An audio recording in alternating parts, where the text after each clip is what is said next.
Perbov, as the commander, rode in the listener command vehicle, not far from the front line. The enemy didn't possess much in the way of long-range firepower, so he wasn't too worried. The overall progress of the battle had not surprised him. The lines formed by the Marauders, under the coordination of infantry and artillery, were quickly broken. The troops that were deployed later also suffered a heavy blow under the cooperation of the infantry and tanks. Despite the enemy outnumbering his men by far, the battle at this stage was not about manpower, it was about firepower. Compared to firepower, these Marauders stood no chance against his newly formed composite camp. Merely 2 dismounted mechanized infantry platoons, with the support of the artillery support platoon and the tank platoon, had routed the Marauders head-on. The defensive line pierced with a poke, the counterattack shattered with a touch. Such was the true portrayal of these Marauders. The battle was won, with no suspense remaining. What was left to do was to expand the victory. Of course, Perbov hadn't forgotten that his mission was not just to defeat this group of enemy forces. He needed to fight an exemplary annihilation battle and utterly eradicate these bandits that threatened the trade routes and surrounding settlements. Killing everyone or capturing the vast majority were both options.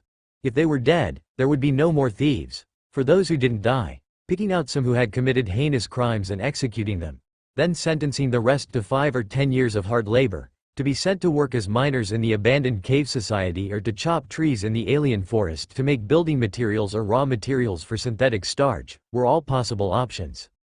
And to truly expand the victory, the 2 mechanized infantry platoons that were cruising in another direction had also received orders and began their assaults. Truth be told, the most formidable forces within his composite camp were these 2 mechanized infantry platoons, not the tank platoon. The Challenger tanks that were captured were merely domestic products, imported from a heavy industrial conglomerate named Blackbird, located to the west. Blackbird Heavy Industries was reportedly once part of the Alliance, a heavy industrial center established during the era of the first governor with the help of the Empire, situated a bit further west than the Western Desert.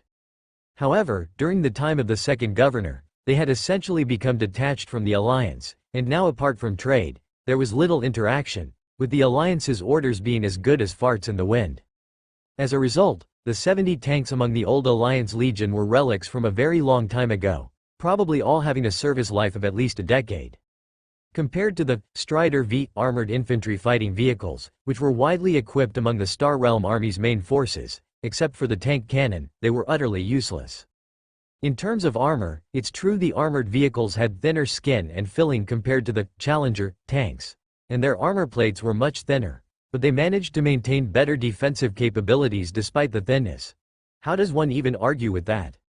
As for mobility, with exceptional off-road performance, whether Strider V was climbing hills or traversing muddy fields, everything was manageable. It was just a matter of speed. The Challenger tanks, on the other hand, had to move on flat terrain, or they could get bogged down at any moment in difficult ground. And when it came to speed, the tanks were no match for the armored vehicles.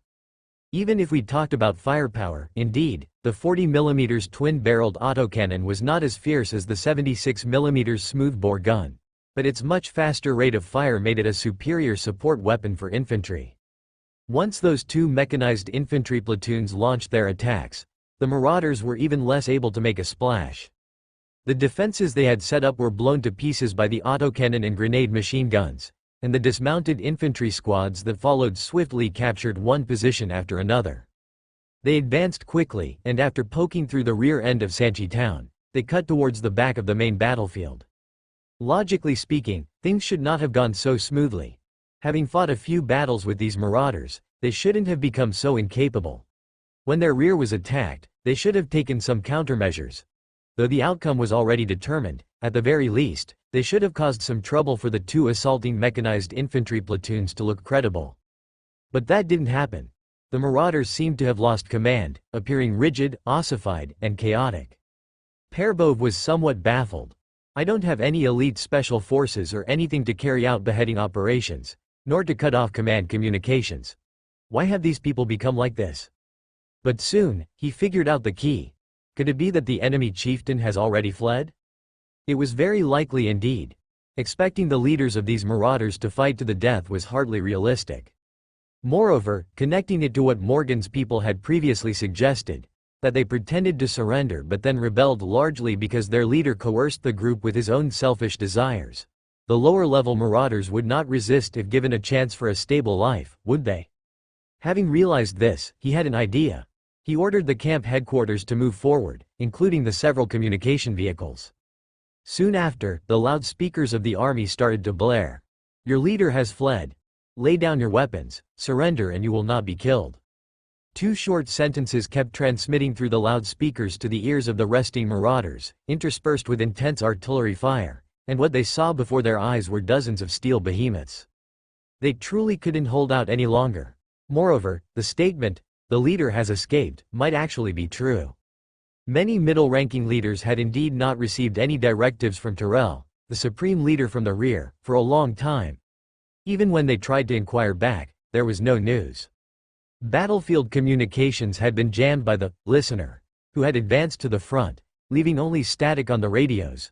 Those who were sent back to ask in person either never returned, leaving it unclear whether they were dead or had deserted, or they came back as clueless as headless flies, having found nothing. Under such circumstances, it was only natural that there would be a widespread occurrence of leaders from all levels surrendering, starting with the Marauder tribe. The battle should be nearly over by now. However, Perbov soon received news that wiped the smile from his face. He received intelligence from the front line that the soldiers had seen dozens of green-skinned orcs on the battlefield. He immediately thought of the Marauder tribe named Prisoner of War, the one that nearly annihilated them around the Podong Society. During that battle, he was not enlisted and had not seen it with his own eyes. But he had studied the compiled materials on it. He had also heard some details during his exchanges with Captain Yan Fangshu, who was now a colonel. If those kinds of green-skinned orcs, especially in such numbers, had indeed appeared, they'd be in big trouble. Those monsters were such that ordinary rifles and even machine guns in the hands of regular soldiers could hardly inflict effective damage. It was said that the squad of the governor's bodyguards killed the one outside Podong Society with more powerful electromagnetic rifles, and the governor himself even took part. His soldiers did not have such powerful individual weapons at their disposal. Given the firepower the soldiers had, it would probably take bazookas, armored vehicle-mounted machine guns, and grenade launchers to inflict actual, effective damage. Yet those monsters possessed immense destructive power, capable of tearing human bodies apart with their hands. Not to mention, they might also have some kind of powerful individual firearms. Perbov immediately prepared to order the frontline soldiers to not engage these enemies head-on, but to seek nearby, Strider, infantry fighting vehicles and rely on the vehicles' firepower for combat. If none were nearby, they were to rely on fire support teams and use individual rocket launchers to eliminate the enemy. At the same time, he was mentally prepared for the troops to suffer a significant number of casualties. Just when we're on the verge of a great victory, we encounter such an unexpected problem, he cursed inwardly. If they had prior intelligence and were prepared, it might have been better. But to suddenly encounter this kind of enemy during the pursuit of victory, while expanding the battle results or even while conscripting the enemy, casualties were almost unavoidable. However, while he was worrying, new frontline battle reports came in. After hearing the report, he finally let out a sigh of relief. It was good news. On one hand, the enemy was also quite unprepared when those green-skinned orcs appeared, mainly within the ranks of the marauders. It seemed they had no real control over those creatures, who attacked all the humans indiscriminately once they appeared. As a result, the marauders themselves bore the brunt of the casualties. The other piece of good news was that those green-skinned orcs were far from being as formidable as Perbov had remembered. Although their ability to withstand injury was indeed exaggerated, they were not completely immune to conventional firearms. After taking dozens of bullets, they could still be killed. Most importantly, they had little intelligence, often charging out recklessly. The firearms they used belonged to the marauders themselves and were of average power. In that period, there had indeed been many casualties reported, with even entire squads being wiped out. But at the same time, a large number of green-skinned orcs were also killed. Especially after the infantry fighting vehicles entered the fray, performing dedicated sweeping tasks, the situation had stabilized once more. Half an hour later, the main battlefield had quieted down completely. The green-skinned orcs had been wiped out, and most of the remaining marauders had surrendered, with only a few scattered individuals fleeing. Hunter, motorcycles and some infantry fighting vehicles had already set out, beginning the pursuit operations in the plains area. The pursuit was estimated to last for a day or two. Very likely, less than 100 of the marauders would manage to escape with their lives. After the basic fight was considered over, Perbov personally went to the front lines and saw the bodies of those green-skinned orcs. No more, no less, a total of 80.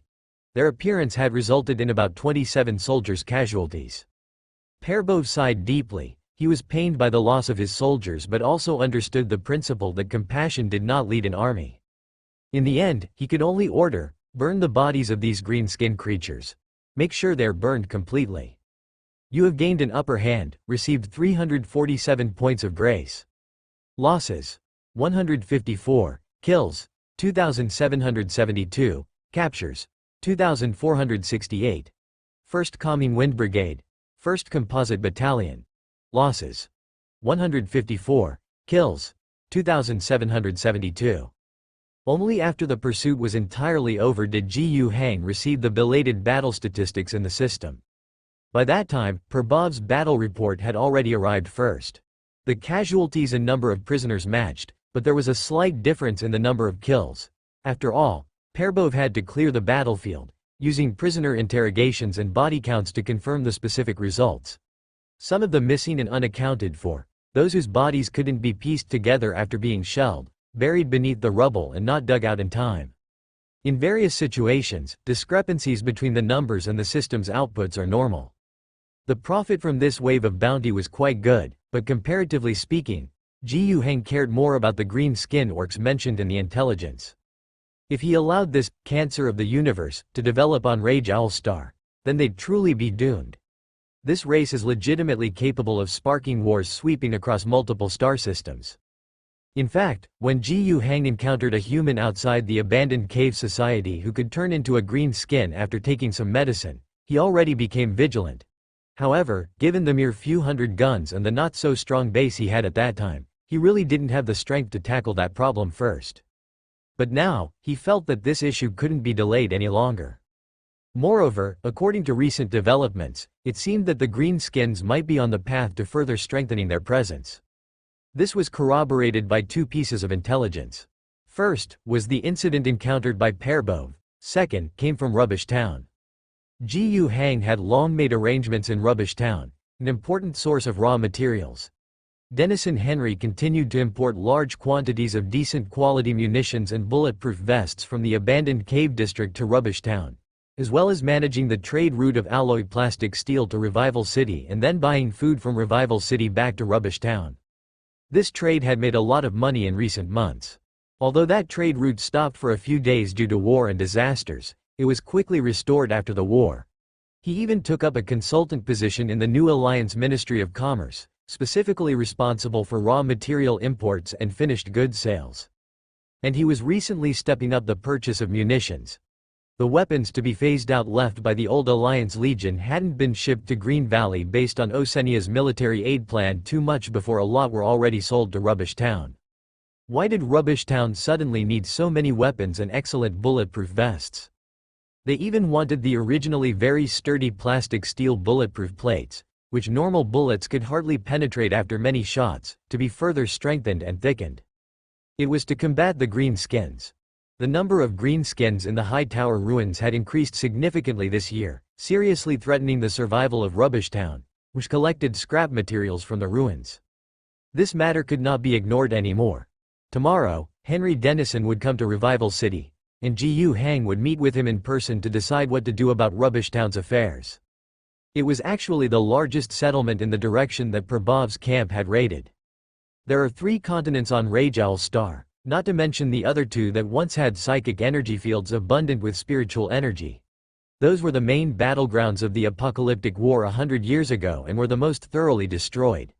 They can essentially be regarded as desolate wastelands with low-energy storms enveloping them daily. The main continent they were currently on could roughly be divided into 6 regions. With Revival City at the center, the region within 1,000 kilometers to the south, north, east, and west is conventionally considered the Central Region, which used to be directly governed by the Alliance government at its height. About 5 million people live here, with 1 million in Revival City alone. Nearly 2,000 kilometers east from the eastern border of the central region lies the Tower Cluster region. This was where the most prosperous metropolitan areas were located before the war, with a multitude of supercities densely packed together, connected by a developed network of highways. Of course, now the Tower Cluster region is nothing but super-large urban ruins. The population eking out a living in these urban ruins is estimated to be around 5 million, only a ballpark figure. 5 to 600 kilometers south of the central region, or 1,000 kilometers south along the eastern coastline from the Tower Cluster region, is a noticeably converging peninsula, surrounded by sea on three sides, known as the Green Valley region. This name has been passed down from before the war and is the area on the entire continent that was least ravaged by the war. It used to be an agricultural area, home to about 15 million people. Going 600 kilometers north from the central region and entering the cold region, that area was once an industrial hub, now a mix of ruins and wilderness with the least population, about 3 million. 5 to 600 kilometers west from the central region lies the 2,000-kilometer stretch of the West Desert region. The people there survive on sparse oases and the vertical agricultural bases underneath them from before the war, with a population of around 5 million, yet the food production is considerable and the export voluminous. Past the West Desert region to the west is the heavy industry area that was also an industrial center in the past, or it could be simply said that the heavy industry of the cold region spread from there. There is a significant force, the Blackbird Heavy Industries, that wholeheartedly supported the rise of the first-generation governor but quickly turned against the alliance during the second generation, even reaching the point of waging a battle across the West Desert region. Most of the grain exported from the West Desert region is sent westward to the heavy industry area. This is the overall layout of the main continent of Rage Owl Star. Ji Hang's current plan is to take control of the entire central region of the main continent with Revival City at its core, sort out these 5 million people, and then opportunistically expand eastward and southward, especially focusing on Green Valley region with its large population, which is of paramount importance. He set a half-year target to control the central region. Seizing Green Valley region and Tower Cluster region needed to be completed within half a year.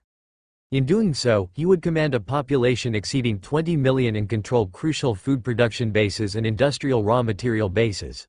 Coupled with the black box technology from the system in Revival City and Wying City, after a year's development, taxation would now become tangible. After all, the privilege he'd been granted was that for the first tax collection, he needed to pay only a quarter of the standard amount. Of course, that was the minimum guarantee. In actuality, historically, people from the West Desert region, heavy industry area, and cold region would also bring their due taxes during the collection period, though far from the full amount. But if they paid something, it meant less production pressure for Ji Hang's region, allowing retention of a bit more in hand. And once past the first tax collection hurdle, with 2 more years' time, he could further plan for 2 years to gain global control, so as to face the first full tax collection 4 years later. According to this timeline, his expansion plan could not stop. Rubbish Town was a place that needed to be taken over soon without delay. Before meeting Dennis and Henry, Ji Hang had some time to do another thing. A Terra Standard month had passed since the last fixed income distribution. It was time for the system to pay out salaries again. Last time, when salaries were paid, he only controlled 2 campgrounds that could not yet be called Wying City. By continuously shearing sheep from Revival City, he managed to just barely reach a population of around 10,000 before the month's settlement, pushing the fixed income slightly over 50 points. In contrast, he now had control over a population of 1 million. After acquiring Revival City, various debuffs attached to the city's status caused its million population to provide him with a reduced fixed income of just over 60 points. When he first saw this, Ji Hang was almost shocked senseless, quite dissatisfied with the situation. But upon further consideration, those debuffs weren't imposed by an external force. They were genuine issues that emerged right after he took the city. In the half-month since, he had instructed Osenia and Lambert to do many things in the city. Even though they had gone through a near-disastrous storm that almost destroyed the whole city, everything had at least returned to the right track of reconstruction by now.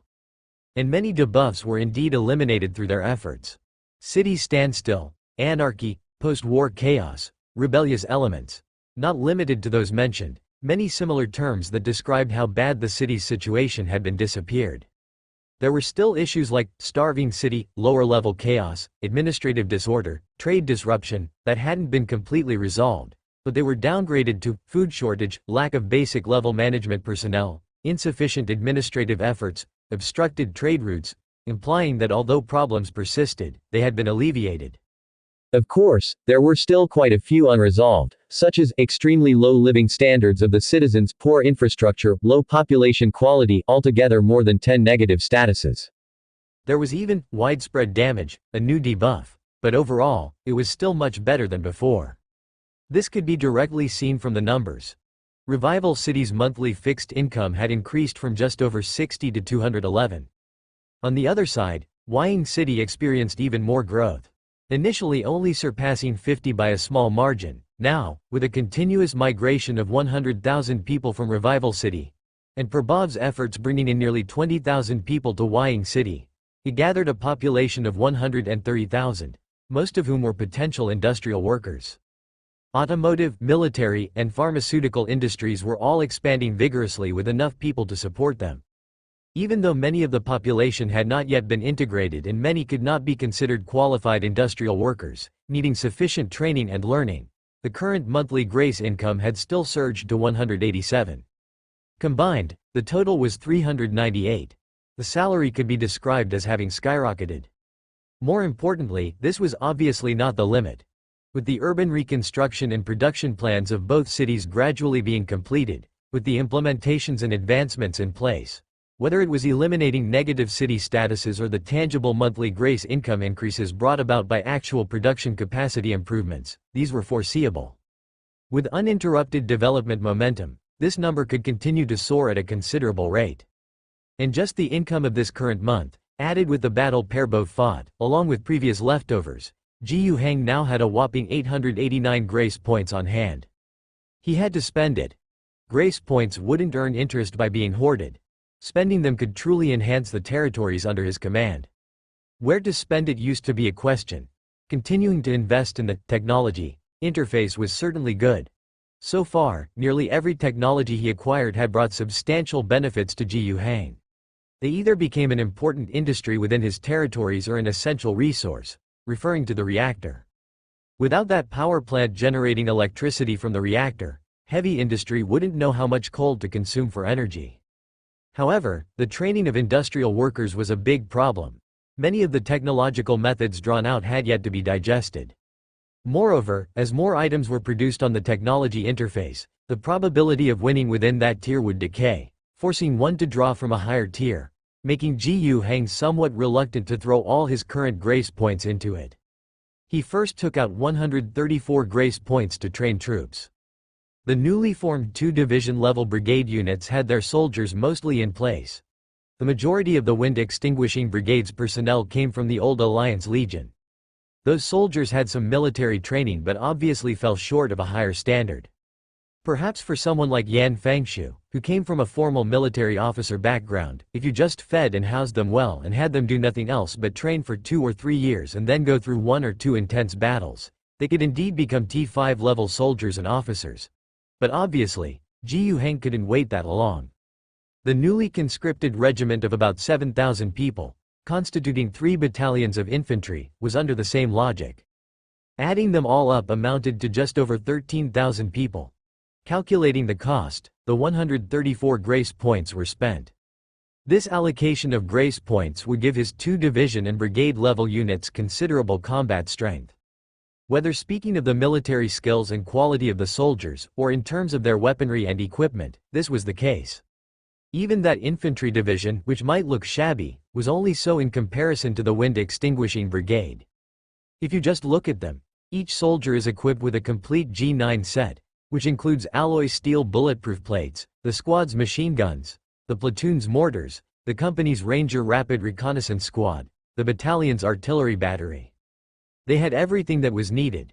Still benchmarking against the Empire's main Star Realm army, an ordinary 3rd or 4th tier force, what's so-called a line-filling division, would only be at this level.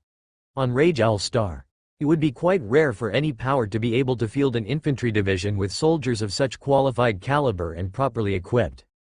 After these predetermined grace points were spent, Ji Hang still had 755 points in hand. And these grace points had a new destination. Because as his monthly fixed income surged past 300, a new interface appeared on the system panel. Architectural system. Upon opening it, Ji Hang saw a very long drop-down menu, densely packed with rows of icons in black, followed by text descriptions that were simply marked with a question mark, these buildings. Clearly, these were in an unlocked state. At the very top were 5 unlocked ones, which were the Technical Academy, Comprehensive Academy, Loyal Air Academy, Military Factory, and Civilian Factory respectively. The first 3 were quite similar, to take the Technical Academy as an example. Technical Academy I. When you have built a school that imparts mechanical technology and put it into operation, you can exchange this option to grant it to the specified academy. It slightly increases student learning efficiency and weakly increases the likelihood of activating tech talent. Exchange value: 500 grace. The Comprehensive Academy had the same effect, but it just replaced the mechanical technology description with a comprehensive one, and the increase in learning efficiency was slight, yet the grace points spent shot up to 1,000. The Loyal Air Academy, however, had a significantly different feature, with the main difference being that it didn't teach knowledge, but loyalty, instead. The main focus was on loyalty to the Empire. But Ji Hang could add a little something extra, forcibly binding loyalty to the Empire with personal loyalty to himself, something he had deliberately done in the past. In addition, the Loyal Air Academy had an extra functionality. It offered a new troop training option. Beyond the original 5 levels of T1-T5, there would be a T3 variant provided. The training option for company political commissars. The required unit needed to study at the Loyal Air Academy for a week to complete the training. The price was 10 grace points per person. This price was 10 times more expensive than ordinary T3 troops, but Ji Hang thought it was very valuable. He didn't need to train a bunch of company political commissars to form an army for combat. That would be crazy.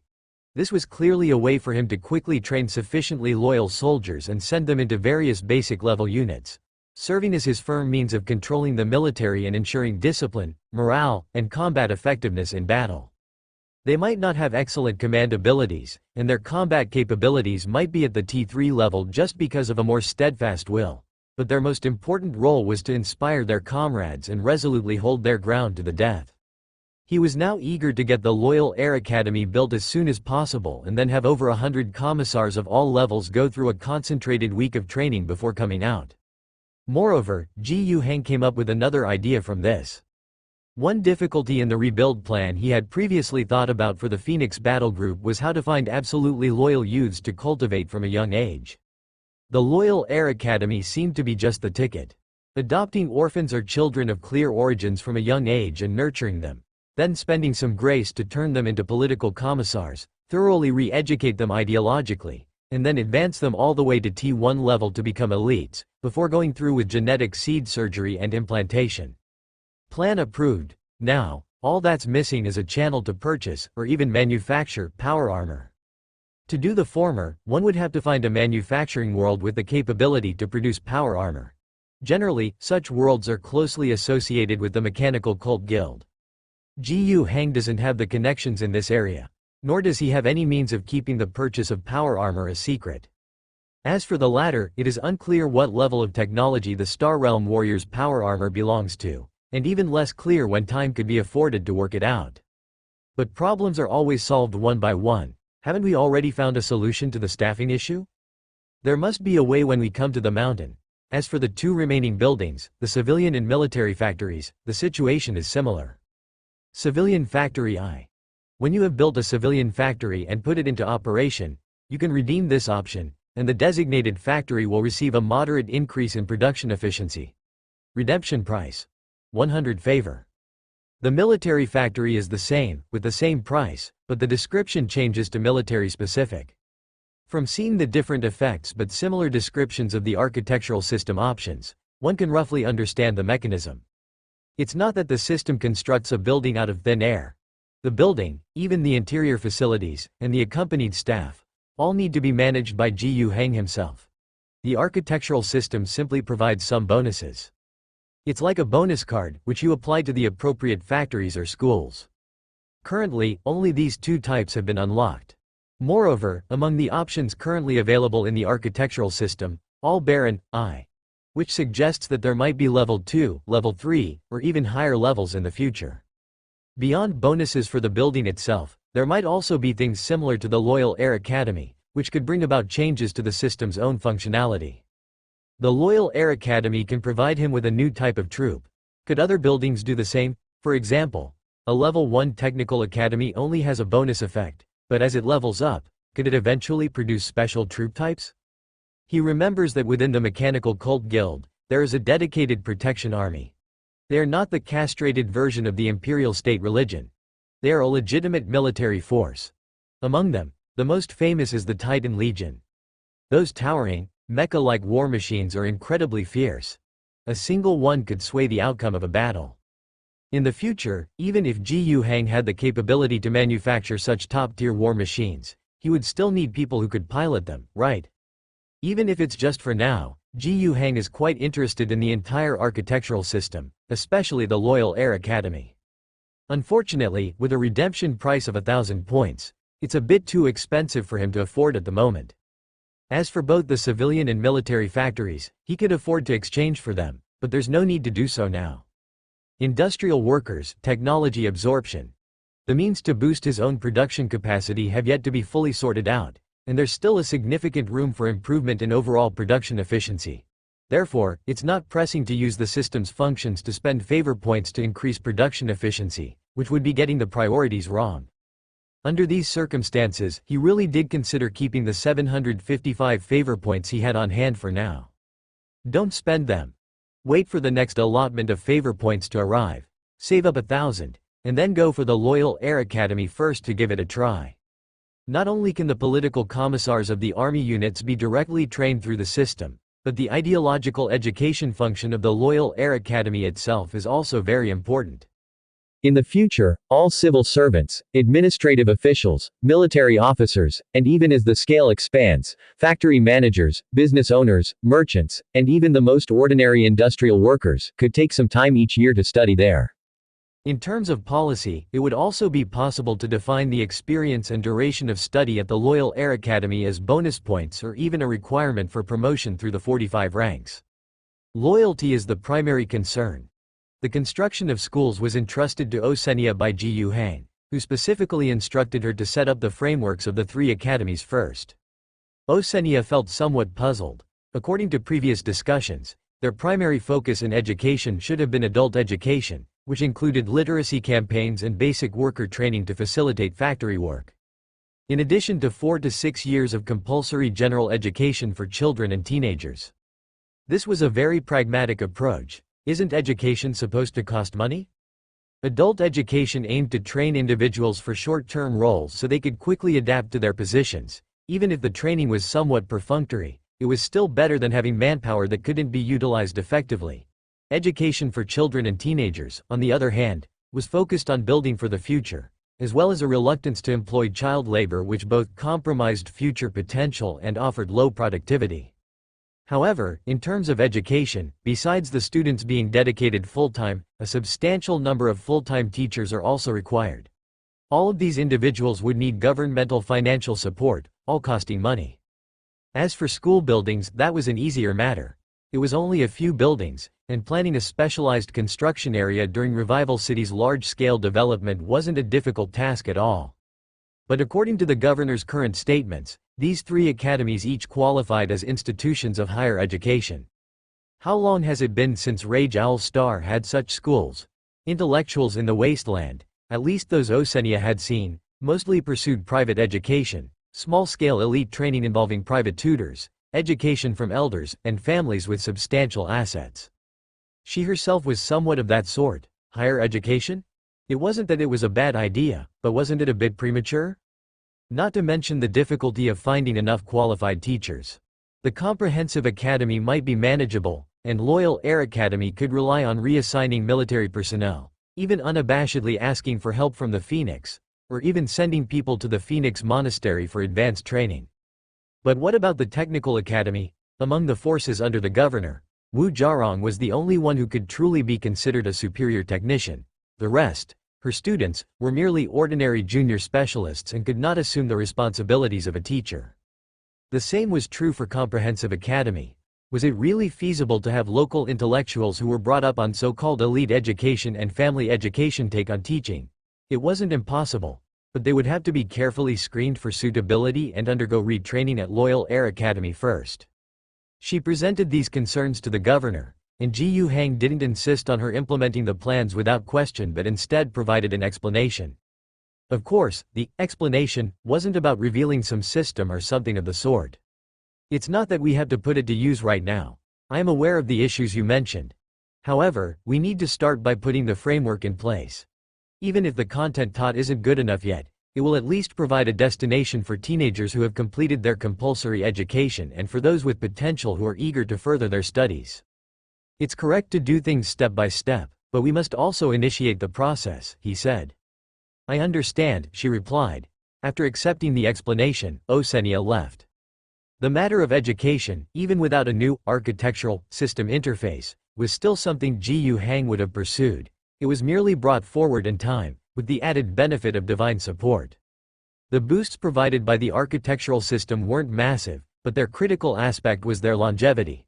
Whether it was for the academies or for factory enhancements, as long as the core areas under control could maintain stable production, these benefits could last for a long time. Compared to short-term expenses, the long-term output was definitely valuable.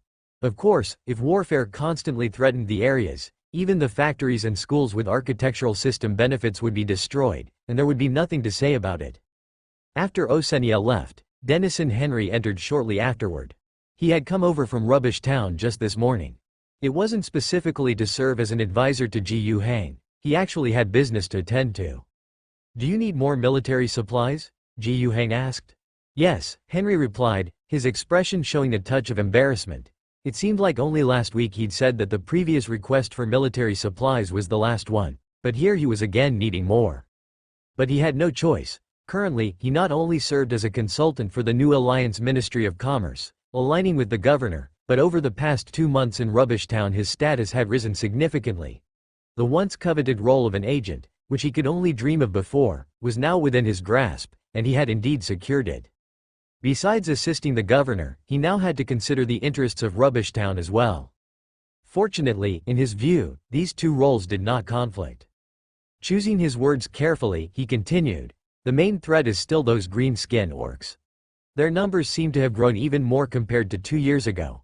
Our scavengers in Rubbish Town have abandoned several scavenging sites with decent yields.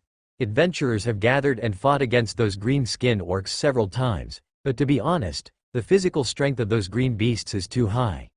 Even though their weapons are rather primitive, their individual combat capabilities far surpass that of the armed adventurers. As he said this, he paused and looked up to gauge the governor's reaction before continuing, affected by those green-skin orcs. All of Rubbish Town's waste recycling industries have reduced their output by about 20%. If the situation worsens, this figure is likely to increase.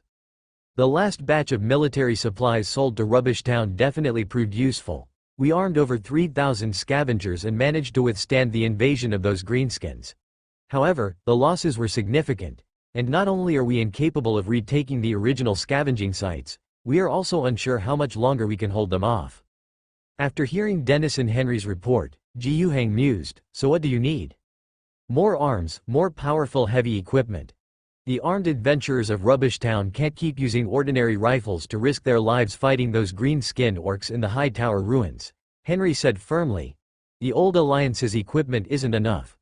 We need G9 series rifles from your regular army, as well as cannons, and if there are armored vehicles, those would be excellent. Rubbish Town can trade anything for them. Our future output can be supplied entirely to Revival City, with Revival City acting as the broker. We can also offer more discounts on the price, whether it's metal raw materials or thermal ash stones. A splendid smile appeared on Ji Yuhang's face. How about this, then? I give you 20 or so combat vehicles, a dozen tanks, over 100 heavy guns, and 8,000 fully equipped sets of individual gear. What do you think? Henry was stunned. He had been trying to bargain with Mr. Gu. He knew that whether it was combat vehicles or cannons, the new Alliance Legion itself was still in the middle of reorganizing its forces, and every unit was short of supplies. Officers kept urging the logistics department to hurry up and provide the corresponding equipment. He had never really expected to get those two items. He was just trying to bargain in a sky-high manner in the hopes of getting the more reliable G9 series rifles instead of the locally produced firearms.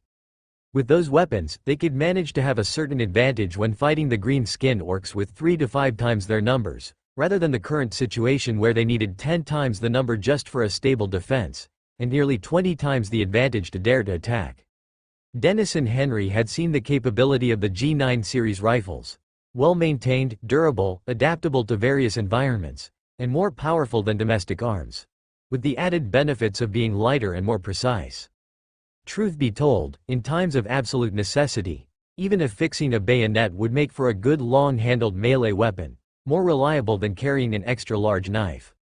His thoughts had been on securing 1 or 2,000 sets of equipment, even willing to lower the price of various raw materials to sell, but Mr. GU had started with 8,000 sets, plus heavy artillery and combat vehicles. Was this a surprise? More like a shock? Suddenly, Henry wondered, was this Mr. Gu's way of being sarcastic? But instantly, the thought took a more alarming turn. The amount of equipment Mr. GU mentioned sounded an awful lot like an entire infantry division. Of course, he wouldn't know the specific details of the military reorganization, but he had heard some rumors. Thinking of this, when he lifted his head again, his face was full of shock. And Mr. Gu's smile seemed filled with a chilling air to him. Suppressing the unease in his heart, he asked, "Mr. GU, we don't really need that much armament. Rubbish Town might not be able to gather enough raw materials and supplies to purchase that all at once." But Gu Hang wasn't planning to play any more guessing games, and his following words were quite straightforward.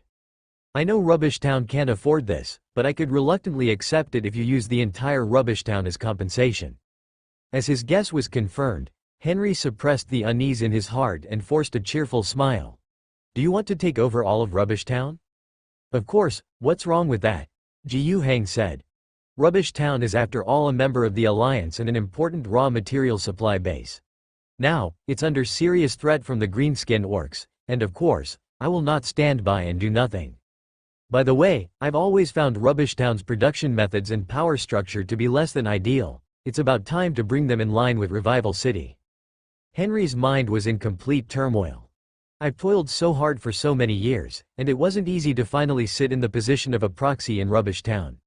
Now, just half a month into my role, the town is about to be completely gone." But could he resist? Clearly impossible. His position as a proxy was raised by Mr. Gu. Even more so, Mr. Gu's appointment of him as the proxy was clearly a preparation for the day when he would take over Rubbish Town. He himself was well aware of this. He just hadn't anticipated that the day would come so swiftly that he hadn't even managed to settle in properly. "Go back and think it over. I hope my army will only need to deal with those green-skinned orcs when the time comes." Gu Hang gave him his last words. Denison Henry didn't stay in Revival City for long. He took the vehicle back to Rubbish Town that very day. 200 kilometers, given the infrastructure between Revival City and Rubbish Town, it would take 7 to 8 hours. That's if the road is clear. But this was already a clear commercial route. On the way back, Henry thought very carefully about the whole thing. He quickly understood. What was there to not understand? He was just a newly appointed agent in Rubbish Town, relying on the goods supported by Mr. Gu, not even the biggest among the agents. On the contrary, by leveraging his relationship with Mr. Gu and gaining an entrance into the new Alliance Legion system, wouldn't his position be much more significant than being a leader in Rubbish Town? Besides, would the future Alliance still be as rotten as it was over the past 10 years? Judging by Mr. Gu's demeanor, keeping the so-called Alliance shell was in fact centralizing power. One could foresee that the new alliance would rapidly expand outward. Mr. Gu had people, guns, money, and righteous cause at his disposal, with starship support from above. In the future, the authority of the new alliance would grow stronger, directly governing more territory. Why wait and not ally with it at once? Whether under the new alliance system as a high-ranking official, or continuing in his current trade as a businessman, clearly, both options held much more promise than muddling along in Rubbish Town. And besides, was this something he could stop? No sooner had the vehicle left Revival City than he began to regret the way he'd presented himself before Mr. Gu. Why did he take such a stance on Rubbish Town's side when he spoke? What was a rubbish town agent but rubbish? He was clearly an advisor to the Commerce Department. In his dismay, he quickly thought of a way to remedy the situation. He exchanged a few words with the driver, and the vehicle swiftly turned towards the abandoned mining area of Wying City. There, Henry met with Patel, and through their old relationship, he got in touch with Perbov, found out where his camp was, and then hurried over. In Sanchi town, Henry saw Perbov, who had completed his mission of eliminating bandits. He hadn't known before that Sanchi town was a den of thieves. At best, he knew it was related to plunderers, an important place for disposing of stolen goods and hiding, but he truly didn't know that the whole town was a bandit's nest. He started off with a flurry of praise, saying that wiping out this place was a great thing. At least 5,000 to 6,000 bandits perished in one battle, making the 200 kilometers between Revival City and Rubbish Town much clearer. When had Perbov ever been so flattered and praised? He was a bit embarrassed by all the adulation. Seeing that the atmosphere was right, Denison Henry smoothly extended an invitation. It was for Perbov to move 50 kilometers to the northeast. That's where Rubbish Town was. You want me to attack Rubbish Town? Perbov's head shook like a rattle. That's impossible. Without military orders, I won't make such a big move. Major Perbov, you misunderstand. I don't want you to lead a charge on Rubbish Town. Just to station your troops not far from there. Of course, I understand such an important action definitely needs Mr. Gu's consent. My purpose in coming to you is also to use your military line to contact Mr. Gu. Perbov thought for a moment. You want to use my soldiers to bolster your own authority? Henry clapped his hands, smiling. Exactly. Mr. Gu intends to mobilize the army and take down Rubbish Town. I thought, if it comes to that, wouldn't it mean we've been inefficient? Is something not going well? Perbov appeared somewhat perplexed. At this moment, Henry was also patient enough to explain. He first pointed to himself and said, I am the wedge appointed by the governor to Rubbish Town. If the governor wants Rubbish Town, I am obliged to do so. It would be best if I can settle things before the governor's army arrives. Then, the army would only need to come over and help enforce the new alliance government system in Rubbish Town. If it comes to the point where the army has to fight, wouldn't that be a sign of my incompetence?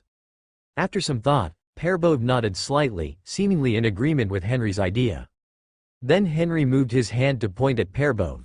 As for Major Sir, you have received the governor's orders to come to this wilderness to sweep through all the settlements, relocate the populace, and even those settlements that remain must change their allegiance and accept the complete and thorough rule of the new alliance government. You must flatten all opposition. You have done an acceptable job, but not the best. Within these 200 kilometers, there is Rubbish Town, a peculiar existence. It gathers 100,000 permanent residents, another 100,000 dependent on Rubbish Town's operations for their livelihoods, and yet another 100,000 armed scavengers and adventurers who enter the high tower ruins on a long-term basis.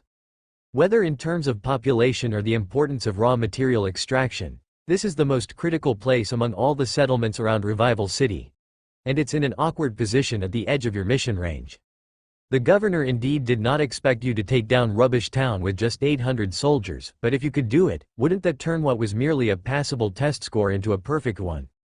After serious contemplation, Perbov had to admit that he was indeed persuaded by Denison Henry.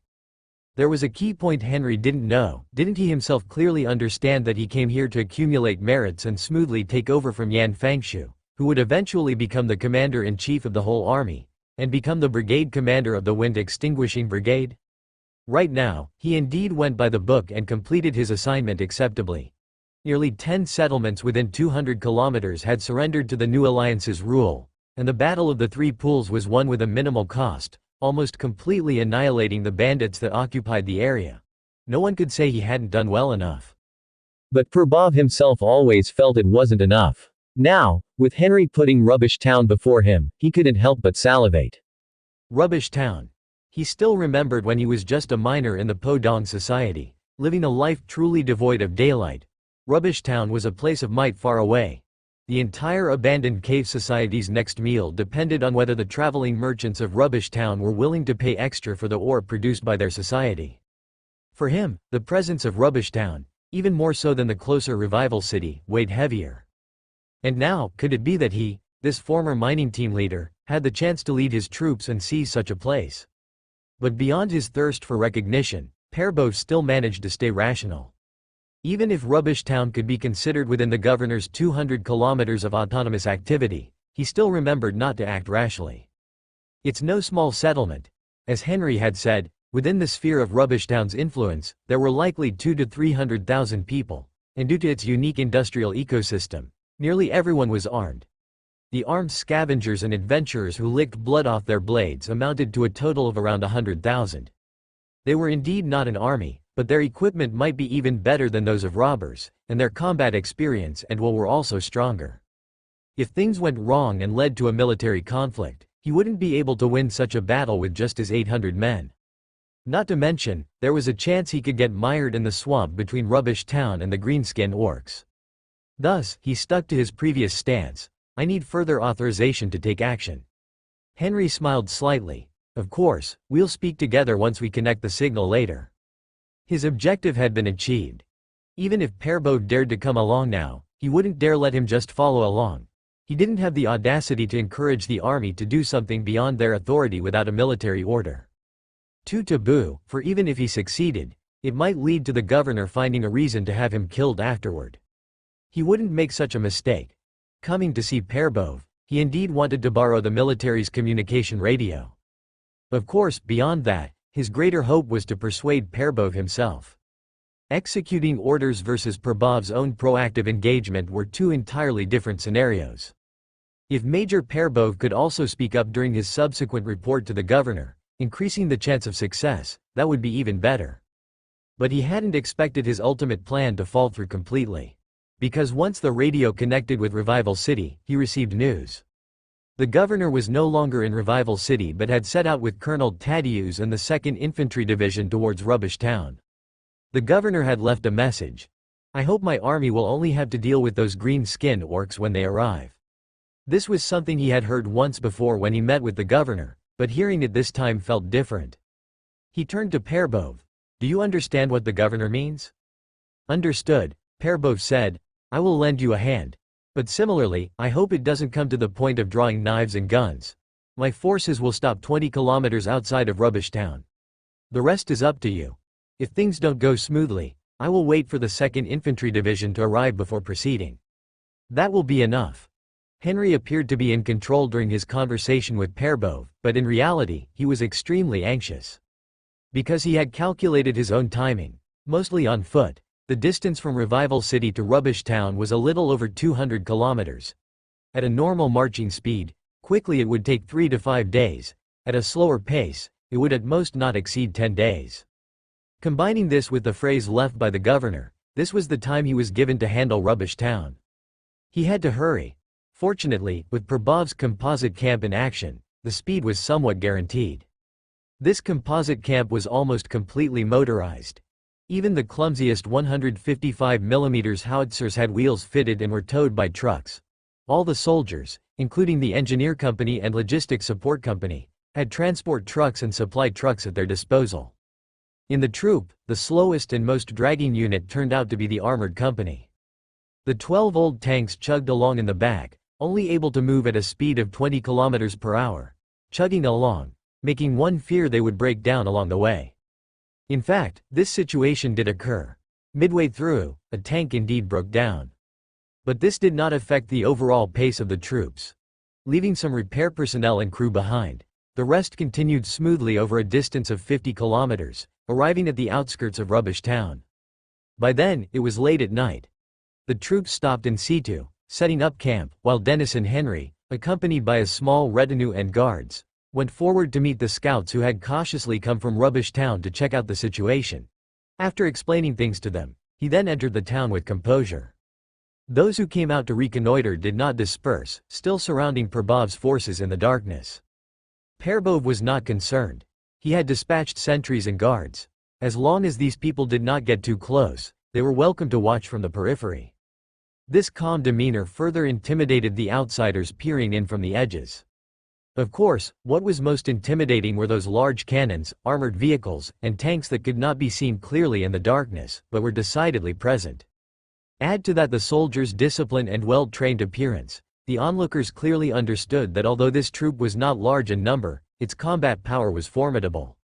Considering the background of the newly appointed agent, Mr. Henry, who could not guess that this was a force from the new alliance, under the command of the esteemed governor? The next day, Denison Henry met the person he wanted to see. His name was Jason Swan. He was a man with strands of white in his hair, his face stern, his brows and eyes fierce, weathered, and seasoned. He was the biggest agent in Rubbish Town. In his youth, Jason Swan had already been mixing it up in Rubbish Town. Initially, he was just an ordinary scavenger who was willing to fight and struggled to lead a small adventure group. Later he became the boss, and then he built that small adventure team into an organization, seized a portion of the refined materials business, and later opened up some trading routes. He became an agent, then gradually the biggest one. It might only take a few sentences to say, but from the age of 15 to now, 35 years later, he experienced countless acts of treachery, life and death struggles, to reach his current position. He controlled Rubbish Town's largest initial processing plant for raw materials, had a 20% share in commerce, and the adventures group he built his fortune with, called Clockwork Iron Blade, was one of the top armed forces in Rubbish Town. Industry combined with military power composed the prestige of Mr. Swan. He was always serious and stern, presenting a dignified front to people, and even in the recent troubled times, he had maintained this attitude, which to some extent had a stabilizing effect on the people's hearts. Actually, whether he was truly panicked or not, no one knew. Denison Henry had met Jason Swan before, not just once. In every past encounter, he had been as meek as an ant. Even after his nomination to serve as the proxy, the state of their relationship had not changed. Stripping away the new industry of alloyed plastic steel he controlled, Henry's actual power paled in comparison to that of the real big shot in Rubbish Town. But today, he had to change his way of thinking, to stand up straight. He represented the governor, his mindset had already begun to shift. Behind me stands the ruler of the entire planet. Once the governor took control of Revival City, that ruler was no longer just a title but was backed by tangible and formidable power. With such a strong backing, why should I grovel to a mere armed merchant leader in Rubbish Town? I was simply too used to kneeling before. Swan seemed to sense something and lifted his head. His gaze, sharp as an eagle's or a wolf's, swept across Henry's face. He began to speak in a somewhat hoarse voice. "Are you here to persuade me to surrender to that governor in Revival City?" Henry's calves still felt a bit weak, and his mind involuntarily flashed with many rumors of Swan's ruthlessness and decisiveness. He wasn't someone with a sturdy backbone at all, but he still tried his best to maintain his dignity. "Yes," he said, "do you have any other choice?" "I could kill you," Swan said indifferently. Henry's heart clenched at those words, but then he relaxed a little. At first hearing, it sounded scary, because Jason Swan did indeed have the capacity to do it. Yet, upon closer analysis, it became apparent that Mr. Swan was merely posturing. Because if, a month ago, Henry had dared to speak of surrender, Mr. Swan would probably not have wasted half a word with him before blowing him away. Now, by saying he could kill him, it was actually a sign of Swan's own apprehension. Instantly grasping this, Henry felt somewhat more relaxed. "Of course, you could do that. You might consider yourself the master of Rubbish Town. What difficulty could there be in killing someone like me?" Henry complimented along Swan's line, but then his tone shifted, beginning a new line of persuasion. "But that's not called a choice." Swan said no more, just stared at Henry. But Henry was getting more heated as he spoke. "Isn't Rubbish Town in its most vulnerable state right now, both externally and internally? The proliferation of the green skin orcs causing a decline in production is the least of the impacts. When those scavengers, those adventurers realize that the danger of entering the high tower ruins has greatly increased while the rewards have diminished, will they still gather here?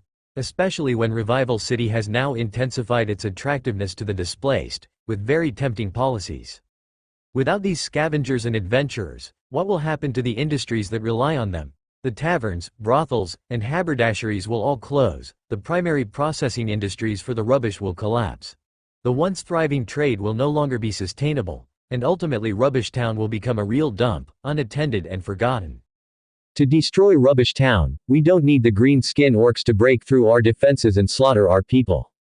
They just need to maintain this pressure, make scavenging a high-risk, low-reward venture, and that alone will be enough to destroy our town built on picking through trash." Henry outlined the crisis from an economic foundation. Swan just listened in silence. It wasn't anything insightful. This danger, some had already foreseen, was even already beginning to unfold. Most of Rubbishtown's adventurers and scavengers didn't have much personal attachment to the proxies. A minority was on a hiring basis, and a considerable number were independent adventure groups.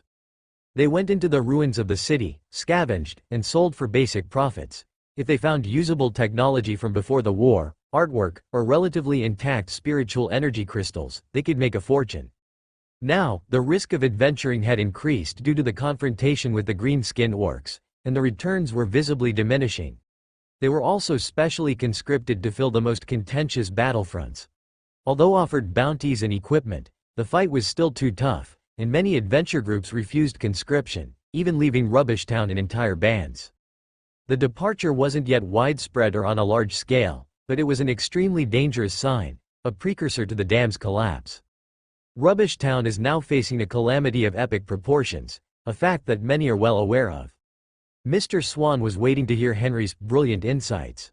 He could certainly guess that when Henry spoke of these things, he was laying the groundwork to secure complete allegiance to Mr. Gu from Rubbishtown. He was waiting for Henry to state Mr. Gu's terms. Henry knew as well, but he merely smiled, uttering a sentence that nearly made Mr. Swan lose his composure. Mr. Gu is coming to Rubbishtown. He's on his way with his army. Mr. Swan was silent for a moment, then asked, "Is he coming in person?" "Yes." Henry had now become very composed. "Mr. Gu is set on taking Rubbishtown. We are incapable of resisting. Even without military action, if Mr. Gu were to block trade routes, stop buying raw materials produced by Rubbishtown, and stop selling food to Rubbishtown, it would fall apart without a fight." Huff. Mr. Swan let out a long sigh, his face growing increasingly ugly. "Does Mr. Gu really have to do this?" Henry spread his hands. "What's so surprising about that? He is the governor of this planet. It's only normal for him to strive to bring the entire world under his rule."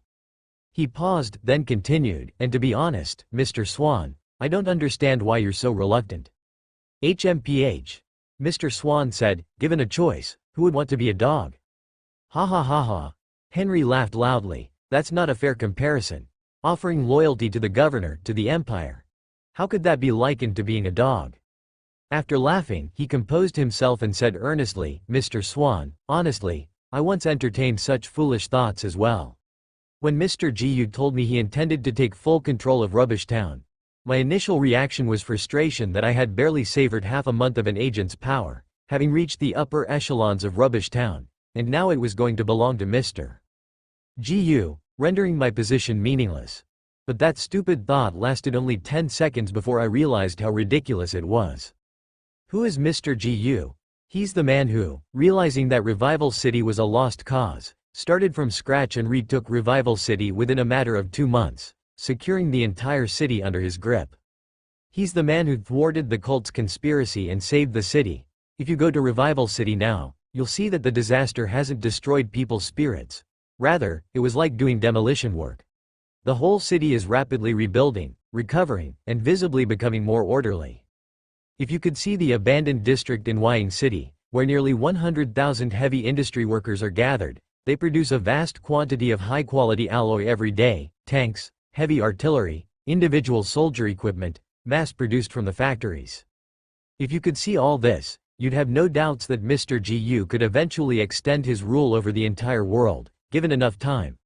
Once he integrates a sufficient population, meeting the Empire's tax demands in 2 years' time won't be too much of a challenge. I now feel incredibly honored that I followed Mr. Gu very early on. In the future, as Mr. Gu expands his influence across the entire planet, might I not also have the chance to display my abilities on a planetary scale, or even become an interstellar merchant navigating the cosmos? To speak frankly, this is something I never dared dream of in my past life. My highest aspiration at first was to become an agent. It seems now that my vision was too narrow. What about you, Mr. Swan? You're different from me. You've been at the very center of the stage in Rubbishtown for many years, investing untold effort just to secure a bit more profit, to stand a little more stable on the stage of Rubbishtown. Now, an opportunity lies before you. Are you truly not tempted in the slightest? After hearing Henry's words, Mr. Swan scoffed. "Hey, you're trying to persuade me with such laughable reasons?" He dismissed it contemptuously, too displeased to even voice a rebuttal. As beautiful as it sounds, if passing the threshold of imperial taxes were so easy, 5 governors wouldn't have perished. Having control of just a revival city, a shell formerly known as the Alliance, which virtually no one obeys anymore, and having the audacity to claim certainty over future global dominance is overly arrogant. Indeed, as Henry said, the position as the ruler of Rubbish Town was as high as he could ever hope to rise in this lifetime. There was no further room for advancement. But what of it? In this wasteland strewn with starvation, isn't it enough to be someone of status? Mr. Swan felt that he was content enough. However, his expressed attitude did not dissuade Henry, who responded, "It's a shame you have no interest in the stars and seas. But even now, you have no choice. Mr. GU has the power to destroy Rubbish Town. I already mentioned that. He doesn't want you to continue being the master of Rubbish Town, and that's just a matter of his will. He could obliterate you with a flip of his hand, but conversely, he's also the only one capable of saving you. Once Rubbish Town submits entirely to Mr. GU, the approaching troops will not be our enemies but our protectors instead. His forces will direct their firepower against those orc raiders, not at Rubbish Town itself. The issues that concern and trouble you the most will be resolved with ease." Henry still didn't fully agree with Swan's words. Just rely on those 800 people outside? Just rely on the 7 or 8,000 people that Mr. GU is bringing along on the road? Battles we can't withstand with 100,000 armed adventurers, and they would be able to resolve them? Henry just smiled again, did not speak, and simply stretched out his hand and pointed to the sky. Swan understood immediately, and then he really went silent. He was still unwilling to accept it, but he had to admit that every word Henry said was right. To live, they had to rely on Mr. GU. No one else could save Rubbish Town. To die, Mr. GU had far too many ways to kill them, even without lifting a finger himself. In such a situation, what right did he have to negotiate any terms? But not to negotiate any terms at all? To hand over everything he had fought for over the past 35 years? Henry seemed to see his worries, and a voice tempting like a devil whispered in his ear. "Even if we don't mention those ideals in the future, I will just say one thing.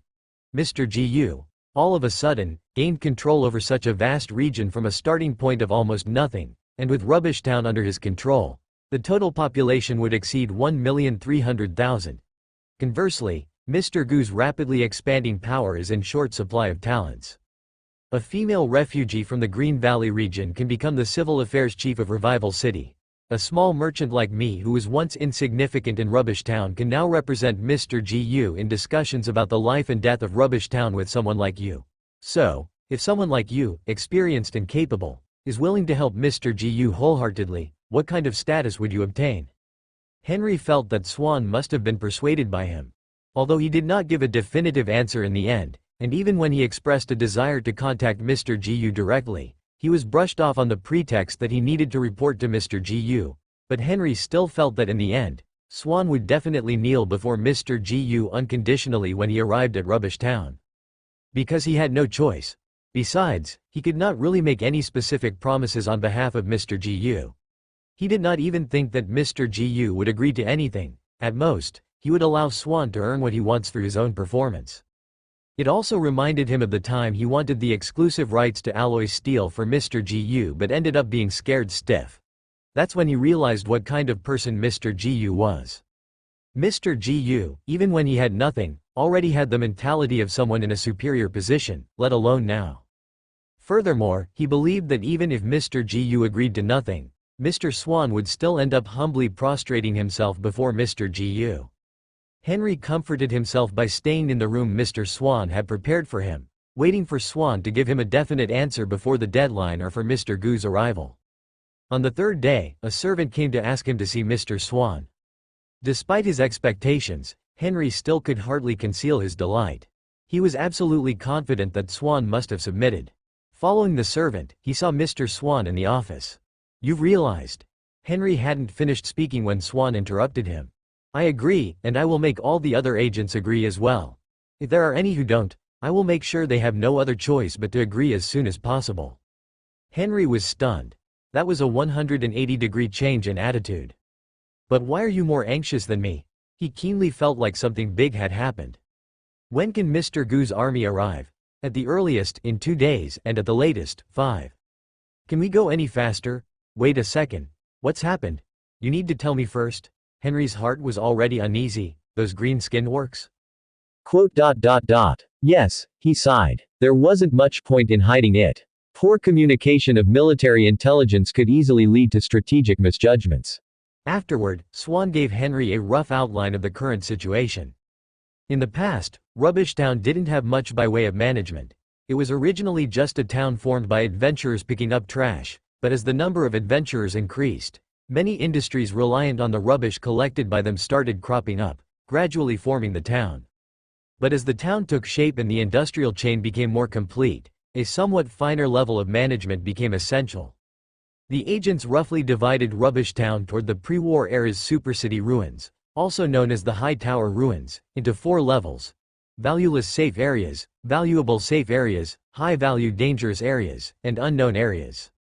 Valueless safe areas, true to their name, are places where, after years of exploration, the number of mutant monsters has greatly diminished, but similarly, due to many years of scavenging, they have almost no yield.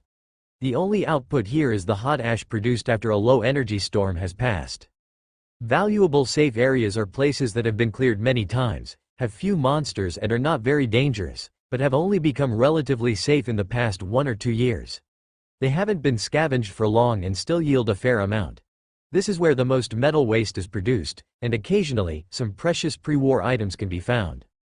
High-value dangerous areas are places teeming with monsters, but with ample rewards. Unknown areas are almost unexplored, or where very few who enter manage to come out alive. These 4 types of areas, in terms of distance relative to Rubbish Town, grow progressively further away. And in the fight against the orcs, the defense zones were divided in the same way, or rather, in recent years as the green-skinned orcs began activity within the High Tower ruins, even becoming more and more numerous, eventually turning into adventurers' main foes. The classification of the 4 areas was largely related to the orcs' activity frequency. 1 month ago, when the green-skinned orcs began to emerge in large numbers, the high-risk areas basically became no-go zones, only accessible to large adventure groups with many members. After a month of this green-skin disaster, a considerable part of the low-risk area turned high-risk. Adventurers could no longer easily scavenge but had to form teams and battle lines to fight these green-skinned orcs. This had nearly evolved into a warfare situation, rather than skirmishes between small groups of adventurers and lurking or wandering monsters. For that very reason, adventurers were reaching the point where they could hardly hold on, not willing to endure any further.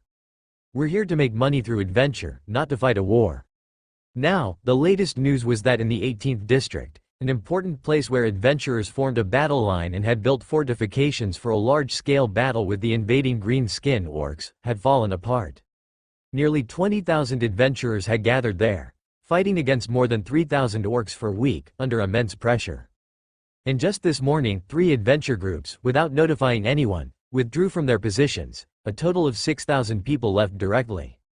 Consequently, during an expected orc assault on the defenses, with nearly a third fewer hands, the defensive line completely collapsed, and the remaining adventurers had no choice but to retreat or even scatter. By morning, the greenskins had broken through 3 districts, and it was only in the 5th district that they were barely held back, and this area was traditionally a valueless safe zone. Even, Swan had already deployed his most treasured adventure group, Clockwork Blades, to the front lines. They were well equipped and highly trained, a rare elite force. It was their intervention that plugged the breach. However, the casualties were significant. What was crucial was that, through the breach, more green skin monsters kept emerging from the deeper ruins, exerting tremendous pressure on them. If the 5th district fell, the other parallel districts' defenses would surely not hold either, and before long, Rubbish Town might genuinely face the green skins at its gates. That's why Swan was in such a hurry. Fuck, Henry couldn't hold back and blurted out a curse. Fuck, Henry couldn't hold back and blurted out a curse. Swan had indeed submitted, and from that perspective, the deserters' rout and the green skin orcs' sudden onslaught had helped a bit. However, Henry surely couldn't hand over a rubbish town turned to ruins to Mr. GU and then shamelessly claim he had fulfilled his mission, could he? With a grim expression, Henry asked, "What's the situation in the 5th district now?" It's terrible, there's been no time to build new defensive positions there. Our people can only fight desperately with those greenskins among the rubble. No one knows whether the adventurers can hold on. I can only guarantee that my men will hold firm until the end. I will pass this message to Mr. Gu as soon as possible. Mr. Swan, if you don't want to present a rubbish town turned to ruins to Mr. Gu and thoroughly disappoint him, please do whatever you can in the next few days to hold the line, at least until Mr. Gu's troops arrive. Swan said solemnly, you don't need to tell me that, but please urge them on. Nobody in Rubbish Town wants it to become ruins, but sometimes it's not about what we want. After saying this, he paused and hesitantly made another request. Additionally, the troops stationed outside Rubbish Town, can they help? Henry hesitated. He paced back and forth, conflicted. Without Swan asking, he had already thought about the strong army outside Rubbish Town that could be called for reinforcement. But there was a risk involved. Convincing Perbove to seek authorization for action from Mr. Gu seemed manageable. Perbove was eager to fight, and Mr. Gu, knowing of Swan's submission and Rubbish Town's surrender, would likely allow Perbove to join the battle. But that would mean sending the composite camp to fight the fearsome green skin hordes. Were they an easy opponent? Perbove's composite camp was formidable, slaughtering looters as easily as slaughtering pigs. But the greenskins were a different matter entirely. If casualties were heavy, would that responsibility fall on him? Yet in the end, he gritted his teeth and told Swan he was willing to try. With Rubbish Town willing to fully submit to Mr. Gu, it was worth protecting.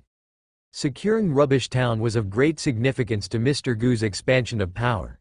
It was the most important raw material production area around Revival City, as well as the strongest military force among the uncontrolled powers in the vicinity. It was also his biggest stepping stone to advancement. As Henry had expected, convincing Perbode to go into battle was not difficult. Once Mr. Gu was informed of the entire situation here, especially the likelihood that Rubbish Town's defenses might indeed be breached by the green-skinned orcs and destroyed, he of course did not want to see that happen.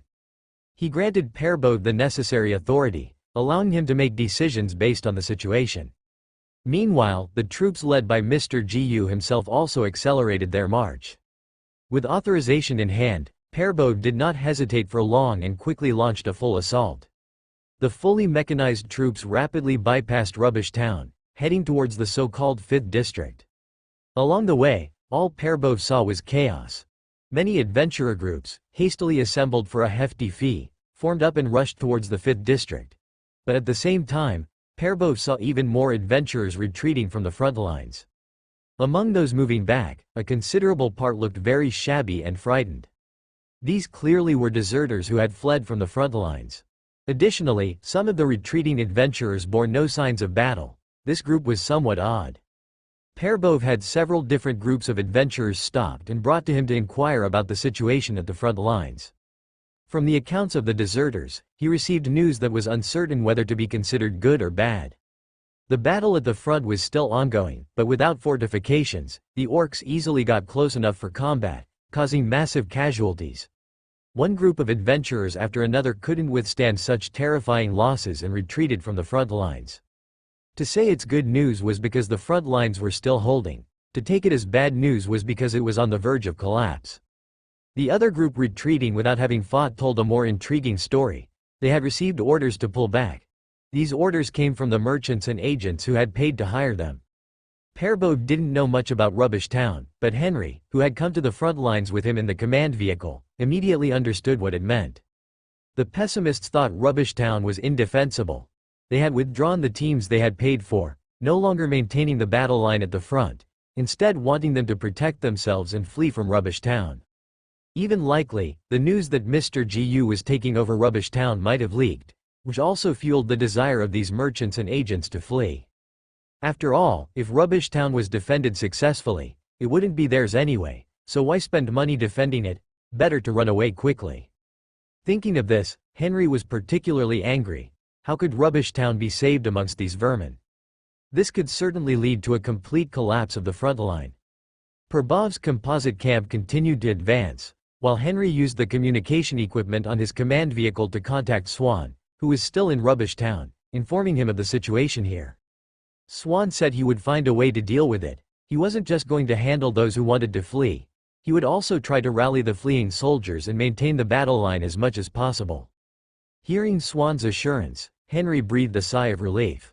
This big shot from Rubbish Town, if he truly intended to stop this situation from worsening, probably had a way to do so. But there was one thing that Henry felt uncertain about. What if Swan himself wanted to run?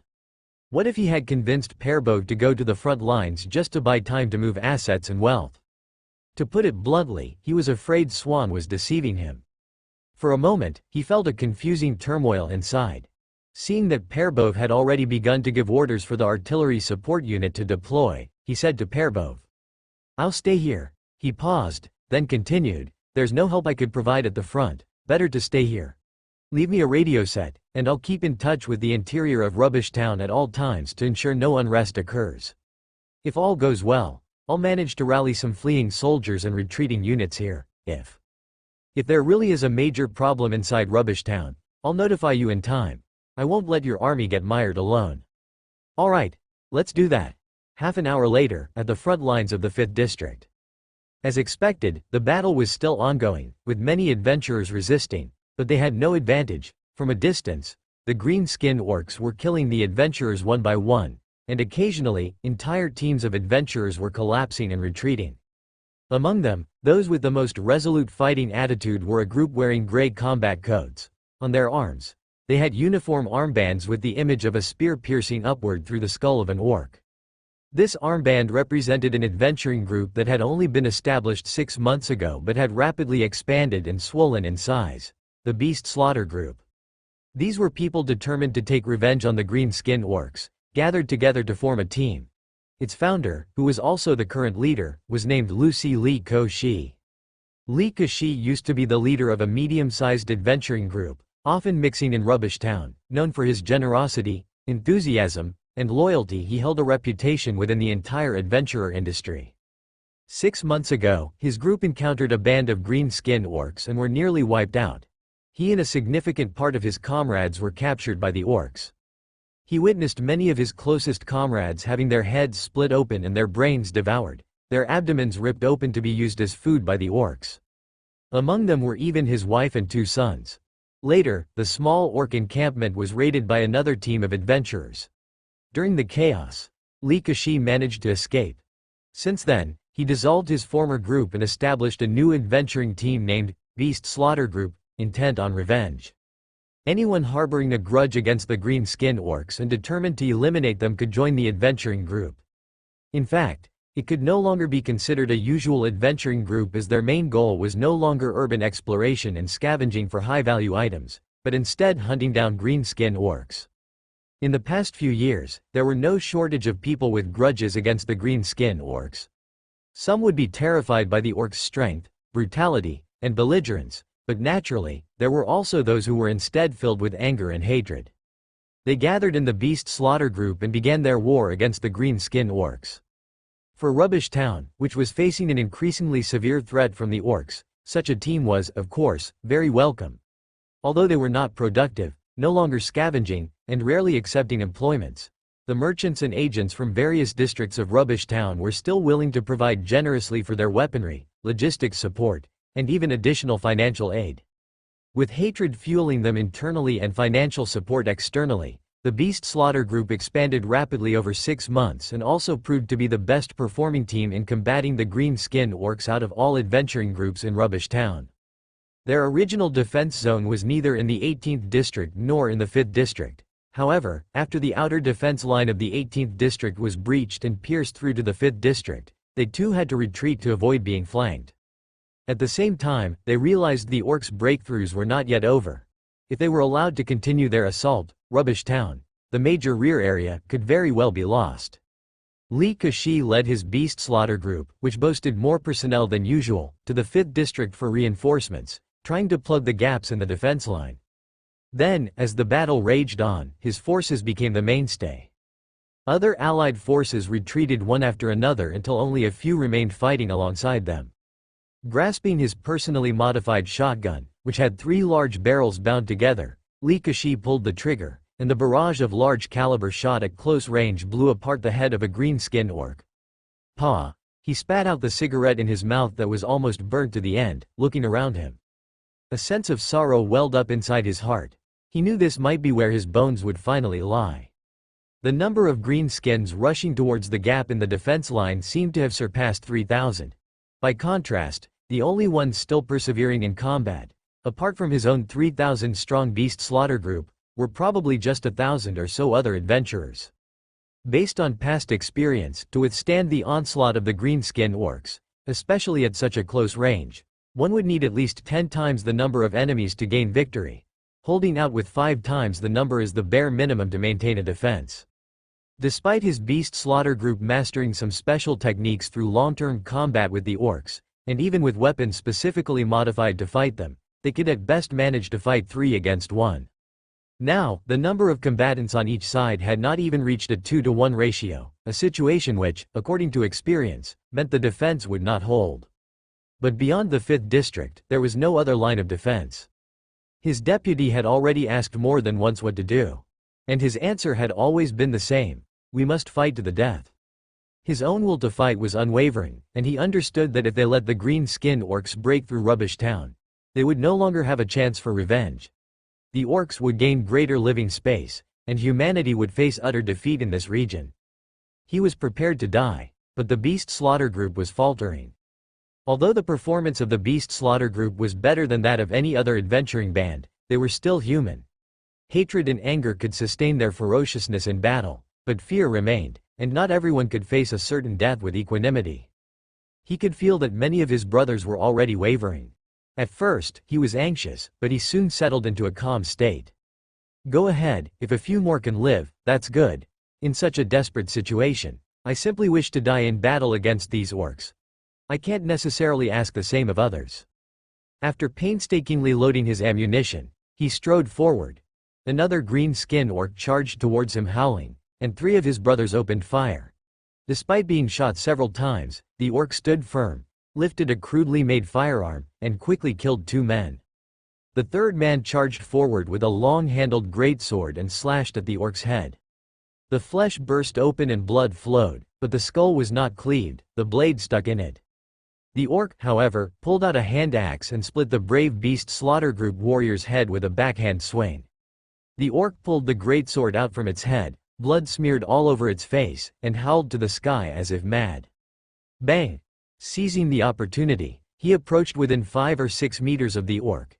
The exaggeratedly designed triple-barreled shotgun was pointed at the orc's head and he fired. The orc's face distorted by the blast, it fell backward to the ground.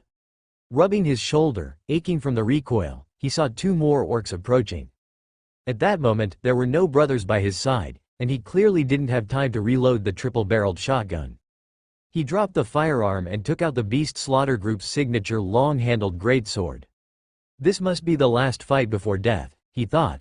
He wondered if he could take down an orc before he died. He couldn't aim for the head, limbs, or torso, which would not be instantly fatal. The only target was the neck.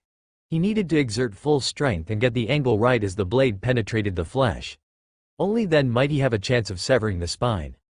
He had only one chance with his blade. If he missed, the orc's strength, far superior to a human's, would tear him to shreds in no time. He took deep breaths, waiting for the final moment to come. The 2 orcs, one in front and one behind, drew ever closer. They seemed to be competing to get to him first, fearing that slow movement would rob them of the chance to kill. Just then, a loud noise came from behind, followed by a rocket trailing flames. The rocket exploded right in front of him, hitting the 2 monsters, one behind the other, and flipping them over. The one behind was already dead, while the other landed not far from Li Kashi.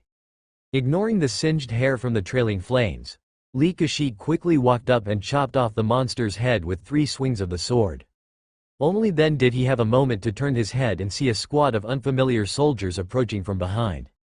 It was a small combat team of 3, 2 armed with rifles, one with a rocket launcher.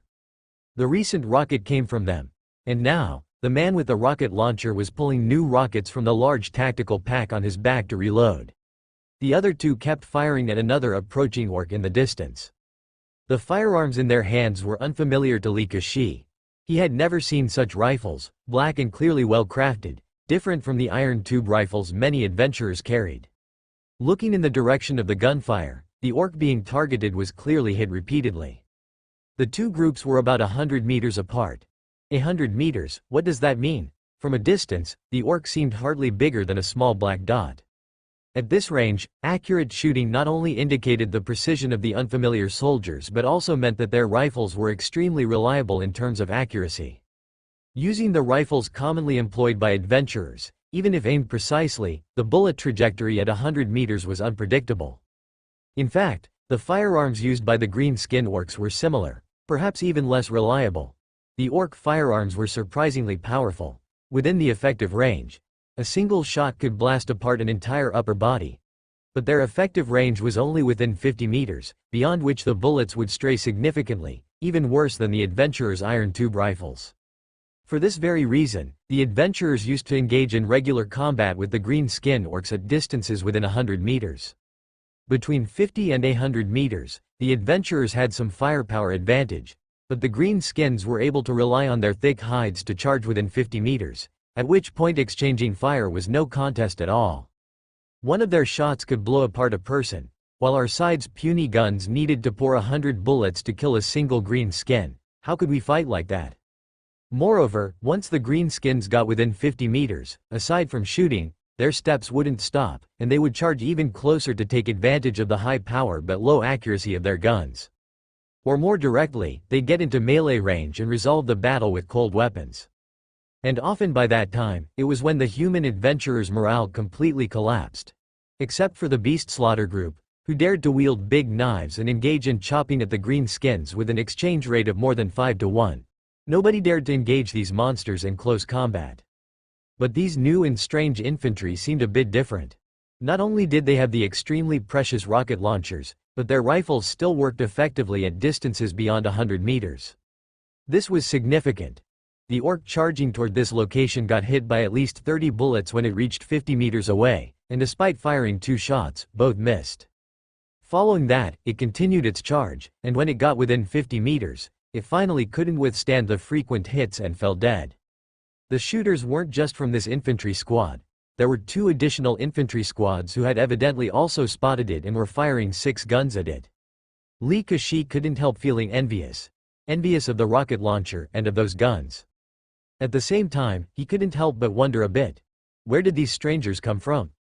He had extensive connections. He knew most of the named adventure groups that mingled around Rubbish Town. He had never seen any group equipped like this. He saw someone waving at him. Li Kashi hesitated for a moment but still went over. He asked, "Which group are you from?" The person waving at him was momentarily confused, then quickly responded, "We're not from any adventure group. We are warriors from the New Alliance. I am Sergeant Luke Duffy." The amount of information was a bit overwhelming, and Li Kashi for a moment didn't even know what to say. Sergeant Duffy noticed the armband on his arm and asked, "Are you also from the Beast Slaughter group?" "Yes." "Then get to the rear as quickly as possible. Many of your comrades are regrouping there. We still need your help to put in a joint effort to clean out these filthy green skin monsters." Li Kashi was stunned again. His resolve to die retreated. If there was still hope of victory, then indeed he shouldn't die. If possible, he still hoped to see more green skin monsters die before his eyes. Sergeant Luke Duffy, I'll remember you. I am Li Kashi, captain of the Beast Slaughter Group. May we meet again under better circumstances.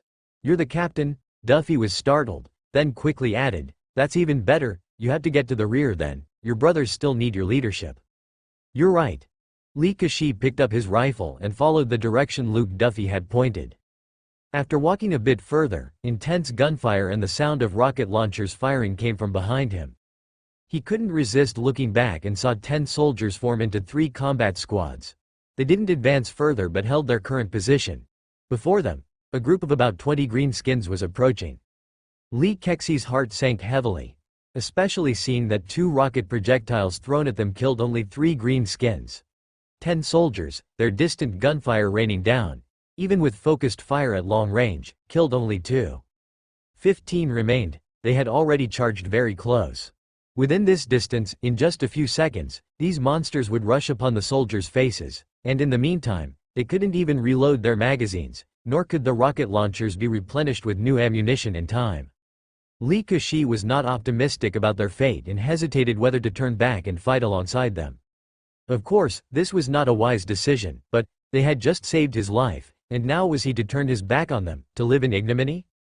While he was in the throes of indecision, he heard two rumbling sounds from behind him.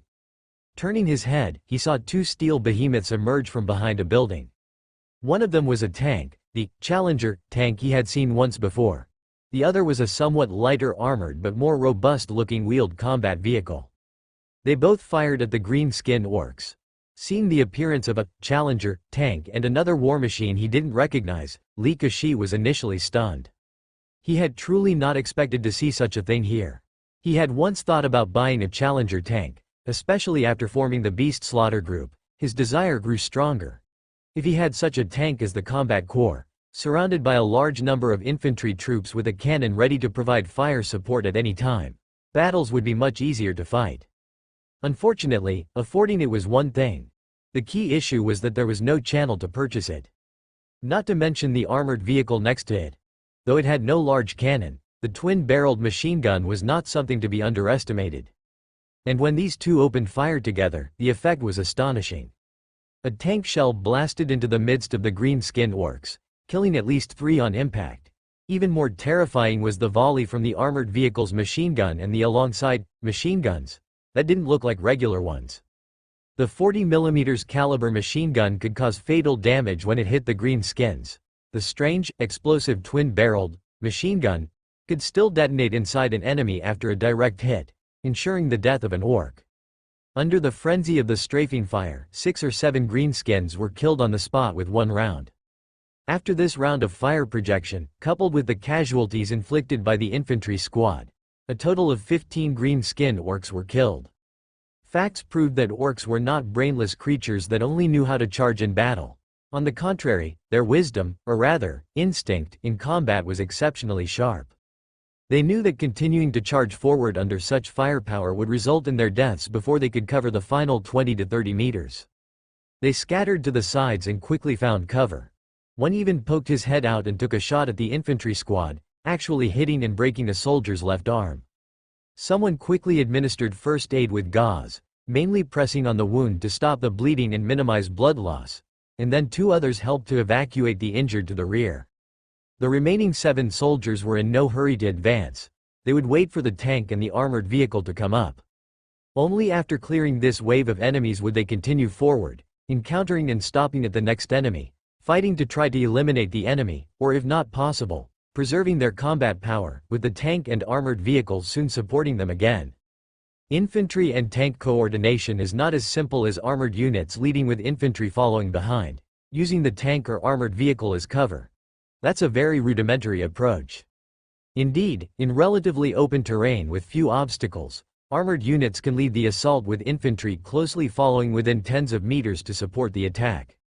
But at this moment, in this location, in the midst of urban ruin combat, it is usually necessary for the infantry to lead, with armored units providing fire support from behind and leveraging the infantry's close combat advantage to eliminate the enemy one by one. If armored units led under these circumstances, with complex terrain and enemy situations, who knows what sort of enemy might emerge and what weapons they could use to threaten the armored vehicles.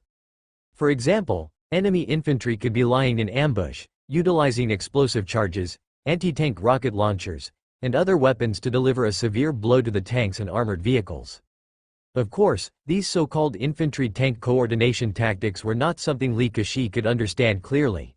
He only knew that the seemingly numerous cluster of green-skinned orcs stood no chance of turning the tables, and their fate was certain annihilation. Compared to the tactics of coordinated operation between tanks, armored vehicles, and infantry, what Li Keqi envied even more were the tanks and armored vehicles themselves. His entire Beast Slaughter group, with 6 or 7,000 men, couldn't muster a single tank. Yet an infantry squad's attack tactic included the coordination of tanks and armored vehicles. All were human, so why what a huge gap there was. Tactics could be practiced. But equipment, if you didn't have it, you really didn't have it, and there was nothing you could do about it. Perbove was not in the best of spirits. He had already received several casualty reports. According to the earlier plan, there were nearly 20 infantry tank coordinated assault groups operating in phases, controlling a battlefield front about 3 to 4 kilometers wide. He had ordered the frontline combat units to advance 2 kilometers forward, planning to strike a blow to the green-skinned orcs that were still rushing in. Perbov's troops did indeed accomplish the predetermined objectives, and in the 2-kilometer advance, at least 300 green-skinned orcs were eliminated under the fire of the infantry and armored units. But his troops did not come out unscathed during this process. 2 tanks were destroyed, 3 armored vehicles were lost, and over 50 soldiers were casualties. That was distressing enough for him. And indeed, such casualties would impact the entire battalion's combat effectiveness. The biggest single loss was when an assault group nearly got wiped out. Perbov saw a verbal briefing from the evacuated wounded soldiers, who reported that during their march, they were ambushed by green-skinned orcs. Those greenskins cleverly hid in the building ruins and avoided the infantry's search range. Then they launched a simultaneous assault, and by the time they were discovered, they were already within 60 to 70 meters. These orc-like creatures tactically divided into 4 formations and launched simultaneous attacks on both the infantry at the front and the armored units at the rear. Suddenly engaging in close quarters, the infantry squads suffered greatly in the exchange of fire. They managed to kill 4 or 5 enemies at close range, but they were also subjected to close-range blasts from the greenskins. The crude firearms in their hands could incapacitate a soldier with a single shot. Even if it hit a bulletproof vest, it might not be fatal, but breaking ribs and causing internal injuries that significantly reduced combat capability was not an issue. What was even more terrifying was that the greenskins were fond of using shotguns. The scattered pellets sometimes even shattered limbs. In close-quarter combat, the casualties among the soldiers were heavy. After that, when the greenskins closed into the range of melee combat, despite the G9 rifles being equipped with bayonets and serving as decent pull weapons, they were still no match for the greenskins. More critically, they could not get immediate fire support from the armored units. The armored units had their own troubles. Over 20 green-skinned orcs, using obstacles as cover, approached the vehicles from the side and continuously moved while the artillery and machine gun angles were rotating, forcing the vehicles to be unable to fully utilize their firepower advantage. Despite a considerable number of greenskins dying in the charge and 2 being taken down by the protective infantry accompanying the armored units, 7 or 8 still managed to get close. With their shotguns, they eliminated the accompanying infantry and placed explosive packages on the tank's tracks and the rear sides of the armor, and the armored vehicles received the same treatment. Such explosive packages destroyed a tank and an armored vehicle. Had it not been for the squad leader who was ambushed immediately sending out a distress signal, and fortuitously, a team located just a few hundred meters away coming to their aid, they might have been completely wiped out. Yet, even so, their losses could still be considered severe. Of the more than 20 infantry who survived, only 6 remained, 1 tank was destroyed, and out of 2 infantry fighting vehicles, only 1 was left. A warning bell sounded in Perbov's head. The enemy they faced this time wasn't something easy to deal with like common marauders. Although these green-skinned orcs only had light and melee weapons at their disposal and had to rely on such primitive methods as manually placing explosives to destroy armored units, it was apparent that the greenskins were severely lacking in long-range firepower. But by virtue of their beast-like physical fitness and their surprisingly strong combat ability at close range, as well as their reckless disregard for death, even if his forces had a significant firepower advantage over the enemy, they still could not avoid losses in battle. From the time they left Wying City until now, Perbov's 1st Battalion had already lost 2 tanks, 1 had broken down en route and had not been repaired, 2 armored vehicles, and nearly 100 personnel were either killed or wounded. This meant his forces had already lost over 10%. The battle against the greenskins would surely be tough, but they had already sustained such heavy casualties at the very beginning. What about moving forward? Unthinkable, but soon, he pushed these tentative thoughts back down. The fight had to go on. The troops that set out earlier had, as planned, advanced the front line by 2 kilometers, eliminating a considerable number of greenskins. Also, because of their decisive push forward, many greenskins that had been on the offensive had to pull back.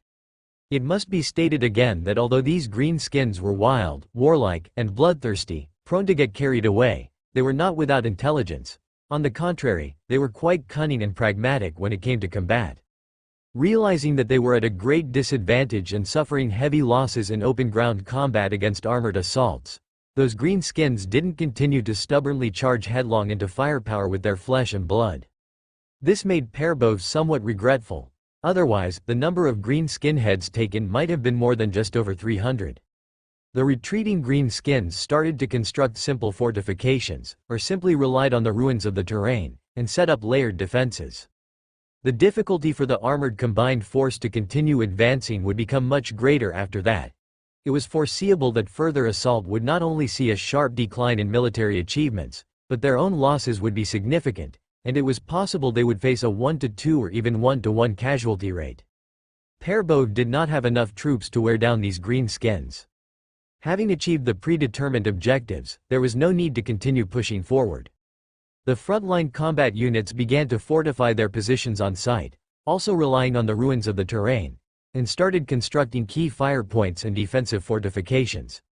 Their advantage over the greenskins lay in the fact that their defensive positions were supported by armored vehicles and tanks providing mobile firepower from a distance. If the greenskins dared to rush out and charge the positions, tank cannons, machine guns, and bomb-firing machine guns would teach them a lesson. Both sides thus entered a standoff phase. If this situation were maintained, Perbov could accept it. He had already discussed and agreed upon the objectives of this operation with the commissar at the battalion headquarters, as well as with several staff members and adjutants. They could not possibly reverse the deteriorating situation of the entire war with the strength of just one battalion. What they needed to do was to stabilize the front lines, be the mainstay, plug the gaps, and stop an all-out collapse. As long as the battle could be sustained until the governor arrived, it would be considered a success. But those green-skinned orcs seemed to have no intention of backing down. They still had ideas of breaking through human defenses. But this time, Perbov wasn't going to be polite with them. 10 miles from the front lines, the 155 mm howitzer positions were fully constructed. It wasn't the rush stage anymore. A large number of adventurers had retreated from the front lines and reorganized. There was no need to worry about friendly fire, and the shooting elements from the front lines had already been transmitted back. Without a second thought, they fired 5 rounds of artillery. 60 heavy artillery shells fell on the green-skinned orcs' attack route within less than 10 minutes, and the nearest shell landed less than 100 meters from the frontline soldiers. It was difficult to determine the exact casualties caused by these 5 rounds of artillery beyond the front-line defenses, but a rough estimate suggested that the green-skinned orcs suffered more casualties than previously inflicted by tanks, armored vehicles, and infantry combined. After another loss of 300 to 400 green-skinned orcs, the attackers at the 5th district had basically lost 20% of their fighting force. After 5 rounds of shelling, the surge of strength the green-skinned orcs had been gathering for a charge came to an abrupt end, and they finally ceased their aggressive push. A 20% loss, of course, hadn't exceeded the threshold of what the green-skinned orcs could withstand. But casualties must have meaning. Stubbornly advancing under heavy artillery to attack layered defense positions isn't about bravery, it's about stupidity. Greenskins are never stupid in battle. Moreover, the greenskins weren't necessarily forced to continue this deadly struggle. The width of the 1st Battalion's combat front stretched at most 5 to 6 kilometers. Yet the overall width of the attack front toward Rubbish Town within the High Tower ruins probably exceeded 60 kilometers, encompassing the entire High Tower district as well as the surrounding suburban areas. There was ample frontline width for maneuvers such as flanking and encirclement. If they couldn't bite through, then they would simply stop biting and strike elsewhere. Perbov understood this as well. The scale of this war was, after all, nearly 100,000 adventurers and armed scavengers facing off against 10 to 20,000 green-skinned orcs. An 800-person composite camp, however well equipped, served as a significant weight, capable of tipping the balance of the scales. But that was the extent of it. One couldn't expect a single camp to hold a 60-kilometer front line. Achieving the current battlefield results was sufficient. They had inflicted significant casualties on the greenskins' fighting force and stabilized the defense line, holding off the peak of the green-skinned orcs' assault forces, gaining time to reorganize the follow-up troops. Perbov had done all he could. What remained to be seen was how people like Dennison Henry and Jason Swan would handle the situation. Oh, and one more thing. He had received intelligence that the leader of the Beast Slaughter group had been rescued by them. Perhaps he could be counted on as well. Perbov had an estimate of how long he could hold out. He could defend until the artillery support ran out of ammunition. If the pressure became too great and the 155 mm howitzer shells were exhausted, then there was no room for discussion. it was time to retreat promptly. Not to retreat would mean sacrificing the troops for nothing. A 155mm howitzer shell weighed 60 kilograms, and with 12 guns firing 5 rounds, they had already shot out 3.5 tons of shells. The logistics support had 3 trucks dedicated to transporting ammunition. Subtracting the ammo used at Sanchi town, the remaining shells were enough for, at most, 30 rounds of fire. That was the limit of their defense. Denison Henry was anxious too. He didn't know much about military matters, but he understood the simplest comparison of numbers. Perbov's troops could fight, but they couldn't replace the role of 100,000 people. Here at the artillery positions, he was gathering the fleeing soldiers, and the effect was actually not bad. Mainly, the 12 large cannons lined up in a row were extremely intimidating. When the fleeing soldiers retreated here and saw these cannons, they couldn't help but slow down. Then, Henry would step forward, offering a carrot and stick, and keep people around. The so-called carrot was money. Henry had money, but not as much as it seemed. He had only become wealthy in the past 2 months and had made quite a bit, but he lacked accumulation. But the key was that he was now willing to spend money, even spending all his money and going into debt if necessary. After all, as long as they won and held their ground, and Rubbish Town was ultimately incorporated by the governor into the new alliance's system of governance, money wouldn't matter much anymore. This information was unknown to the ordinary adventurers. Therefore, his willingness to spend generously still had an effect. Another big stick was the policy on deserters implemented by Rubbish Town. For the adventurers who kept fleeing, Rubbish Town certainly had to come up with a measure. In fact, during this period, quite a few adventurers who had left the front line had already been executed as deserters. This pressure had somehow reached the front lines. During the Great Collapse, everyone was running, and with no officers enforcing military discipline, no one took this matter seriously. But now, with mention of heavy artillery here and the offer of double pay, the adventurers naturally had to seriously consider their choices. Of course, another key factor that could not be overlooked was that after the adventurers were reorganized, they were not sent to the front lines immediately. Having just been routed by the green-skinned orcs, sending them straight to the front line would likely have no effect. But just reforming the organizational structure and regrouping on the spot, staying beside the artillery positions without having to fight directly, was much more palatable. And by using these adventurers, they could continue to gather more adventurers, which could have an expanding effect. In a few hours, Henry had gathered around 4,000 to 5,000 adventurers. With these people, Henry began to think about sending them to the front line to fight. However, after contacting Perbov, the answer he received was that no more people were needed. They were managing fine on their end. Mainly because the Beast Slaughter Group had been reorganized. Colonel Lee Kashi, whom Henry knew, had led half the Beast Slaughter Group. Behind the defensive line formed by the 1st Composite Battalion, they finally had time to properly regroup and boost their morale. They were reorganized and then deployed to the front lines, significantly reinforcing the various firepower points and relieving the manpower shortage of the 1st Composite Battalion's infantry.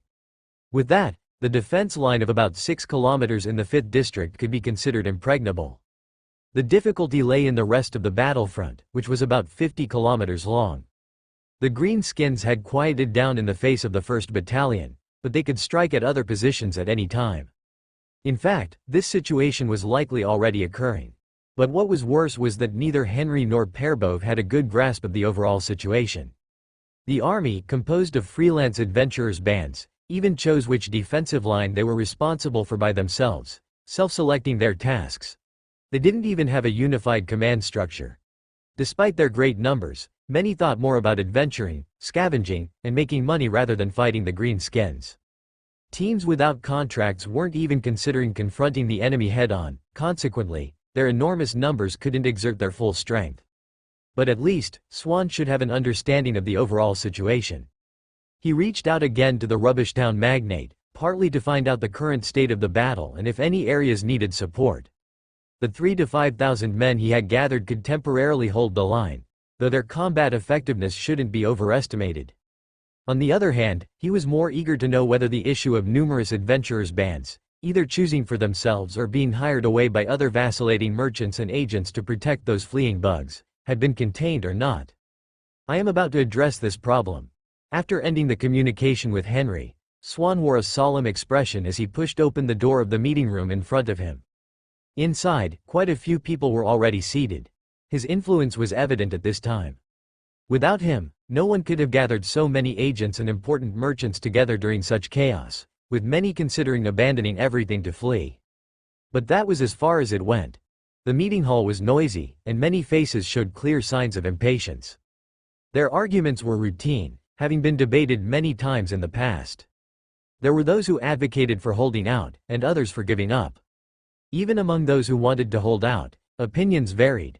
Some were calling for the establishment of a unified Rubbish Town army to end the disarray. Some suggested stricter supervision of the adventurer groups and more rational task distribution with increased rewards. Swan had actually eavesdropped for quite a while before entering the room. The situation of the argument was pretty much as he had understood before. Most people still wanted to continue holding on. Even though the situation was dangerous, everyone's investments were still in Rubbish Town. On these wastelands, the value of floating wealth was very low. Currency? This thing that can't be eaten or drunk isn't the same as in a stable society where money can buy everything. In the wastelands, it was too common to have currency but not be able to buy anything. Even if it was the Alliance currency issued by the Alliance, it might not be accepted much farther afield, and its purchasing power fluctuated greatly. What was truly valuable were tangible goods, whether it was food, raw materials, or weapons and equipment. These were wealth. Another important form of wealth was industry. Industry depended on many things: machinery, locations, sources of raw materials, trade channels, business environment. Many of the people present had worked their way up to being agents because they owned industries. Giving up Revival City was tantamount to surrendering their greatest wealth.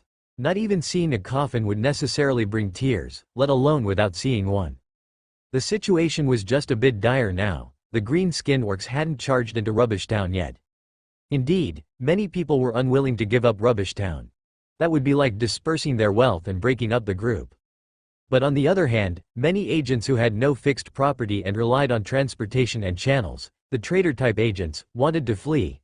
Although the losses from disbanding and fleeing were not small, it was still better than continuing to hold on and ending up completely collapsing and unable to escape. However, the next piece of news that Swan was about to announce could very likely change the situation. When he stepped onto the podium, the noisy and chaotic arguing gradually subsided. People began to wait for this big shot to speak, hopefully with some good news. And Swan did not disappoint them. The retreat that spread from the 18th district to the 5th district has stopped. A force from the Alliance Army in Revival City has responded to my request. They have not only plugged the holes in our defensive line but have also pushed back out 2 kilometers. Meanwhile, other units on different fronts made an orderly retreat and have now re-established a new defensive line centered around the 5th district. The situation has temporarily stabilized. This news was exhilarating. The arrival of the army belonging to Mr. GU near Rubbish Town was known to everybody. Those who were not well informed wouldn't be able to sit in this meeting room. Someone couldn't help but ask, is Mr. GU coming to help us? Will he resolve the trouble with those green-skin beasts for us? Yes, Swan gave a confirming response. In fact, he had not had the chance to communicate with Mr. GU, only with Henry. But that didn't prevent him from speaking confidently now. And this message, indeed, was inspiring. Anyone with clear eyes knew that the green skin crisis had spread to a point where it could not be resolved by the power of Rubbish Town alone. By bringing in Mr. GU, who had completely taken control of Revival City, there was hope for a solution to the problem. However, some even smarter people thought of another key point. A man with dirty, tangled, blonde hair stood up and questioned Swan. What's the cost? What is the cost? Swan looked toward him. That was Nasser, his rival. The second-ranked agent in the whole of Rubbish Town. Unlike him, Nasser didn't control much in the way of physical industries. His greatest industry were the adventure groups. At least 30 large and small adventure groups active around Rubbish Town had been brought together by him through funding, sponsorship, direct organization, and other means. He controlled these adventure groups' earnings and sales channels and could directly issue tasks to those adventure groups. The 30 adventure groups, the largest with thousands of members and the smallest with dozens, collectively added up to 2 or 3 tens of thousands of armed adventurers under his influence and control. Moreover, he also had close connections with many raiders on the wastelands. This was an annoying fellow, and precisely the person Swan was most wary of during this green skin crisis. He was the typical type with no industries. His wealth lay within those people. Even if Rubbish Town was ruined, Nasser would indeed suffer severe losses, but he could take his people and try to develop another ruin mine, or simply become a raider for some time. With a gun, there's always a way out. Facing Swan's intimidating gaze, Nasser seemed utterly unconcerned. Splitting his mouth into a grin, he revealed his yellow teeth and said, "Would Mr. Gu be so kind as to help us fight this war without asking for anything in return? Our dear Mr. Swan. Just what exactly did you promise Mr. Gu?" His question sent the room back into silence. It's certainly good that Mr. Gu is willing to help, but one must indeed clarify what the price will be. The other various agents awaited Swan's answer. Swan revealed a smile. The price? The entirety of Rubbish Town. With those words, the room fell silent. Even his old rival Nasser was completely thrown off balance. He tried to create difficulties for Swan, but how could you blurt out everything on your own? He had planned to press further, to clarify what specific rights over Rubbish Town Swan had sold out, wanting to embarrass him further.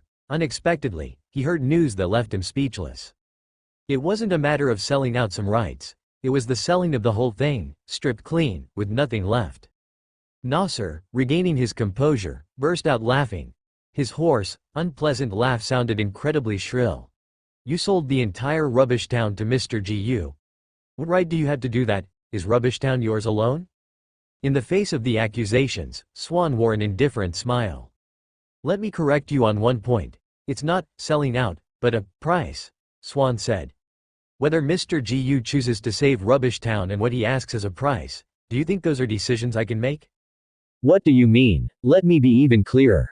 Swan continued, Mr. Gu believes that Rubbish Town is already part of the Alliance, and as the ruler of the entire planet, it is only right that he would rule Rubbish Town and rightfully incorporate it into the new Alliance system. It's just that Rubbish Town happens to be facing a huge crisis, under the threat of greenskin orcs. He is coming to help his own people. Swan emphasized the word, helping his people, heavily. Many understood his implication and fell into thought. Others either did not understand or refused to accept it even if they did. Nasser continued to make noise. What gives him the right to do that? Do our 100,000 people, our 100,000 guns, mean nothing? Those factories, those industries, they are our property. How can he just take them because he's Mr. Gu? Some, confused, joined in the commotion. Swan just looked at them and let out a cold snort, not saying much else. Gradually, some began to understand and gradually fell silent. Finally, Nasser's face turned sour. His supporters were no longer numerous. Clenching his rotten teeth, he said to Swan, "Are you intending to wipe us out completely?" "I never said that," Swan retorted. "I'm taking my people and leaving, right now," Nasser declared. Finally, Swan smiled, a radiant smile.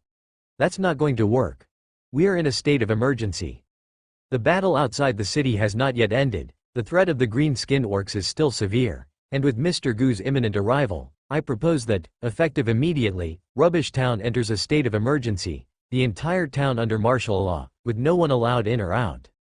Following procedure, Swan's proposal should go to a vote, but today, he didn't ask for those in favor to raise their hands. Instead, he asked for the opponents to raise theirs. Nasser shouted in opposition, and a minority roared angrily with him. But it was to no avail as the majority maintained an eerie silence. With a smile, Swan announced, "Then from this moment on, Rubbish Town is officially under martial law." Henry had already learned about the recent events in Rubbish Town. He was also an agent. The meeting should have provided a place for him. Being busy outside, one of his subordinates had to attend in his stead. His subordinate had informed him of the situation and was one of those who had kept quiet at the time. Martial law was of course a good thing, preventing the situation from further deterioration. Preventing those agents and traders from fleeing with supplies and a large number of adventurers. If it lasted too long, it would surely become uncontrollable.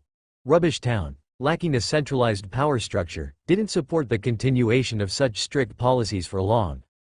But despite that, he still felt it was somewhat miraculous. When he re-established communication with Swan, he couldn't wait to ask, was the martial law order really passed so easily? Do you think it was easy?" Although he said this, Swan's voice was steady, yet with a hint of pride. I had contacted many agents close to me who have industries in Rubbish Town in advance. Past, that's how it had such an effect. Henry noticed a subtle shift in Mr. Swan's attitude towards him. The personage, whose status was far above his own, seemed to be trying to befriend him, and the tone of his speech was attempting to become more intimate. It wasn't exactly flattering, but at least it was an overture of friendship. It was because he had aligned himself with the governor before Swan did that Mr. Swan needed to befriend him, to make it easier to speak in the future.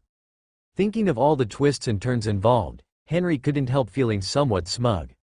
Curbing this minor smugness, Henry continued with the previous topic. Then, wouldn't this push Nasser into a corner, making him desperate?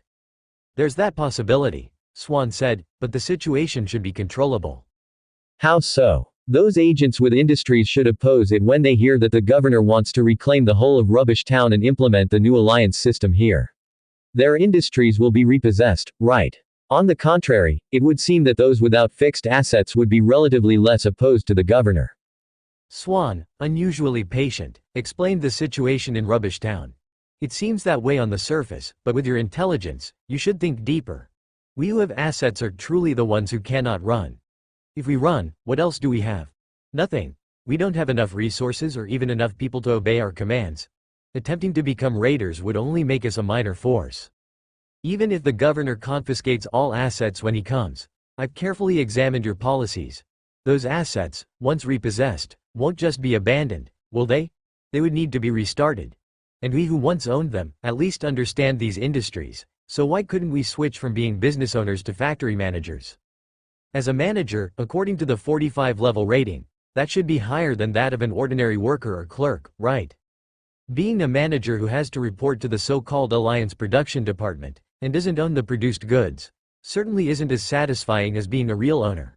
But your policies can guarantee a lower limit, allowing people to live a steady, decent life. Believe me, just that is enough to attract quite a few agents who don't want to live in constant fear. Moreover, what room do we have to refuse? Either Rubbish Town is destroyed and becomes nothing, or one goes from being an agent to a factory manager, a member of the management staff. Many people would make this choice. On the other hand, those without assets are the ones who cannot accept the arrival of the governor. After the governor arrives, will he continue to allow large numbers of armed forces to remain in their control? Once all production is allocated by the new alliance government, can they still profit from buying and selling goods? Taking the chance with enough manpower while one still can, having guns and people, where can't they carve out a domain for themselves? Even as raiders, they would be the leaders, living luxuriously, with people at their command. They are the ones who are least willing to stay within the governor's system. Henry listened thoughtfully. Swan paused, with more to say. For us, the proprietors, the only real point of concern is the situation of those who had assets in the past in Revival City. Many are most afraid of surrendering their assets, only to be liquidated in the end, as was the case with the large executions before the governor's speech in Revival City. Frankly, that set a very bad precedent. Our governor took harsh measures to quickly take control of the city, but it was a very, very bad start. With these words, Swan revealed his stance and concerns to Henry, who had clearly sided with the governor. Henry also understood that he was seeking assurances from the governor through himself. But this assurance, Henry felt he couldn't provide it. And he didn't need to provide it. He responded, if you really understood the situation of those who were executed back then, you would know they got what they deserved. They killed the old council president Hodgson, who had supported the governor. They tried to violently prevent the governor from entering Revival City. They colluded with the cult. For these crimes, they deserved to die. The situation is different between Rubbish Town and Revival City. If you can bring the whole city under the governor's command and actively help the governor restore production afterward, without hatching any more schemes, then why should you worry about those baseless concerns? Having heard these words, Swan stood by the window, unsure whether he had gotten what he wanted or not.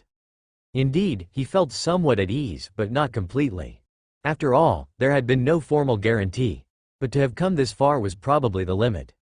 The call ended, and Swan stood by the window, full of ambition. His office was perched at the highest point of Rubbish Town. Looking down, his feelings were complicated. In the past, he had always strived to climb higher and higher. Once he reached the top, he extended his hand, wanting to grab more and more. He wanted to be the master of Rubbish Town. At one point, When the green-skinned orcs brought severe harm to Rubbish Town and Henry said that the governor intended to completely reclaim it, he thought his dream was going to shatter. But now, it seemed that he could achieve this goal from another angle. After all, Rubbish Town was 200 kilometers away from Revival City. If he did well, could he become the mayor of Rubbish Town? As the highest administrative official, to some extent, it seemed he could fulfill his old desire. Previously, to become the master of Rubbish Town, he had to fight against heaven and earth, figuring out ways to compete with those who didn't follow his path. Yet this time, it might be an opportunity. The governor would help him sweep away those damned things, and he could then become the boss in this clean house. It couldn't be anything but a good thing. Once the governor arrived, he needed to put on a sufficient performance. He had to ensure proper logistics support, proper restructuring of the adventurers, proper inventory and transfer of the overall industry of Rubbish Town. These things had to be done perfectly. Thinking of many specific action plans, he momentarily got lost in thought. A series of footsteps from behind brought him back to reality. Turning around, he saw a rather handsome young man dressed in a gray combat uniform. That was Mark Ferry, his confidant, whom he had promoted to help him manage the most crucial armed force under his command, the Clock Ironblade Adventurer Group. "Boss, the martial law order has been carried out." "Good." Swan's voice regained the indifference he always showed to others. He was always like this, keeping a distance from people. In his view, a sense of distance was one of the key points to maintaining mystique and authority, especially towards his subordinates. As usual, Ferry should have just left after getting a "good" from him. But today, things didn't seem to be quite the same. Ferry hesitated for a moment, then continued. "Nasser won't let things go. He's mobilizing the adventurers he can control who are still in town. There might be conflict later." Swan frowned and looked at Ferry. "Isn't that what I've told you before? He surely won't let things go, but he has no chance. I've had people cut off the communication lines with the front line. Now only I can contact the front line, cutting off his ability to call people back. The armed forces he can mobilize in Rubbish Town definitely do not exceed 10,000 men, while my Clock Ironblade has returned, with 3,000 well-equipped men. Blockade the town, no need to kill them, just hold until the governor arrives, and we win."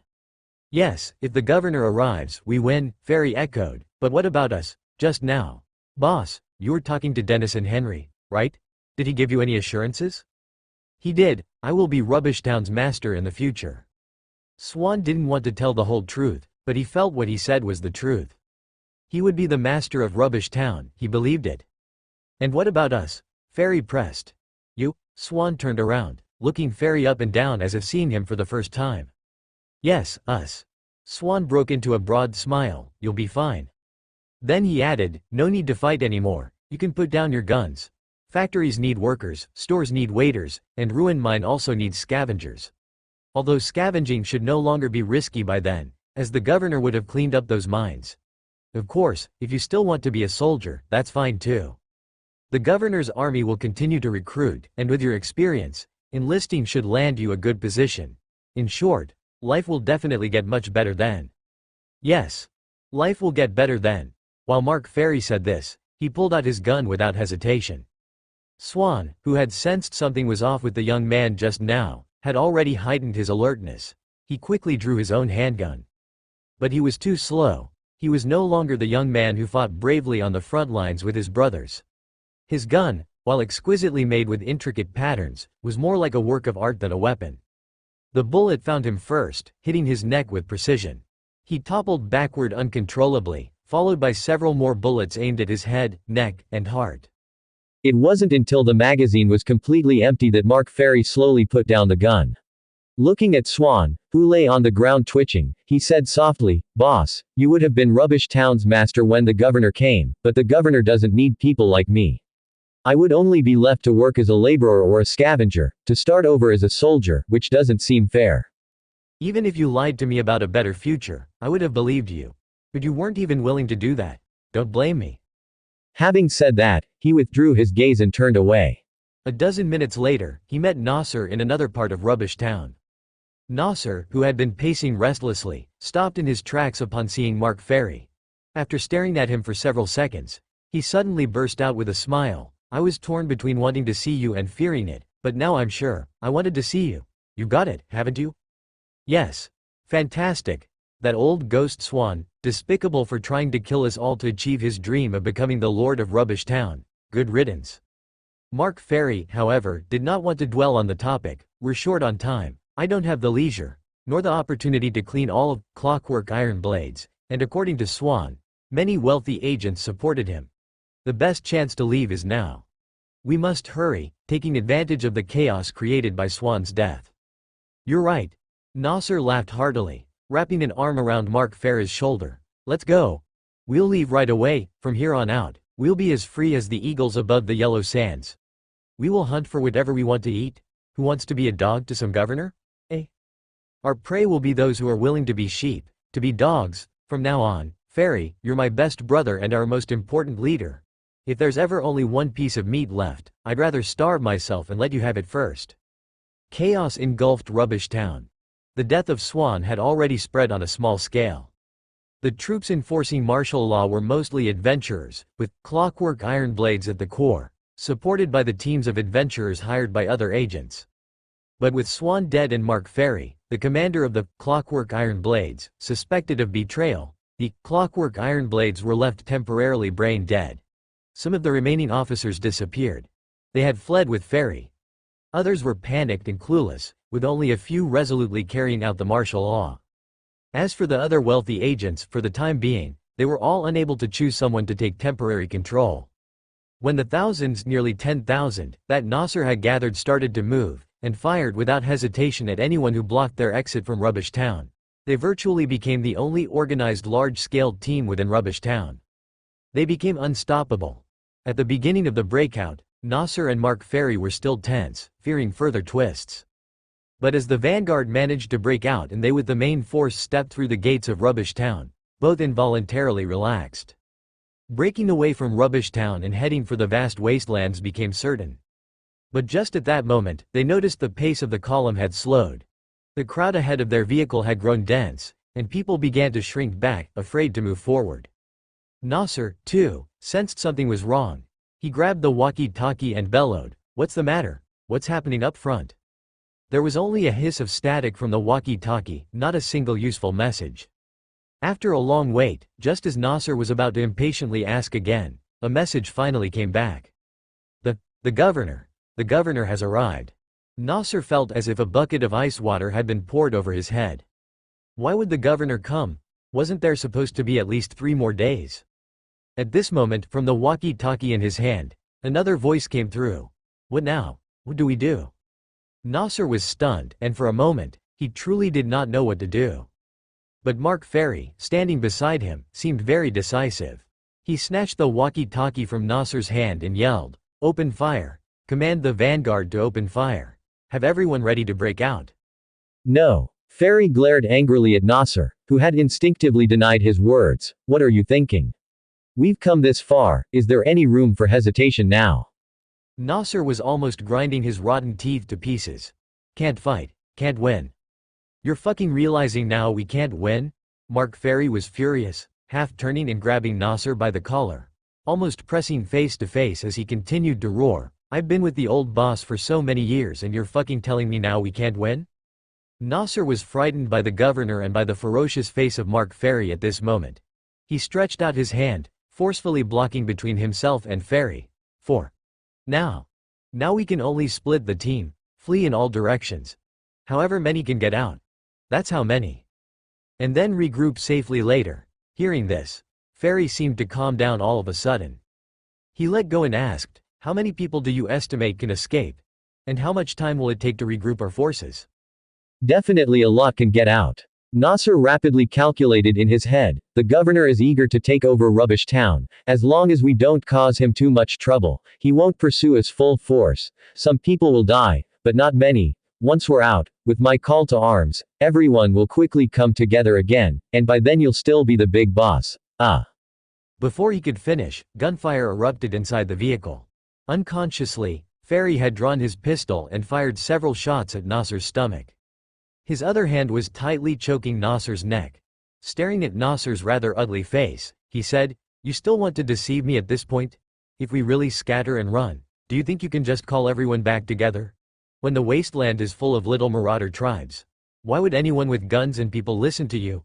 I fought my way out to be the top dog, not to be some small-time chieftain in a tiny tribe. I hate being lied to the most. He had completely forgotten what he had said to Swan when he was facing death. Taking a long breath, he realized the walkie-talkie beside him was still on. But he didn't care about that anymore, picked up the walkie-talkie and yelled to the other side, "Get everyone ready. We're going to gather our forces, focus on one direction to break out. Only by concentrating can we have a way out. Now I'm the boss, listen to me."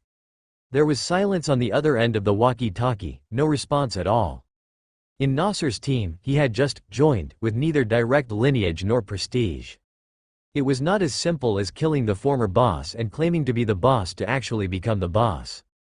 The current state of Rubbish Town, and the many emotional entanglements that had just unfolded, were unknown to Ji Yuhang. The latest news he received still came from Dennis and Henry. According to the intelligence, Jason Swan, Rubbish Town's most important agent, should have confirmed that he would try his best to lead the entire town to submission. There were indeed resistance forces within the town, but they would enforce martial law, locking up those dissenters within Rubbish Town until he arrived to take over. This should be going smoothly, right? Yet, when he led his troops to the outskirts of Rubbish Town, they encountered an adventure group of over 1,000 people leaving. They looked like an advance party. At first, there was no exchange of fire, just a standoff from a fair distance apart. At this moment, Ji Yuhang's keen judgment told him that something might have gone wrong inside Rubbish Town. When the frontline troops came to ask what should be done, he pondered for a moment before issuing an order: "Convey my commands to those adventurers. Rubbish Town is the territory of the Alliance, and as commanded by me, should now be in a state of complete martial law. Order everyone to immediately halt their advance and retreat back to Rubbish Town to rigidly enforce martial law." Soon, Ji Yuhang's order was relayed to the adventurers in front by the soldiers using loudspeakers. This statement left the adventurers feeling very hesitant. Just retreat because they say so? What about the ruckus they had stirred up in front? A military parade? But if they didn't retreat, were they supposed to fight a battle with the army of the governor on the other side? The military forces that had come this time lacked the intimidating armored troops. At least the ones that appeared before them were only ordinary infantry. However, seeing the enemy's uniform black and gray military outfits, combat gear, and the firearms that seemed much more reliable than the iron pipe rifles in their hands, not to mention the far greater number of rocket launchers and machine guns. In short, the enemy was much more elite, but the warriors of the 2nd Infantry Division didn't care what those adventurers thought. The troops confronting the adventurers in the very front included 3 companies. Other troops were still marching from behind, while some spread out to the sides. The governor had to enforce martial law, and he wouldn't just do it through the megaphones. He needed sufficient power to ensure that those who disobeyed orders would have a miserable end. In fact, the entire 2nd Division was next ordered to seal off the town, making sure to fully blockade the area outside the town entrance. And as for the 3 companies tasked with the most direct confrontation, they busily got to work in front of the adventurers. Quite a few of them took out their entrenching tools and began digging foxholes on the spot. The expansive area outside Rubbish Town was an unobstructed wasteland. With relatively close proximity to each other, the officers of the 3 companies were quite tense. Should there be any accidental discharge, they definitely needed some form of cover. Given the urgent situation, digging trenches on the spot was clearly impractical, but any hole would be more useful than being out in the open. Even if shallow, as long as it allowed someone to lie down and reduce their exposed area, it would suffice. Their actions left the adventurers on the other side even more at a loss. Dare not fight, yet reluctant to retreat. More crucially, there was not even one person among them who could make a decisive call. Those group leaders and team leaders, unsure of what to do, heard Mark Farah's orders from the radio, commanding them to perform an armed breakout. But the adventure group leaders didn't immediately start to act. "Who are you? Should I just listen to you? Where is my boss, Nasser? You, a random nobody, are telling me to lead my people to clash with the governor's obviously elite army. Am I an idiot to heed your orders? Aren't our lives valuable?" Most people, in this state, still possessed some sanity. But, well, with the crowd big enough, anything could happen. Moreover, this group of adventurers was far from being as disciplined as regular armies. Whether someone was truly a fool, unconsciously following whatever orders came through the radio, or perhaps someone was simply too tense in the current situation and accidentally fired. In any case, in the wilderness, a sporadic 3 shots rang out from among the adventurers. The soldiers of the governor stationed a couple of 100 meters away, however, were unharmed. The adventurers' widely used decrepit iron pipe rifles had a maximum theoretical range that could hit beyond 500 meters. In reality, past 100 meters, they were hardly accurate, even for a marksman. These 3 bullets did the same, merely kicking up 3 patches of dust in front of the digging infantry companies. But this was a matter of principle. When the enemy used lethal arms to launch a direct attack, a counterattack became an almost inevitable option. Nearly 400 soldiers from the 3 infantry companies began retaliation at the same time. The most furious among them were over 30 squad machine guns. While digging and constructing temporary simple positions, the priority task of the 2nd Division's warriors was to get various company-level firepower deployed first. Mortars, rocket launchers, squad machine guns, all included. And the ones that got angry first were these 30-odd squad machine guns. With high firing rate, large ammunition capacity, and the firepower that burst forth in an instant, combined with the shooting from the other 300 rifles, the force inflicted significant casualties upon the adventurers right across from them in no time. The iron pipe rifles in the hands of those adventurers had no accuracy at a distance of 100 or 200 meters, but the G9 rifles in the hands of the Alliance soldiers were not the same. Even at that distance, where the person seen through the iron sights was tiny, by suppressing the muzzle and carrying out precise pinpoint shooting at the general location of the enemy, there was still a certain probability of hitting the target. What's more, those nearly 2,000 people stood quite densely and had no cover to speak of. People fell in droves, and those who were still alive couldn't possibly remain indifferent at this moment. They immediately lay down and began to attempt to return fire. The 2 sides thus exchanged fire at a distance of 100 or 200 meters. The adventurers were numerous and had many guns, but not only did they suffer greater casualties, their firepower was also completely suppressed. What was the use of nearly 2,000 rifles? If they were inaccurate, they were no different from noisy fire sticks. Moreover, not only were these 2,000 rifles inaccurate, but they also severely lacked powerful suppressive firepower. In terms of the density of firepower alone, one G9C general-purpose machine gun could match 100 iron pipe rifles. The 3 infantry companies in the front also suffered casualties. There were not enough foxholes dug, and those with no place to hide could only lie down and raise their guns to exchange fire. But relatively speaking, there were far fewer deaths than on the other side. What's more, they then took out even more ferocious weapons. Rocket launchers and mortars. The 3 infantry companies together had nearly 10 mortars, plus 20 to 30 launchers. When they concentrated fire in one salvo, it brought heavy casualties to the adventurers. And the greater blow was to their morale. Having already low morale and uncertain whether they should fight at all, the fighting started mainly because a few people were not thinking clearly or due to accidental discharges, and most knew the fight was hopeless. As a result, after being forced to start the fight, they were one-sidedly suppressed by firepower, slaughtered, and indeed, as predicted earlier, they stood no chance at all. After being bombarded like this, they collapsed entirely. Some started to run. But while fearing being shot at from behind, most still lay flat and didn't dare to move much. Then they discovered that those who turned and ran really had no issues, whereas the places where no one ran and people dared to poke their heads out to counterattack, often attracted a hail of machine gun fire, with mortars and rocket launchers occasionally targeting them.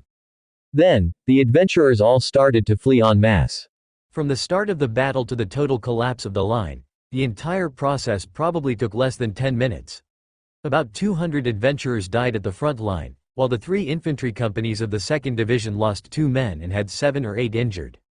At the same time as this side was fighting, the troops that were setting up the blockade in other directions also encountered conflicts with those adventurers. However, the results were much the same. Jiu Hang saw the situation on the front line and even felt somewhat disappointed. At 10 kilometers away, the 3 artillery battalions of the 2nd Division, along with the direct artillery support companies of the division headquarters, had already set up their artillery positions. Originally, they had planned to send over a few rounds of firepower from the more than 80 155 mm howitzers if the front line encountered any disadvantage, to give those Rubbish Town adventurers a little shock in terms of firepower.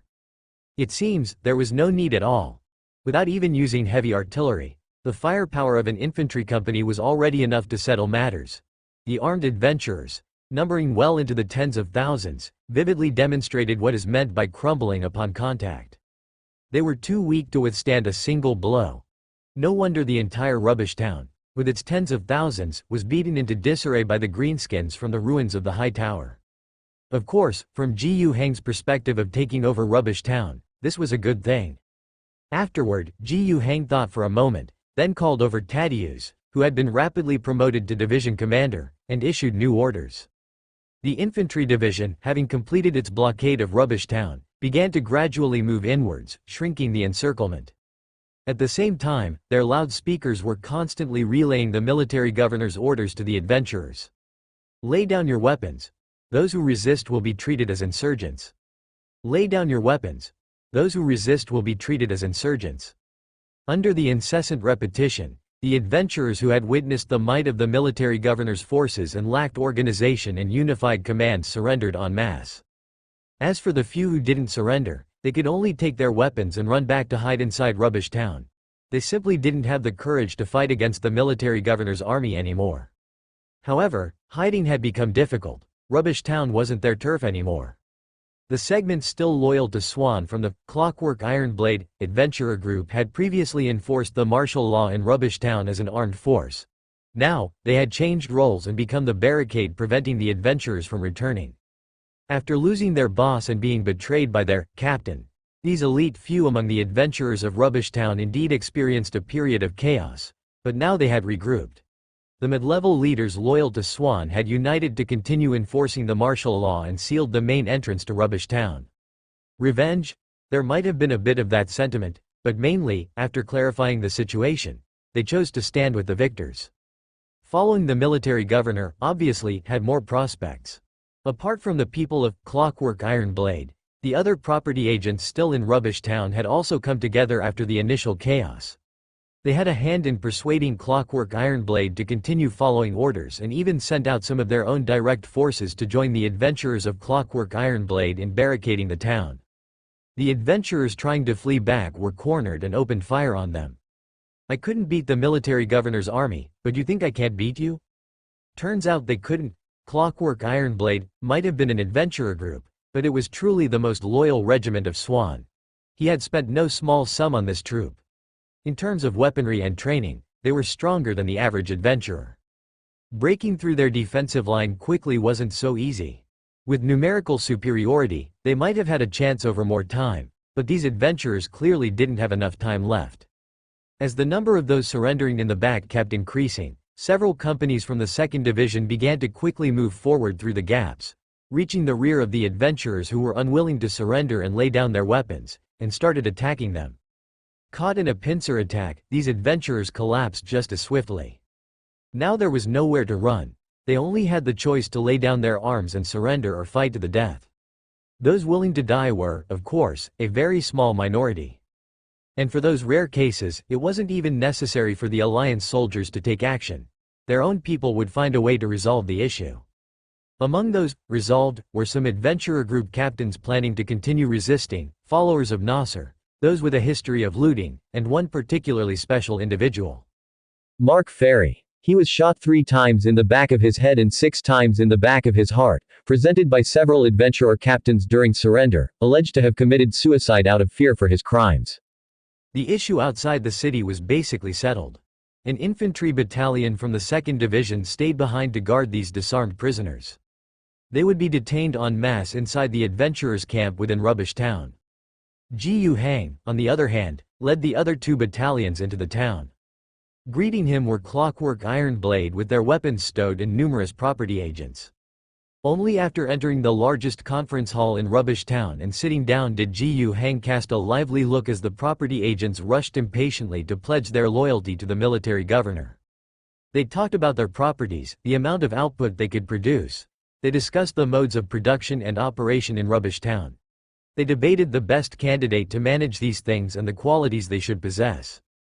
Gu Heng listened absently. It wasn't until Thaddeus, who still wore his bright red cap even as a division commander, pushed the door open and strode in. That Ji Hang's expression became animated.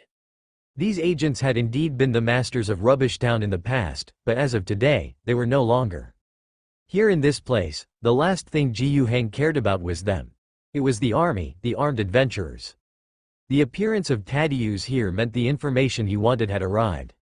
Ji Hang stood up and made a pressing down gesture with both hands. The proxies quieted down obediently. I understand the urgency in your hearts, and I believe that in the future, you will make outstanding contributions to the prosperity of Rubbish Town, he said. Hearing this speech, which set the tone, the agents felt much more at ease. With this tone set, everything would be fine for them. It meant that the governor still planned to use them, and they were not too worried about ending up like the elites in Revival City. In fact, Ji Hang did not intend to do that at all. The situations in the two places were different, and the property-owning proxies in Rubbish Town had not acted against him. Instead, they had quickly chosen sides and acted swiftly to help him just now. In such a situation, Ji Hang certainly did not need to conduct any major purge in Rubbish Town. He just needed to deal with the dissenters. In Revival City, where he had ordered more killings, although necessary and effective in eliminating the city's incurable vices, affecting governance, news of these actions reached the wasteland and indeed caused some places that would have easily submitted to experience some unrest. But Ji Hang wasn't overly concerned about these matters. It wasn't bad to face some resistance. If he were to take over fully, there were countless malignant tumors and vampires clinging to the survivor settlements in the wasteland, which would need to be dealt with after they were incorporated into the Alliance's system. After all, fighting corruption did require some evidence. It was better to resolve these issues under the guise of dealing with traitors while reclaiming territory. It was a matter of gains and losses. Governing Rubbish Town without purging would certainly be more complicated than starting almost from scratch in Revival City. The remaining proxies had intricate yet firm control over the industries that belonged to them. Corruption, the inability to fully mobilize society's productive forces, and resistance to policy innovation and promotion. These issues would probably be inevitable. However, besides the fact that they had submitted quickly and it felt wrong to punish them for it, another very important point was the pressure of the situation. The most pressing issue for Rubbish Town right now was undoubtedly not governance but war. The threat from the green-skinned orcs was far from over. Now, Ji Hang really had no time to fuss with these proxies. Having set the tone and reassured these people, Ji Hang smoothly announced the strategy he would implement in Rubbish Town. Rubbish Town is undeniably in a state of war, and the previous lax and uncontrollable system cannot win a war. Now, I declare that Rubbish Town has fully entered a wartime system and is under military management. All productive and business activities, except for the production of necessities of life and military goods manufacturing, are suspended. All residents of Rubbish Town must remain at home, and the city is in full lockdown. All essential goods for the residents will be distributed by the Military Logistics Department under the command of Colonel Tadius. The proxies who heard Ji Hang's announcement looked at each other, bewildered. Such strict management had never been seen in Rubbish Town before, and they appeared lost. Some instinctively felt that this was not right, but no one dared to speak up. Ji Hang paused and continued, "Just now, I had someone record everything you said. Each of you is in charge of an industry and the people dependent on those industries. You need to help manage them. You will temporarily work in the Military Logistics Department to assist Colonel Tadius and maintain order in the town. Your performance during this time will determine what treatment you will receive after Rubbish Town has settled down. I guarantee that if your job ranking reaches C5 or even above B, your personal income and standard of living will be better than before, and the power you hold will also be greater." It seemed to be another reassurance to them. These proxies, who had previously planned to turn to the governor, had gained some understanding of the policies implemented by the new alliance in Revival City. They knew that currently, no one in Revival City had received an A-tiered treatment. Those who were getting B-tiered treatment were very few. If an E-tiered treatment is considered the poverty line, D-tiered treatment already represented the good life many in the wasteland could only dream of. One would have to be a technical worker, a professional, or a lower to mid-level manager to receive this level of treatment. C-tiered treatment was reserved for senior government officials with commendable achievements, top factory managers, and senior technical experts in their fields. According to the governor, if they worked hard, they even had the chance to reach B-tier ranking. It was said that Lady Asina of Revival City, who was actually just a minister, currently had a ranking of B3. Of course, they were sober enough to realize that the governor's words were not just reassurance but also a tantalizing promise. The promise was tempting, but achieving it wouldn't be easy. But at least there was something to look forward to. Seeing that the proxies were getting excited, Ji Hang also showed a smile. With the help of these influential figures, things would indeed be much easier. Wartime system, military control, material allocation. With these three aces in hand, Ji Hang was no longer anxious about maintaining order in Rubbish Town. This part of the work, he had almost completely handed over to Thaddeus.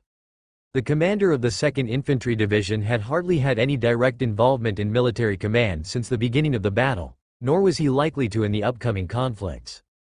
But his responsibilities were clearly much more important than those of a mere military commander. And Ji Hang believed he would do well. After all, he was the only SR-level talent under his command. Once Ji Hang had ensured that there would be no major issues with the city's order, he immediately shifted his attention to military matters. The threat of the green-skinned orcs was far from over. The 2 regiments of the 2nd Infantry Division had only rested in the town for one night before they had to set off again. To be honest, they were exhausted. From Revival City to Rubbish Town, what was normally a 6 to 7 day march, Ji Hang led his troops to arrive in less than 4 days. Marching 100 li a day, most of the troops had come by foot, and by the time they reached the outskirts of Rubbish Town, many had already reached their physical limits, only to have to fight another battle before they could enter. It was lucky that this battle was easy to fight, as the adventurers' will to fight was very weak. They shattered upon contact. Otherwise, it would have been a bit troublesome. Although they had rested for only one night and were about to head to the front lines, there was no alternative. Just during that very night, Perbov at the front line had already sent multiple pieces of bad news.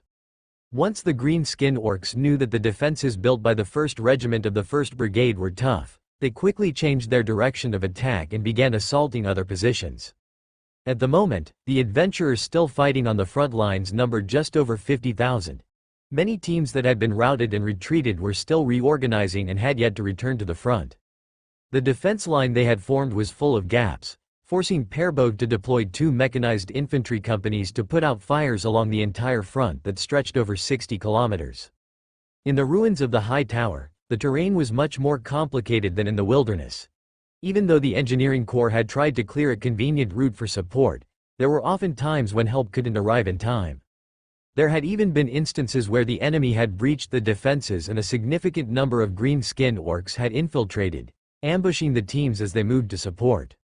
If it hadn't been for the Strider Type 5 walking tanks in the companies, which were truly powerful, a major disaster could have occurred. In essence, Perbov simply didn't have enough men at his disposal, and he couldn't directly command all of the adventurer squads, which made his manpower seem clumsy and inadequate along the tens of kilometers long battle line. The 1st Regiment and Division headquarters of the 2nd Division stayed in Rubbish Town to suppress civil disorder, while the 2nd and 3rd Regiments, these 2 infantry regiments totaling nearly 4,000 men, took over the front line. A unified command center was established in Rubbish Town, where all the Alliance Army forces, including those adventurers, would receive orders from here and carry out their military tasks. With these 4,000 regular troops, the problem at the front line could be somewhat alleviated. Moreover, what was more important was the 3 artillery battalions along with the direct fire support from the division headquarters. Counting Perbov's own artillery, there were altogether over 100 cannons. The artillery was dispersed across many positions, with a range of about 20 kilometers, to cover the 60-kilometer-long position as much as possible, hoping that whenever the front line needed support, the artillery could immediately strike. And this time, the logistics were reliable. 30 supply trucks that came with the 2nd Division were specially brought to transport artillery shells. A total of 4,500 rounds of heavy artillery ammunition. This involved almost the entire stock of artillery shells from Revival City, in addition to all the production capacity from Wying City over the past half-month, which had been almost completely transported here. But in reality, they still needed to be conservative with their use. It was only enough for 100 cannons to fire a few dozen rounds each. After all, if they fired these heavy artillery pieces as if they were free, providing full fire coverage, they would be expended in 2 hours. However, the logistics vehicles had already started their return journey, and the military-industrial complex in Wying City had been ordered to work at full capacity. The production of all kinds of ammunition and bullets would be of paramount importance in the time to come. Moreover, new military production lines were already being built. When there were enough people and raw materials, increasing production capacity wasn't a big issue. Even so, this could only be said to ease the situation at the front line. 4,000 men were still not enough to fill a 60-kilometer-long front line. The two regiments, assisted by some of the armed adventurers who were still at the front line, could actually only be responsible for about 10 kilometers of the line each. There were still a lot of gaps, not to mention, this was only for defense. What about offense? Artillery could indeed cause terrible casualties to any green-skinned orcs daring to attack. But when it came to advancing with the enemy having defensive fortifications, relying solely on bombardment wouldn't suffice, especially in a city ruins environment. Once the green-skinned orcs hid in the ruins, with cover and fortifications everywhere, the killing power of the artillery would be greatly reduced. Even tanks and armored vehicles might not fare well in the terrain of the ruins. One shouldn't be misled by Prabhav's reports from previous battles, where 2 armored vehicles, a tank, and 2 infantry squads managed to eliminate 30 to 50 green-skinned orcs with the casualty of only 5 to 10 men, but that was in defensive combat. Try attacking? The whole battle situation was more akin to urban street fighting. In the end, even after the artillery barrage, it all came down to soldiers going in. Can we make do with just the 2nd Infantry Division? It's a bit difficult. The combat environment in the urban ruins can easily pull you into engagements within dozens of meters, even face-to-face. Even for T5 regular soldiers, they are at a complete disadvantage against green-skinned orcs. The green-skins on the other side might number nearly 10,000. If it's an offensive operation, even if we were to expend the entire 2nd Division, I'm afraid it wouldn't be enough. In such a situation, Gu Hang had 2 strategies in mind. The problem lies in firepower and troop numbers, right? Then, we simply have to address these 2 issues. In terms of firepower, the 155 howitzers' firepower is indeed the strongest Gu Hang can offer under conventional forces. It's more than enough for defensive operations but indeed not effective enough to completely annihilate the green-skins hiding in the ruins during an offensive. But besides the firepower at his own disposal, Gu Hang could also ask for external support. If the 155 howitzer isn't sufficient, what about the colossal cannon, whose caliber is beyond description? An orbital strike from space can provide considerable firepower support. And the second problem, that of troop strength.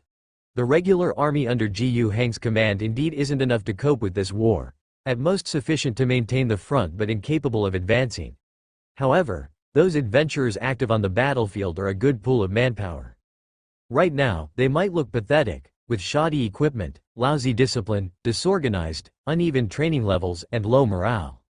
But under the baptism of the dog tag system, issues of discipline, organization, and training level can be resolved. The morale problem. That's somewhat troublesome. But fortunately, Tadeusz had prepared in advance by nurturing some candidates for unit political commissars, reserved for enhanced troop recruitment. Before the Loyal Air Academy was established, the temporary political commissars pulled together weren't very reliable. Even though they had a bit more training time than the ones allocated to the Old Alliance Legion right after the conquest of Revival City. These armies composed of adventurers could be ideologically even worse than the Old Alliance army. The former at least used to be regular troops, while the latter are just too varied. We can only hope that the training effectiveness of the dog tag panel and the methods of allocating political commissars can raise their standards as much as possible. As for the level of equipment, there is a preliminary solution.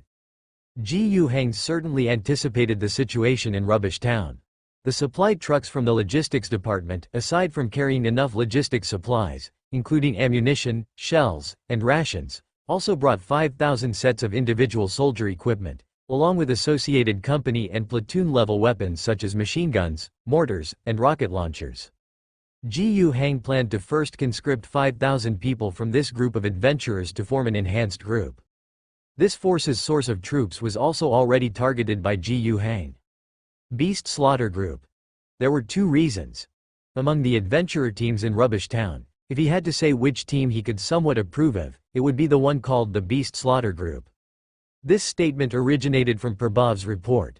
The other reason he set his sights on this group was because he saw a slight flicker in the Events interface on the system screen. After opening it, Ji Hang saw an activatable event. Event activated. Green skin threat. The green skin orcs that mysteriously appeared on the planet have grown into a threat that cannot be ignored in just a few years. Just as they were about to destroy Rubbish Town, your troops arrived at the scene. Yet the danger was not eliminated, as the green skins' attack continued. Phase 1 objective. Defend Rubbish Town, ensuring that it remains under your control until the green skin orcs retreat. Event reward. T5 level additional troop training option, Beast Slaughter Group. Beast Slaughter Group. A specifically trained infantry unit, for soldiers who have completed T5 level training and can undergo further specialized training against the green skin orcs to become the Beast Slaughter Group. Troops of the Beast Slaughter Group have mastered combat experience and techniques against enemies like the green skins, and under a mysterious blessing, have a slight enhancement in physical condition when fighting the green skins. Training price. Every 1 point of grace per 100 people. Note. There is a special force that, despite a severe lack of equipment, has learned some unique skills from long-term confrontations with the green skin orcs, possessing the potential to become a Beast Slaughter Group. Once they are trained into a T5 level or higher force, they will automatically gain the characteristic of the additional troop type, Beast Slaughter Group. This message sparked a strong interest in Ji Hang for the Beast Slaughter Group. Firstly, the event itself. The activation of an event by fighting the green skins was somewhat unexpected to him, but it was definitely a good thing. It was different from the Phoenix Will Die event. The chain of events for the Phoenix battle group could have been irrelevant to him, but it ended up being directed towards him. However, events like that one require spending points of grace to activate. But now, his actions triggered the event, which meant there was no need to spend additional points of grace. Activating an event was certainly good news. The defense of Rubbish Town was a battle that had to be fought. Having an event accompany it effectively meant additional rewards. Moreover, the objective of the event largely aligned with Ji Hang's plan, defending before considering attacking. The preparations for a counterattack were far from ready, and since there were advantages to defending, it made sense to focus on defense first. The green skins colliding with a prepared defense line, suffering heavy losses, was ideal. Ji Hang wanted to turn this defensive line into a meat grinder, depleting as much of the green skins' forces as possible. As for the reward for the event, it was a pleasant surprise to Ji Hang. An additional troop type. This was a new mechanism. Did it mean that after T1 T5 level training of troops, additional grace points could be spent on special training to create special troop types? The characteristic of the Beast Slaughter Group was closely related to the current war. If every soldier gained the Beast Slaughter Group characteristic, the advantage against the green skin orcs, a monstrous enemy, could be further amplified. Not to mention the details mentioned in the event note. A special force with the potential to become Beast Slaughter Group, if not the Beast Slaughter Group itself, then what? According to the notes, as long as the force at the front lines calling themselves the Beast Slaughter Group was trained to T5 level, they would automatically possess the Beast Slaughter characteristic. That adventurous group had about 6,000 people, which equated to Ji Hang saving 60 points of grace that would have been spent on additional training. And conveniently, Ji Hang had an extra 5,000 sets of individual equipment, which he could first allocate to arm them. Forming the first group from adventurers, and reorganizing them into a team, was also quite fitting. Lucy Li Ko-shi received the order to withdraw for rest and reorganization. Since being saved by the Alliance army and fighting alongside them with his brothers, 2 days had passed. These 2 days had been tough. Knowing that the 6 to 7 kilometers of the front line in the 5th district were hard to overcome, those green skins tried to break through elsewhere. And his Beast Slaughter Group had also withstood the pressure of the green skin assaults from surrounding directions. Had it not been for the artillery support from the Alliance and the swift-moving armored vehicles sent by Captain Perbove, even if they could have held their ground, the casualties would have been heavy. But however tough life was, it was still better than before. At least, there was a war to fight. It was true his brothers suffered heavy casualties, but seeing those green skins dying under the barrage of gunfire and artillery, he felt that the sacrifice was not without value.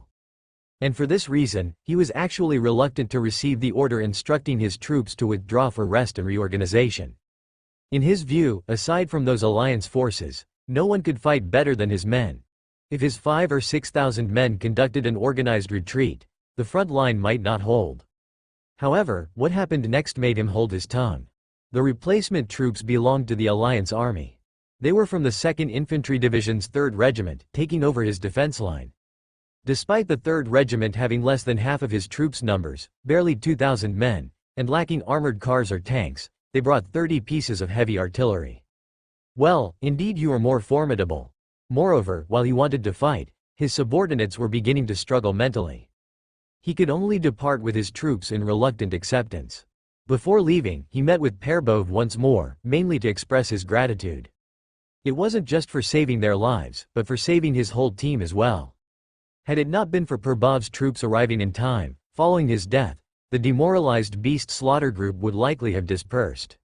Perbov accepted Li Kexie's thanks with composure. Afterwards, the two of them discussed the current state of the war situation and exchanged views on the beast slaughter group being called back. Prepare yourself, as the governor might be looking to incorporate your forces, Perbov advised. Incorporate? Li Kexie furrowed his brow, instinctively resistant to the idea. Why incorporate? Isn't it quite good as it is? We already fully obey the commands from the governor's headquarters established at Rubbish Town. It's more than that. In the future, you'll become proper soldiers of the Alliance Army, Perbov explained. I don't really want that. Before, there were many agents, even Mr. Swan, who wanted us to follow orders completely, all of whom we refused. It doesn't quite align with the original intention of establishing this group, Li Kexie replied. Perbov shook his head. Whether you accept incorporation is your decision, but I strongly recommend you accept it. He said, holding up 2 fingers, I'll give you 2 reasons to consider carefully.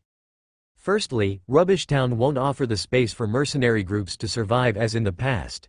Everything will definitely become regulated. You have to think about the future for your brothers. Do you really intend to die here for revenge? Or even after getting revenge, and exterminating those green skins, then just stop living? Being incorporated is the best option. Enjoy military provisions, allowances. Just train well, carry out orders, and don't worry about anything else. There's even a generous pension in case of death, and future retirement will be properly arranged, ensuring security for the rest of your lives. Secondly, even if we only consider the present and how to fight the green skins, incorporation is better. You're the most formidable adventurers against green skins. But true encounters still cost the lives of 3 or 5 of your men to take down one of them. After incorporation, you'll get direct weapons and equipment support, which will greatly assist you in killing those greenskins. Having said this, Perbov put down his fingers and indeed said no more. And Li Kexie, who had initially been resistant, found no arguments to counter Perbov's 2 points. After parting ways with Perbov, Li Kexie led his troops to retreat towards the rear. After half a day's march, they reached the Alliance Army's camp. This was a new rear army camp, now accommodating nearly 40,000 people. The personnel distribution of the 100,000 adventurers from Rubbish Town was approximately as follows. 10,000 were locked up in a prison camp in the West District of Rubbish Town, where starvation was the least of their concerns. This group had tried to escape with Nasser and Mark Ferry. 40,000 were in the Alliance Army camp, mostly adventurers who had broken ranks on the frontline days ago. After retreating, they reorganized, were resupplied with ammunition, and received rest and reorganization right there. 50,000 were maintaining the front lines. In the Alliance camp, after 2 days of rest, the headquarters began rotating the troops. It was difficult to count on these unevenly skilled adventurers to endure the hardships and casualties of frontline combat indefinitely. Rotating troops was more reliable than throwing all 100,000 into the fray at once. Of course, the most important thing to maintain their morale was money. They were adventurers, mercenaries, and they fought for money. Gu Heng undoubtedly issued alliance currency to them generously, also promising that this currency could be spent in Rubbish Town during the war. He managed to procure a considerable amount of supplies from within Rubbish Town. Furthermore, he promised that those who continued to stay within the alliance after the war and reforms could exchange the alliance currency they currently received for labor points. It seemed like a significant expense, but in reality, the costs weren't as high as imagined. It was just alliance currency, and much of it was just promissory notes.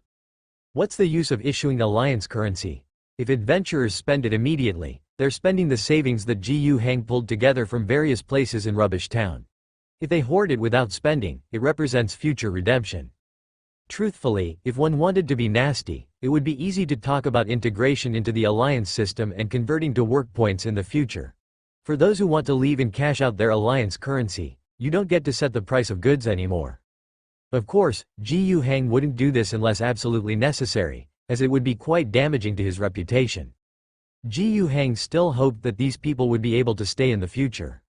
Even if they didn't remain soldiers, transforming into workers would still mean a population of 100,000. And among these people, Ji Hang valued the Beast Slaughter Group the most. After they retreated for rest and reorganization, Ji Hang called for a meeting with the leader of the Beast Slaughter Group, Lucy Li Koshi. Faced with Ji Hang's proposition of integration, Li Koshi ultimately chose to accept.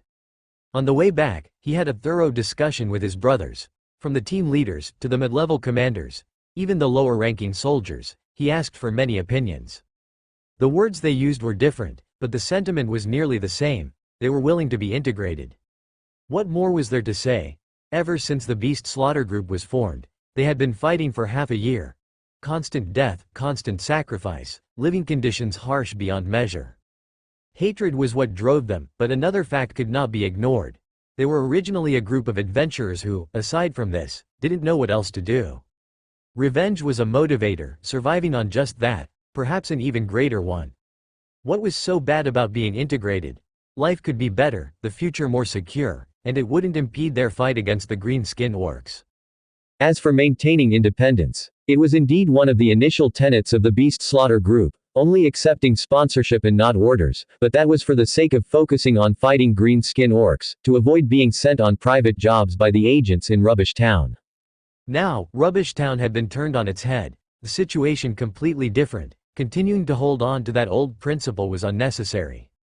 Since that was what the brothers wanted, and Li Koshi himself had been more or less persuaded in his previous conversation with Perbove, accepting the personal overtures of the governor was met with little resistance. However, he did make one additional request in the end. I want to retain our name, Beast Slaughter Group, as a separate designation. I heard from Perbode that the Alliance Army allows for this, he said. Ha ha ha, Ji Hang laughed heartily. Of course, I can agree to your request, but not right now. Then, seeing the puzzled look on Li Kexi's face, Ji Hang contained his laughter and spoke seriously. You want to preserve the name, Beast Slaughter Group, as the designation for your troops. Then you must show corresponding performance. Go kill those green-skin orcs. Once you've killed enough and truly upheld the Beast Slayer trait, I will grant you that designation. Li Koshi took a deep breath, his expression resolute. Then it's a deal. The adventuring group known as the Beast Slaughter Group completed their reorganization in the following days. 5,000 sets of G9 individual weapons were equipped, and they also received a new designation, the 3rd Independent Regiment. Ji Hang had spent 50 points of grace on them. After they completed their training and became T5 level troops, they also activated the combat experience accumulated within them, turning them into infantry with the Beast Slayer trait. The transformed 3rd Independent Regiment then returned to the battlefield. Although they were only equipped with many individual weapons, lacking regimental artillery and with not many mortars, largely just a significant number of rocket launchers, their G9 rifles were much better than their previous equipment. Moreover, the training conducted under the direct supervision of the governor over the past few days had made them feel a huge change in themselves. These changes were directly reflected on the battlefield. With the support of concentrated artillery firepower from the rear, the independent regiment could hold a defensive line of more than 10 kilometers on their own, with at most some help from militia regiments. Those so-called militia regiments were the original, other adventure groups. Over these past few days, it wasn't just the 3rd Independent Regiment that was reorganized. All other units also underwent reorganization while rotating into the Alliance Army camp for rest. Their willingness was also asked. Those who wished to stay as soldiers were reformed into garrison divisions. Although Ji Hang didn't have enough individual equipment to supply them all at once and did not intend to train all of them to T5 level right away. Without enough equipment, the combat effectiveness wouldn't be sufficient, so there was no point in wasting effort. But reorganization was still necessary, otherwise, command would be too chaotic. In the end, after seeing the treatment offered by the Alliance Army, the number of people willing to embrace change reached over 70,000. Just by comparison, one could understand that even just starting as privates in the Alliance Army offered them better conditions than their previous scavenging at Rubbish Town. Out of these 70,000, besides the Beast Slaughter Group, which was reorganized into an independent regiment of 6,000 troops, the remaining 63,000 were formed into 6 garrison divisions and assigned numbers 4 to 9. There was no major change in the weapon equipment, just promises of better treatment and a revision of the command hierarchy. Officers for the division and regiment levels were either transferred from the 2nd Division or from Purbov's camp or were promoted from among the leaders of large adventure groups or highly respected adventurers. Moreover, it was impossible to extend political commissars down to the company level due to the massive scale of the reorganization. Currently, they could only be placed within division and regiment levels, where they were to develop loyalty to the empire and to the governor from within, nurturing political instructors at the company and battalion levels. Additionally, more than 20,000 others did not wish to transition to soldiers but preferred to become ordinary civilians or to leave the alliance structure. Jiyu Hang did not let them go but temporarily employed them for combat at the pay grade of privates. They were formed into 10 militia regiments without specific numbers but just sequential ordinals, with their internal structures and command levels based on those of the original adventure groups.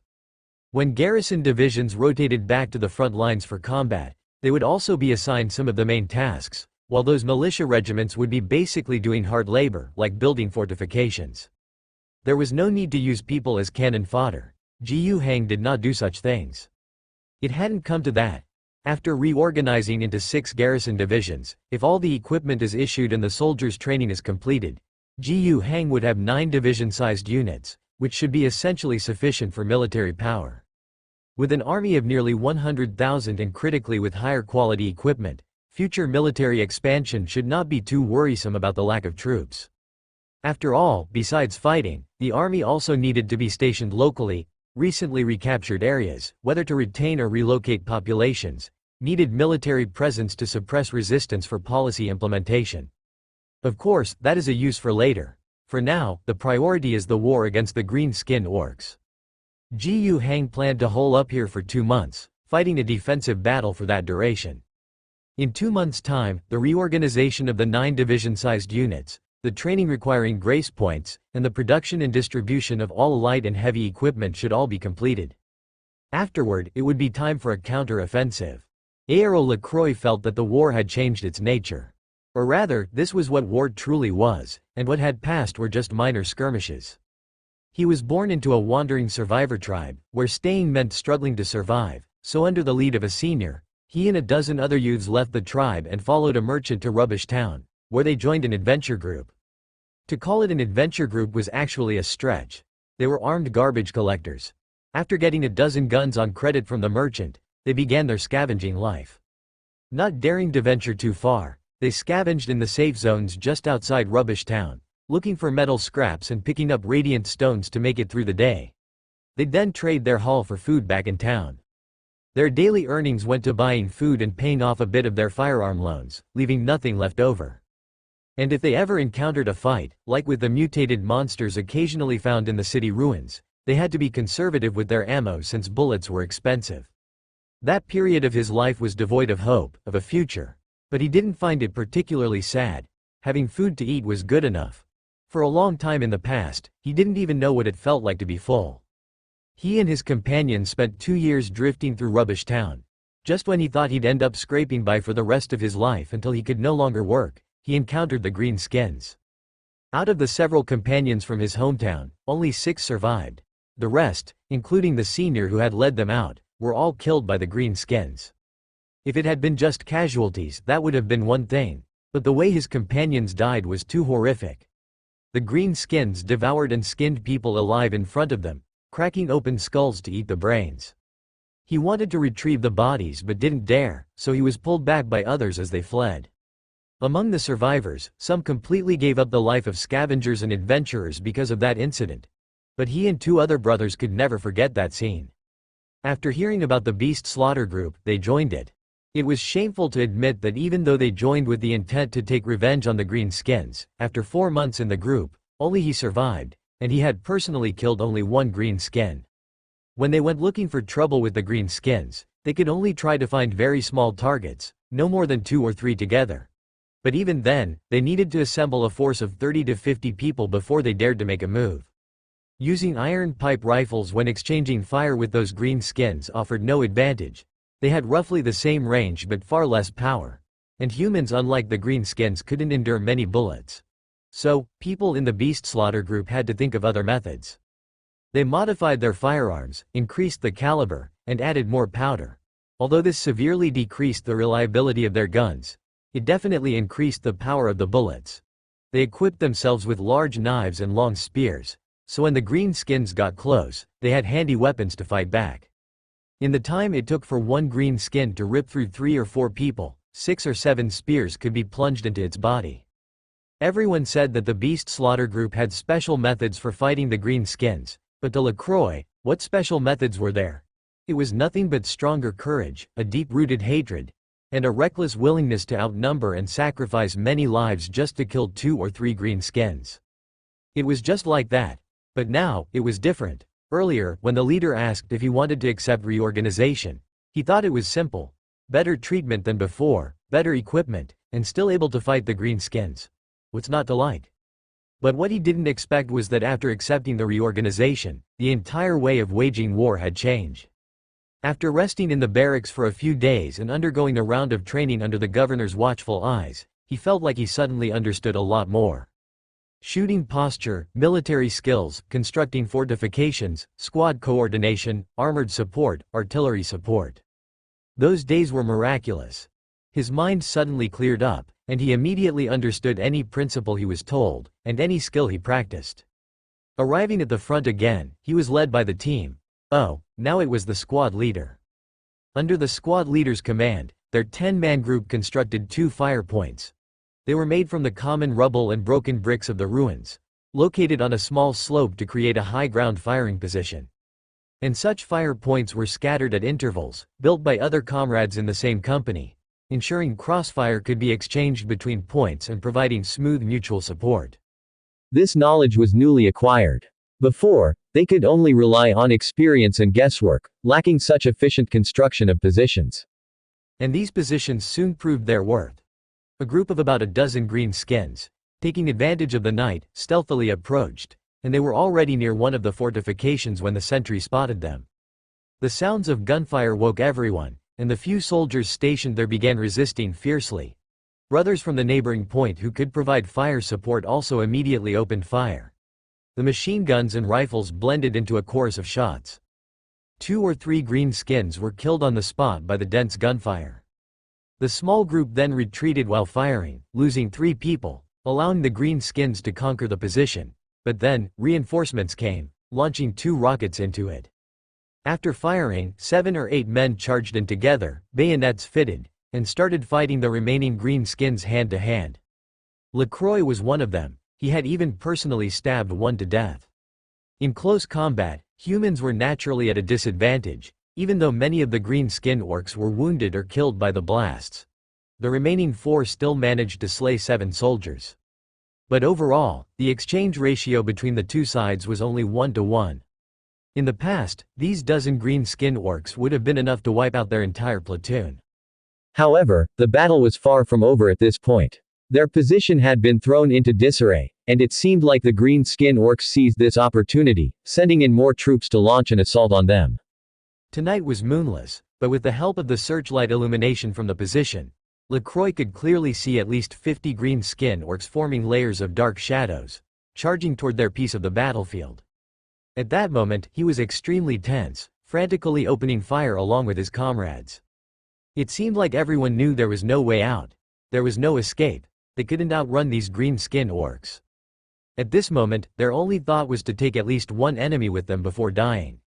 And just then, a whistling sound came from above their heads. LaCroix remembered that before coming to reinforce, the platoon leader had said that as soon as the fight broke out here, the company commander would send a telegram to the rear joint artillery regiment. If they held on, they could get artillery support. And here it came. At least 3 artillery shells landed in front of them. The huge explosions almost deafened him, but LaCroix was inexplicably excited. This is what fighting in a war was like. The orcs had thick hides and flesh, but they were still made of flesh and blood. Under the power of the 155 mm howitzer, those within a radius of 5 or 6 meters from the explosion were obliterated. Within 50 meters, the shock wave and the dense shrapnel were lethal enough to kill. The 3 shells hit their mark precisely. If the green-skin orcs hadn't been so spread out and had known to lie down and hide when the shells were coming, those 3 shells would have been enough to kill them all. But even so, at least 20 green-skinned orcs were finished. The rest, howling, got up and continued to charge up the slope. But by then, more of the surrounding firepower points had reacted, opening fire frenziedly on this position, with at least 10 machine guns targeting here, and countless rifles as well. The G9M light machine guns, paired with the G9A automatic rifles, formed a fire network that was many times more powerful than the old iron-barreled rifles they had used before. Under the dense fire of the network, the green-skinned orcs eventually all fell on their way to the charge. After that, the entire night and the entire defense line seemed to come alive as if battles were raging everywhere. The sound of gunfire was faintly heard from as far as 10 kilometers away, and the constant roar of artillery never ceased. LaCroix and his men also suffered several attacks after that. They too sustained many casualties, especially when those green-skinned orcs got within 30 to 50 meters, as the enemy's crude firearms could ensure the death of one of their own with a hit. But when has there ever been a battle without casualties? Tonight, what LaCroix could assure was that at least on his stretch of the front, more green-skinned orcs died than his own men did. After dawn, the green-skinned orcs' offensive stopped. After tallying losses and counting the enemy dead, there were over 50 green-skinned orc corpses in front of them. 30 to 40 of them had been killed by artillery and rocket launchers, about 10 had been shot, and 5 or 6 had been bayoneted to death after charging into close combat. On LaCroix's side, they had lost 30 warriors. A new platoon, carrying their breakfast, took over their position at 10 o'clock in the morning. LaCroix and his comrades, after fighting all night and losing 30% of their combat strength, were allowed to retreat and rest for a while. He himself didn't even feel tired, his heart was actually filled with excitement, and he even wanted to fight another battle. Rostax felt exhausted and incredibly irritated, yet he still wanted to fight another battle. Fighting, killing, and seeing blood splatter. These were the biggest hobbies of the green-skinned orcs, ingrained in their genes as a natural instinct. They were savage, ferocious, battle-driven by nature, fearless of death. The one thing they feared the most was not having a fight, and losing a battle would also put them in a foul mood. Today was one of those not-so-happy days. To avoid losing, Rostax could only temporarily order his boys to withdraw. A few mad surgeons were performing surgeries on green-skinned youths with severed hands, feet, and heads. If a hand was missing, they'd chop one off another green skin and sew it on, the same with feet. Some of those hit by the cannons were missing quite a few parts, but as long as the head was still there and they weren't dead, they just cut the head off and transplant it onto another body with a more intact physique but a ruined head. Rostax watched his boys being put back together again and felt a little bit better. I like to fight, I ain't afraid to die, but that don't mean I don't know when a fight can't be won. Living is for fighting another day. Too many green-skinned boys dying makes it bad for future battles. He returned to the makeshift barracks built from the rubble, grabbed a red, crudely made communicator with no apparent system, and fiddled with it to contact the boss at the rear. However, the communicator crackled with electric noise but failed to connect. Rostax grew angrier. He yelled out, "Karcha, Karcha, get in here." A guy who looked much skinnier than him, but actually was stronger than the average green-skinned orc, came in holding a wrench. "Boss Rostax, what do you need me for? Fix this thing for me. I need to talk to Boss Ripflesh." "It's broken again." Karcha took the communicator from Rostax's hand, scratched his head, then tapped it a few times with a small hammer, and dismantled some parts with the wrench. Then, he handed the communicator back to Rostax. "I reckon it should be good now." Rostax didn't care much. He fiddled with it again and, indeed, it connected. He gave Karcha a kick in the butt, sending the wrench boy on his way. Once he heard familiar panting from the other end, Rostax couldn't wait to shout, "Boss Ripflesh, I listened to you and led the boys in a charge during their shift change. We lost a whole lot of lads, and we still didn't break through. Those shrimps' cannons are too fierce. I want big booms. I want trucks. I want speed bikes." "Nope," Boss Ripflesh refused. "You just hold there, any boy who wants to fight should go fight. The elders say to wait a bit longer, And we can have a big thing, a big boom.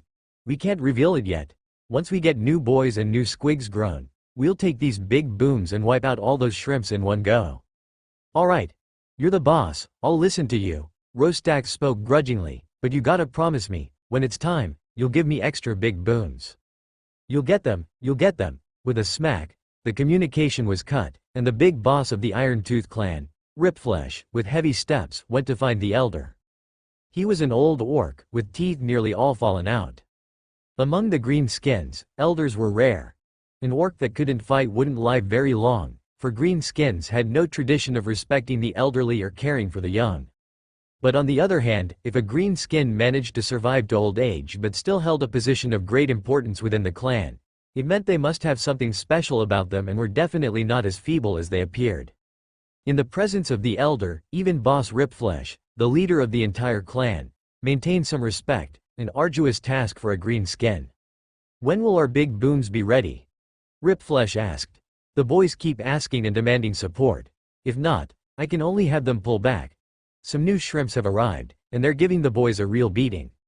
After a moment's thought, the elder said, we still need to fight, more deaths, more WAAAGH, more new boys, even more deaths, even more WAAAGH, even more new boys, and more deaths.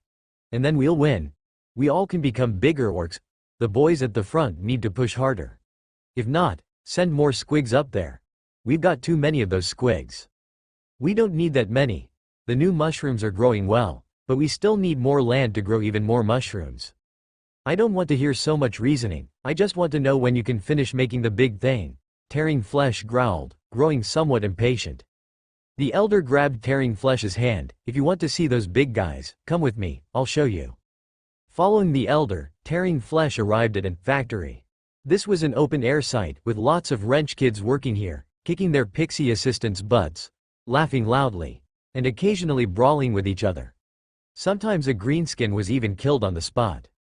But this didn't affect their work efficiency, and the scene was bustling with fervent activity. And here, Tearing Flesh saw a lot of good stuff. There were greenskin trucks being assembled that looked like a pile of junk casually put together into a semblance of a truck, with multi-barrel autocannons awkwardly stuffed on top, both capable of transporting the boys to the front lines and acting as a fiercely firing armed transport. He also saw what looked like cannons made out of iron drums. 2 or 3 iron drums were simply bound together with wire, and fitting them with a couple of wheels was considered a completed job. Besides these, he also saw several roughly 3-meter-tall tin cans with arms and legs painted with a crude and laughable orc face in white paint. He turned his head, and the elder was watching him.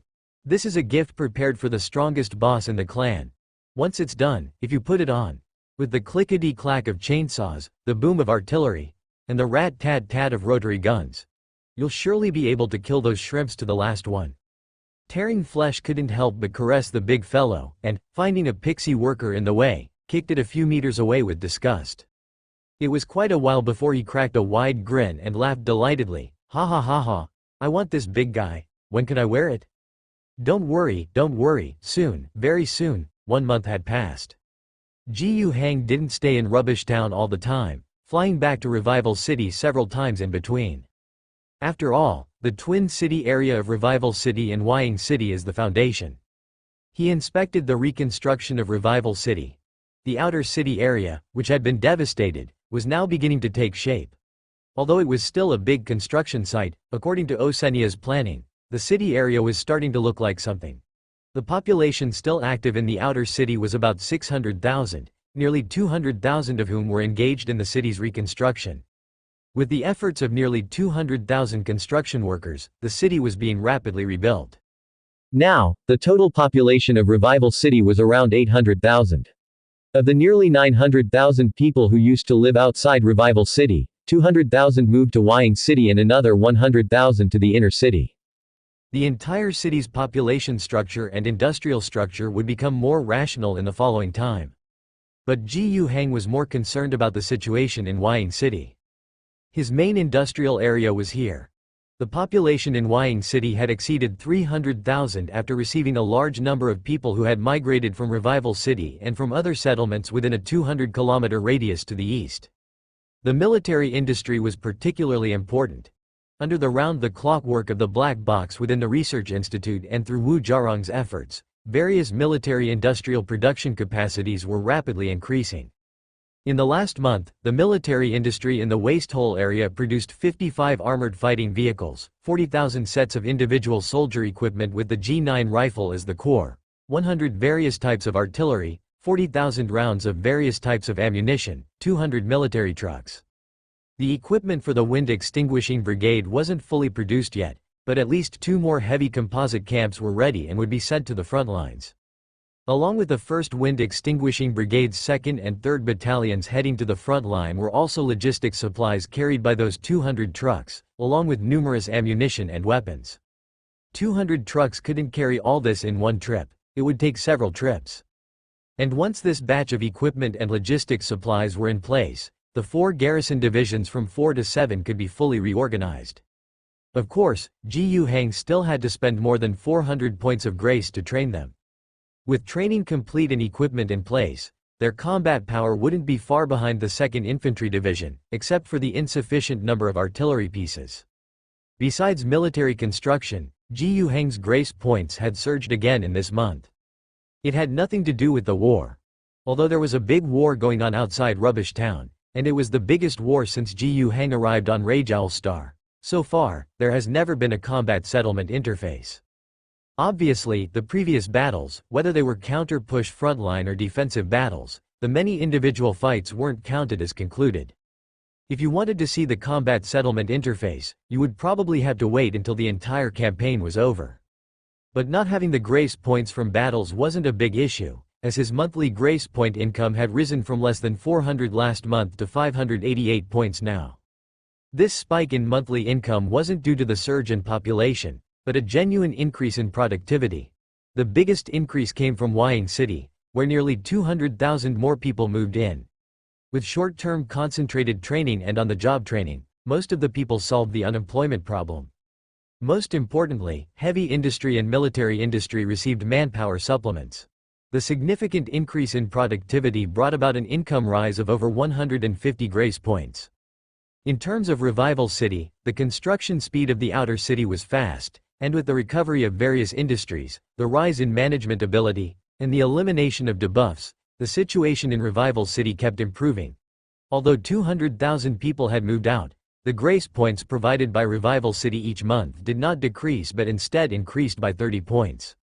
This monthly income, after accounting for the 400 points spent on training soldiers, along with the expenses for activating Tadius, and the training costs for the Wind Extinguishing Brigade and the 2nd Division, left Ji Yuhang with only 300 grace points remaining, which then again rose back to 890. Ji Yuhang wouldn't squander these grace points carelessly. The war against the green-skinned tribe he now faced was the largest-scale battle he had encountered since his arrival at Rajoul Star. These green skins turned out to be much more troublesome than imagined. Over the course of this month, the soldiers under Ji Yuhang had suffered a total casualty loss of around 4,000. On a 60-kilometer front line, an average of more than 130 died each day. The number of green skins killed was also around 80 or so. The combat loss ratio was 1 to 1.6, slightly unsightly. The main reason was that, recently, the green skins had acquired some new things, artillery and armed pickups. Both of these put great pressure on the front lines. The former directly attacked with firepower. Now, the infantry holding the line occasionally suffered attacks from heavy firepower. The artillery of the greenskins was potent, and a direct hit meant even fortified positions couldn't withstand it. And the latter was also troublesome. The armor plates on those armed pickups were rough but indeed quite tough, and they could speed along quickly. Belching clouds of black smoke from their rears, the multiple machine guns on top fired fiercely. Without discussing accuracy, they could carry 4 or 5 green skins close to the positions. Usually, a couple of rockets would be enough to damage the vehicle, but not necessarily kill all the green skins aboard. Just getting troops face to face was enough. Consequently, the face-to-face green skins would bring no small number of casualties to the soldiers on the defense line. But if it were just that, the problem wouldn't be too big. The soldiers under the governor's command had not retreated a bit on the front line. The artillery of the greenskins was powerful, but clearly, its range was not as far as that of human cannons. After determining the position of the enemy artillery from their trajectory, the 155 mm howitzer positions would often fire 3 or 4 rounds of artillery barrages toward that area. After the bombardment, although it was difficult to confirm the results, the Greenskins' artillery usually fell silent, likely having been swept clean.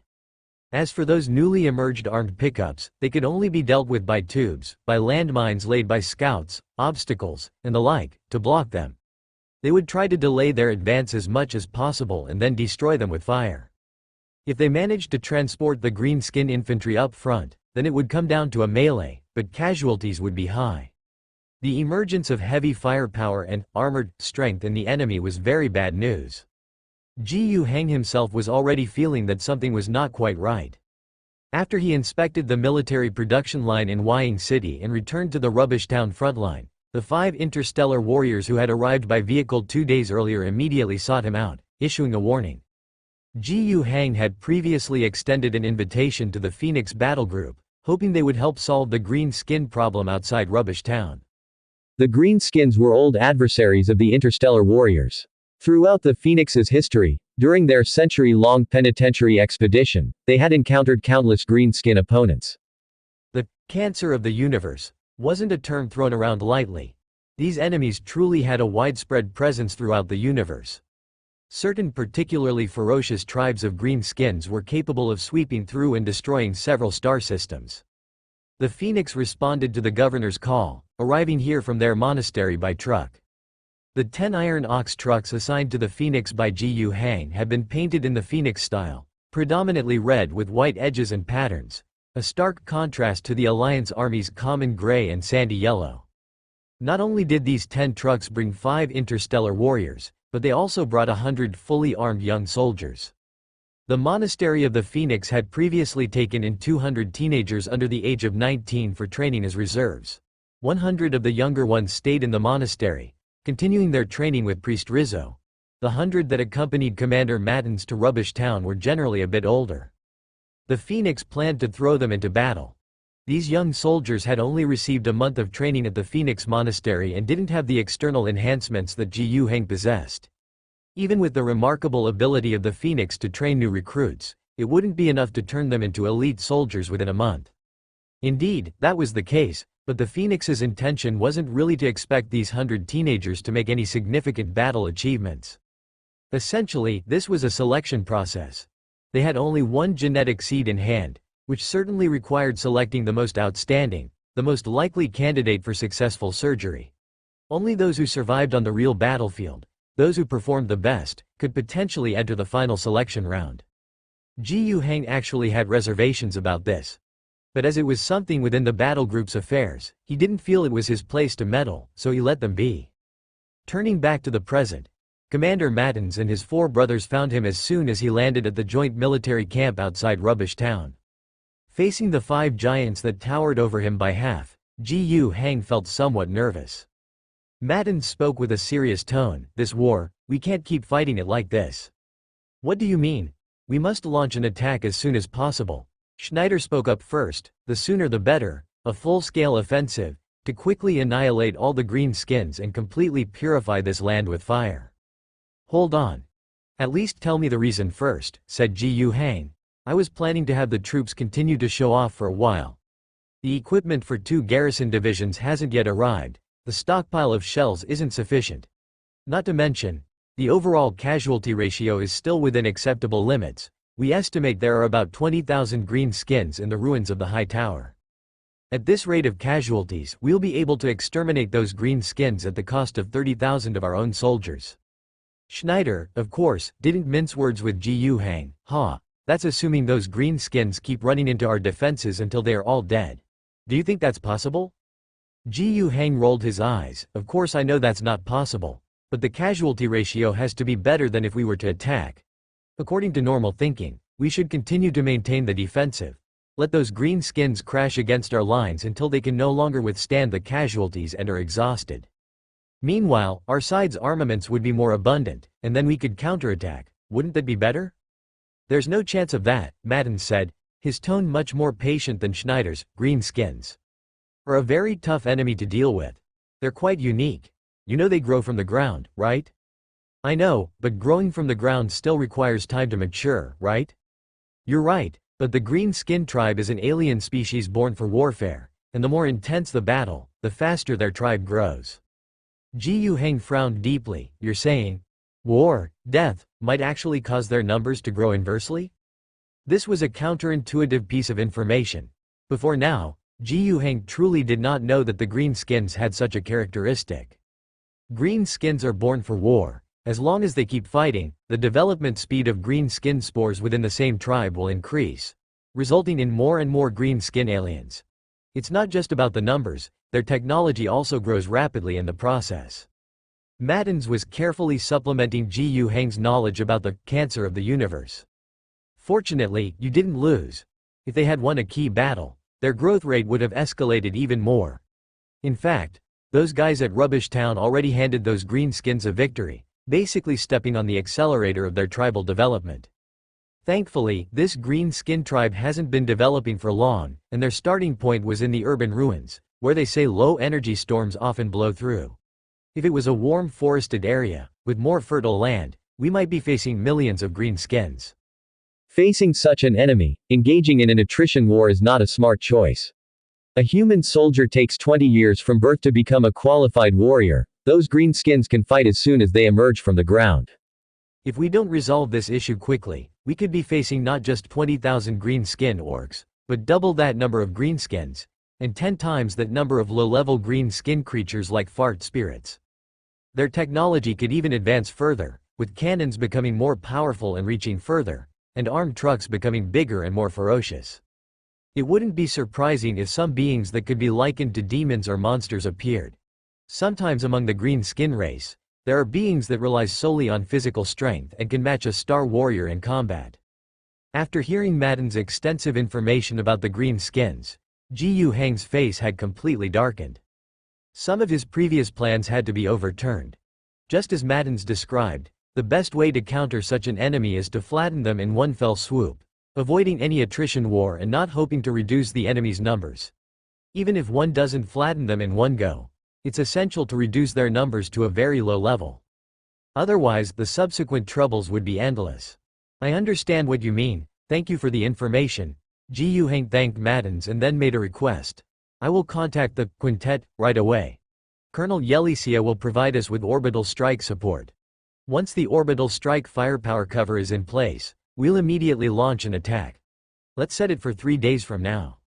Maddens nodded. 3 days should be fine. Then it's settled. We'll still need your help when the time comes. 3 days was the time Ji Yu Heng needed to distribute equipment to the garrison divisions and spend the grace points to train them to T5 level. This was a necessary preparation of the troops.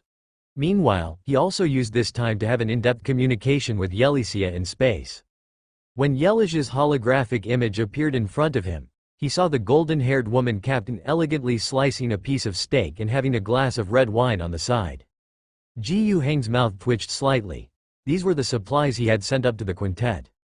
The quintet had its own synthetic starch production capability and had replenished military logistics supplies before departing for Rage Owl Star. Even without any new supplies during the 2 years of the mission, they wouldn't starve, but they couldn't expect to eat too well. After all, she had helped a lot, so Ji Yu Heng had to show some appreciation. When he was poor before, Ji Yu Heng would remember to load up the returned transport ships with consumer goods after scrounging wool from Yelicia. Now, he would do even more so. Of course, the quintet did not dispatch ships specifically for logistical supplies. Otherwise, the cost of the transport ship taking off and landing would not even be worth the food transported. The last time the transport ship came, it was on serious business. There was a squad of battle nuns from the Saintly Lily who had come down, which was support summoned by Superior Georgette. From the Sisterhood headquarters on Coralia 3, 20 battle nuns had arrived at Rage Owl Star. Including the 2 who had died, there were 29 of them in total. Superior Georgette had taken issue with the primordial Wrath Owl sect, and in the previous period, they had finished their investigation within Revival City, capturing some deeply hidden cult members. During the previous period, the 29 battle nuns had already left Revival City, following the clues they had acquired, and headed north. Ji Yu Heng hoped they would have good luck. If they could solve the problem of the cult on Rage Owl Star by themselves, nothing would be better. And if they needed help, Ji Hang would not be stingy. After all, they were essentially doing work on his behalf. And the ship that had brought down the 20 battle nuns, on its return journey, also took one of Colonel Yelish's most valued items, a letter of commendation. The letter of commendation was personally written by Ji Hang. It essentially expressed his gratitude, in his capacity as the governor of Rage All-Star, for Colonel Yelish's outstanding contribution to combating and eradicating followers of the evil god who did not worship the emperor, as well as the evil god's projections. Of course, if the letter were only written by Ji Hang himself, it wouldn't be of much use.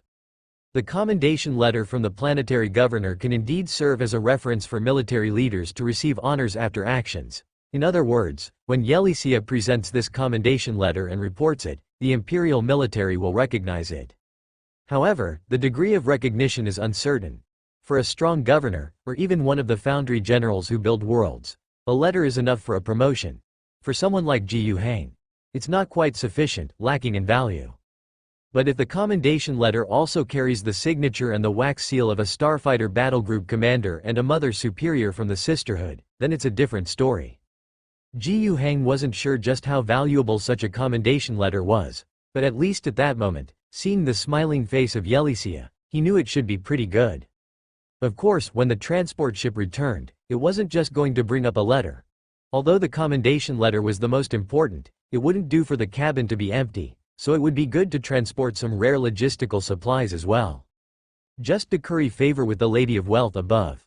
Inside the package were some red wines, which had been confiscated from the homes of the nobility in Revival City, said to be crafted products from certain areas in Green Valley region. As for the steaks, they came from the wild oxen beasts. After the truck production in Wying City had increased to nearly 200 units per month, the demand for animal power had greatly decreased. Not only did the wild oxen used by a large number of merchants in Revival City lose their value of service and were sent back to the pasture to be raised for beef and dairy purposes. And the steak Yelisia was eating now came from those. "Colonel, you seem to be in a good mood." "Indeed, not bad," Yelisia replied leisurely as she swallowed the beef and took a small sip of wine, then commented, "However, the quality of your beef is subpar. The texture is too rough. The taste of the wine is also somewhat inferior." "Getting choosy, are we?" "Just a reflection," Yelisia continued as a server took away the dinnerware. "This is the hardest time I've ever had in my life. Actually, I am still grateful for the supplies you sent up, otherwise my collected provisions wouldn't have lasted 2 years. Ji Hang coughed lightly twice, not wanting to talk further with Yelisia about these corrupt luxuries, and turned to the matter at hand. "I hope to get support for an orbital strike." "What scale?" Yelisia remained unhurried, full force. "What?" Yelisia was no longer calm. "What enemy on the surface do you need to face that requires me to carry out a full-force orbital strike?" "Alien threat." Ji Hang's answer was succinct, while Yelish's frown deepened. "Still those aliens? Has there been some particularly significant change?" Yelisia asked this because she had been following the alien threat on Rage All-Star before. Related intelligence, as the war progressed, would be compiled every so often and sent to the starship. She was clear about the situation on the ground. It was for this reason that she questioned it. According to the latest situation she had seen before, the fight was in a deadlock, but far from a major crisis. Ji Hang coughed lightly and said, "We can't keep having a war of attrition here with those aliens. If we don't resolve the issue completely, after a while, when a new batch of aliens emerge, we'll have to face another war on a larger scale, with an enemy that has become even more troublesome, and by then we might not be able to win. I understand the principle, but do you know how much it costs to fire the quintet at full specs once?" Ji Hang hadn't expected Yelisia to bring up this question. He waited silently for Yelisia to continue speaking. Clearly, this wasn't really a question aimed at him, but more of a rhetorical one. Yelisia continued, "The last time you asked me to help with a precision strike, it was with the Scalpel shipboard missiles from the quintet, the least powerful and most cost-effective attack method. The price of such a missile is 300 tax coins. A full-scale barrage consists of over 100 scalpels. Going up one level, there's the heat hammer colossal cannon, a small-scale colossal cannon. The cost of one round of ammunition is 4,000 tax coins, and a barrage consists of 20 rounds. The highest level is the Wrath of Loyalty, colossal cannon, where a single round costs 50,000 tax coins, and I have only 2 such cannons on my ship. Now do you understand how expensive it is? The more he listened, the uglier Ji Yu Hang's expression became. He knew it was expensive, but he didn't realize it was this expensive. The so-called tax koan isn't a conventional concept of currency. It is a tool used by the Imperial Taxation Department to measure the value of resources provided by planets during tax collection. One tax coin roughly equates to the minimum standard annual output of a population on an ordinary world, as valued by the Empire. To surrender a healthy adult is worth 5 tax coins. A well-trained soldier with a full set of individual equipment is valued at 10 tax coins. In the Imperial records, Rage Owl Star was taxed at the minimum level, paying 10 million tax coins every 2 years. Moreover, the preferential treatment Ji Yu Hang received meant he only had to pay a quarter of that amount the first time, which was 2.5 million tax coins. And according to Yelicia, the total cost of such a barrage would be 210,000 tax coins. Firing 50 barrages would expend enough ammunition to pay for a full tax payment from Rage Owl Star. 12 barrages. Enough for Ji Yu Hang's first tax payment.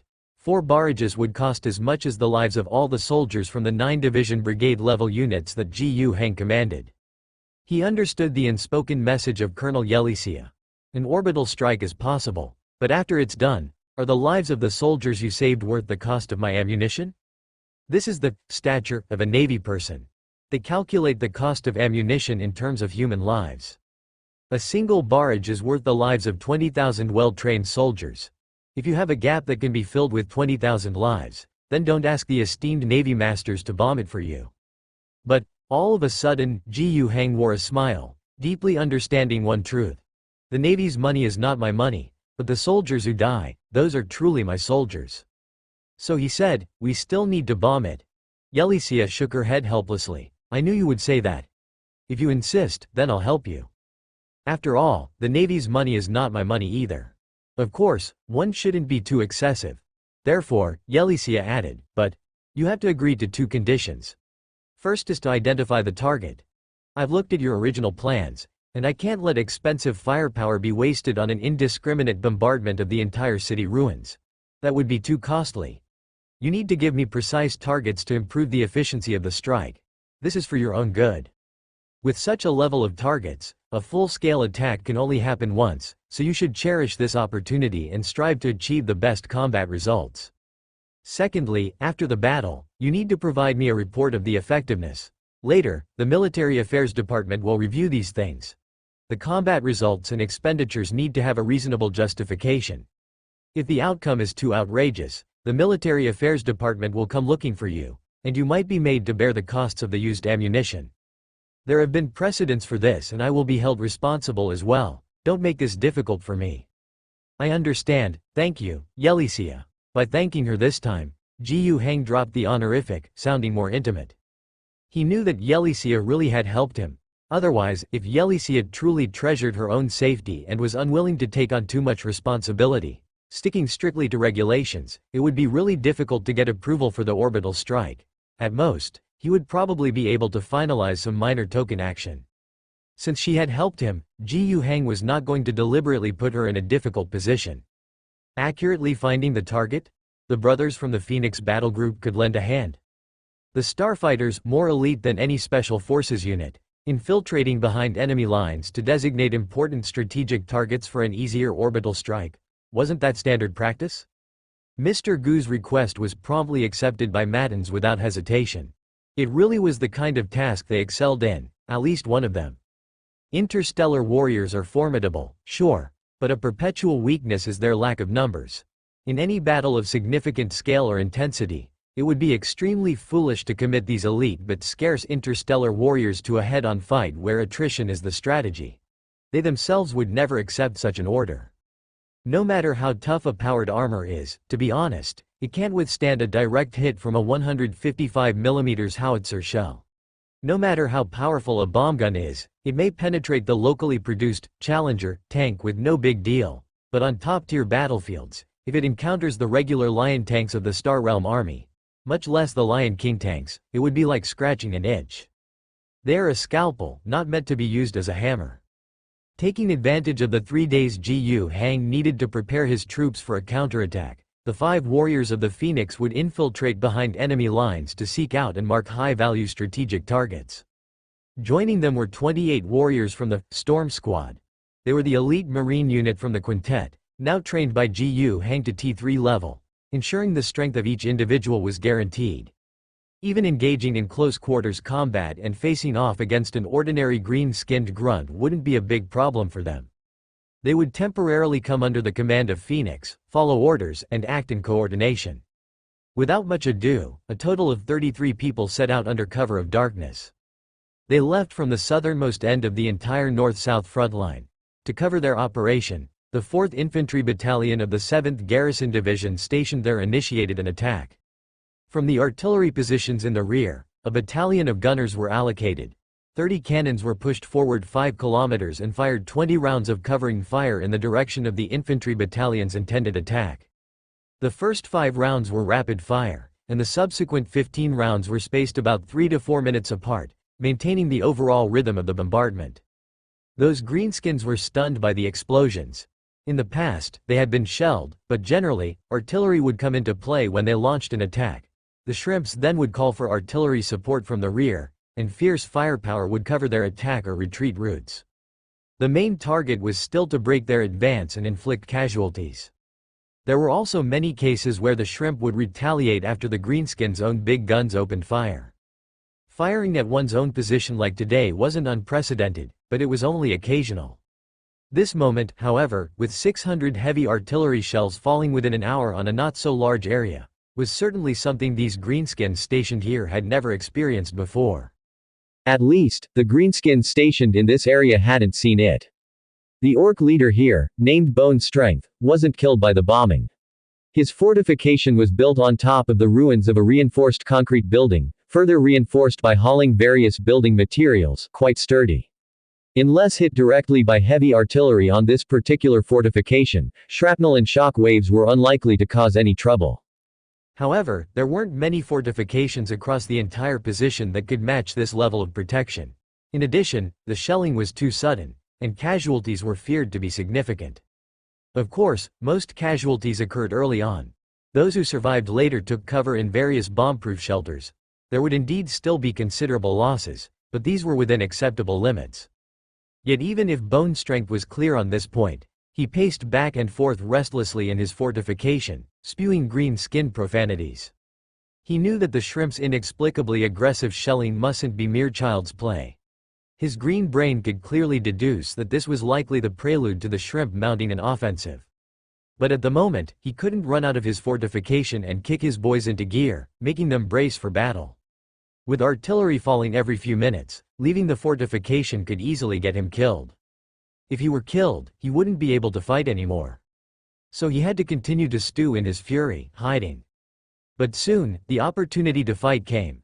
After the last round of shelling and 10 minutes without any new shells falling, he heard gunfire and the shouts of close combat. He perked up, leading a few boys, and burst out of the fortification. They reached the ground still warm and smoky from the heavy artillery bombardment. Looking toward the direction from which the shots were coming, he could vaguely see the approaching shrimp in the not-so-distant place. The shrimp advanced quickly, constantly splitting off forces to clear every fortification and pile of rubble they passed. In many places, in Bone Strength's recollection, there were his own boys on guard. However, there were very few places where battles occurred. In those places without fighting, the shrimp would just go in and come out again. Bone Strength could guess that the boys he had sent to hold those positions were probably obliterated during the previous artillery strikes. Otherwise, they wouldn't have allowed the shrimp to walk in without any resistance. How many boys had died? He didn't know. He bellowed loudly, "Wog, boys, roll out. The shrimp are storming us. It's time to show how tough we are. We can't let the shrimp look down on us. Wog." Roars of battle echoed from the numerous orc youngsters around, and a crowd of them crawled out from their previous hiding spots. Some even drove out armed pickups that had survived the previous shelling, while others rolled out cannons made from iron barrels strapped together. However, the overall number appeared to be significantly less than what had been estimated. Half of them had not come out. Those damn big booms were indeed formidable. But no matter, even if only half were left, they could still slaughter all those shrimps that dared to come out to fight. With his subordinates in tow, he charged forward. Observing the situation at the front, Reed Mashako couldn't help but shake his head. He was formerly a staff sergeant from the original Cody Company and later enlisted as a political officer under Colonel Thaddeus's recruitment. After the reorganization in Rubbish Town, he was assigned to the 7th Garrison Division 4th Regiment as a political officer, his rank jumping directly to captain. His military rank had risen extremely fast, but this was a common occurrence among the old units that had followed Gu Hang for a longer time. The army expanded rapidly, and as long as the old soldiers ensured loyalty and a willingness to advance, their promotion was swift. When the Rear Command Center demanded their full cooperation with the Phoenix Battle Group's operation, and Commander Mattins ordered a diversionary frontal attack, Mashako carried out the mission resolutely.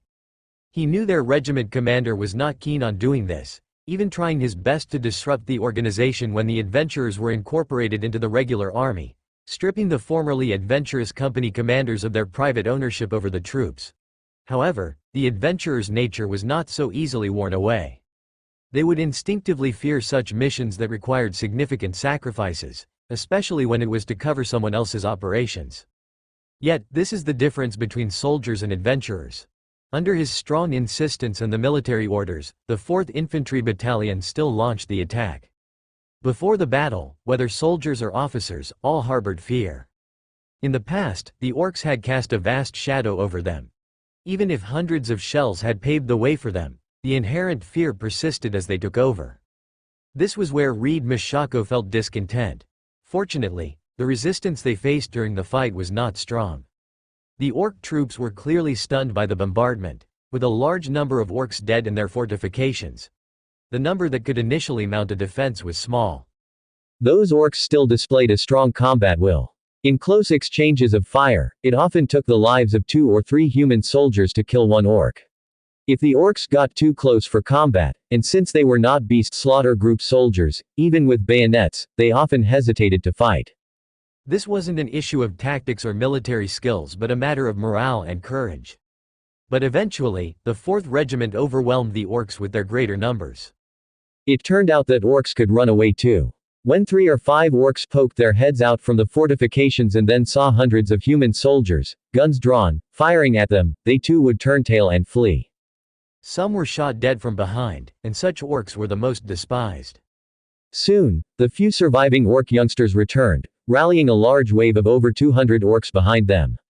The orcs howled in scorn at the fleeing youngsters, and those being mocked turned back in anger and fury. In the exchange of fire, orcs kept falling, as did soldiers. This was a bloody melee, where the death of one orc often resulted in 2 or 3 human soldiers being killed. Continuing to fight at such an exchange rate, victory was of course inevitable for the human side. Especially as they brought out weapons such as rocket launchers and mortars, and one of the charging armed pickups was blown up halfway there. All it would take was about 500 casualties at most. This was estimated based on the worst-case scenario.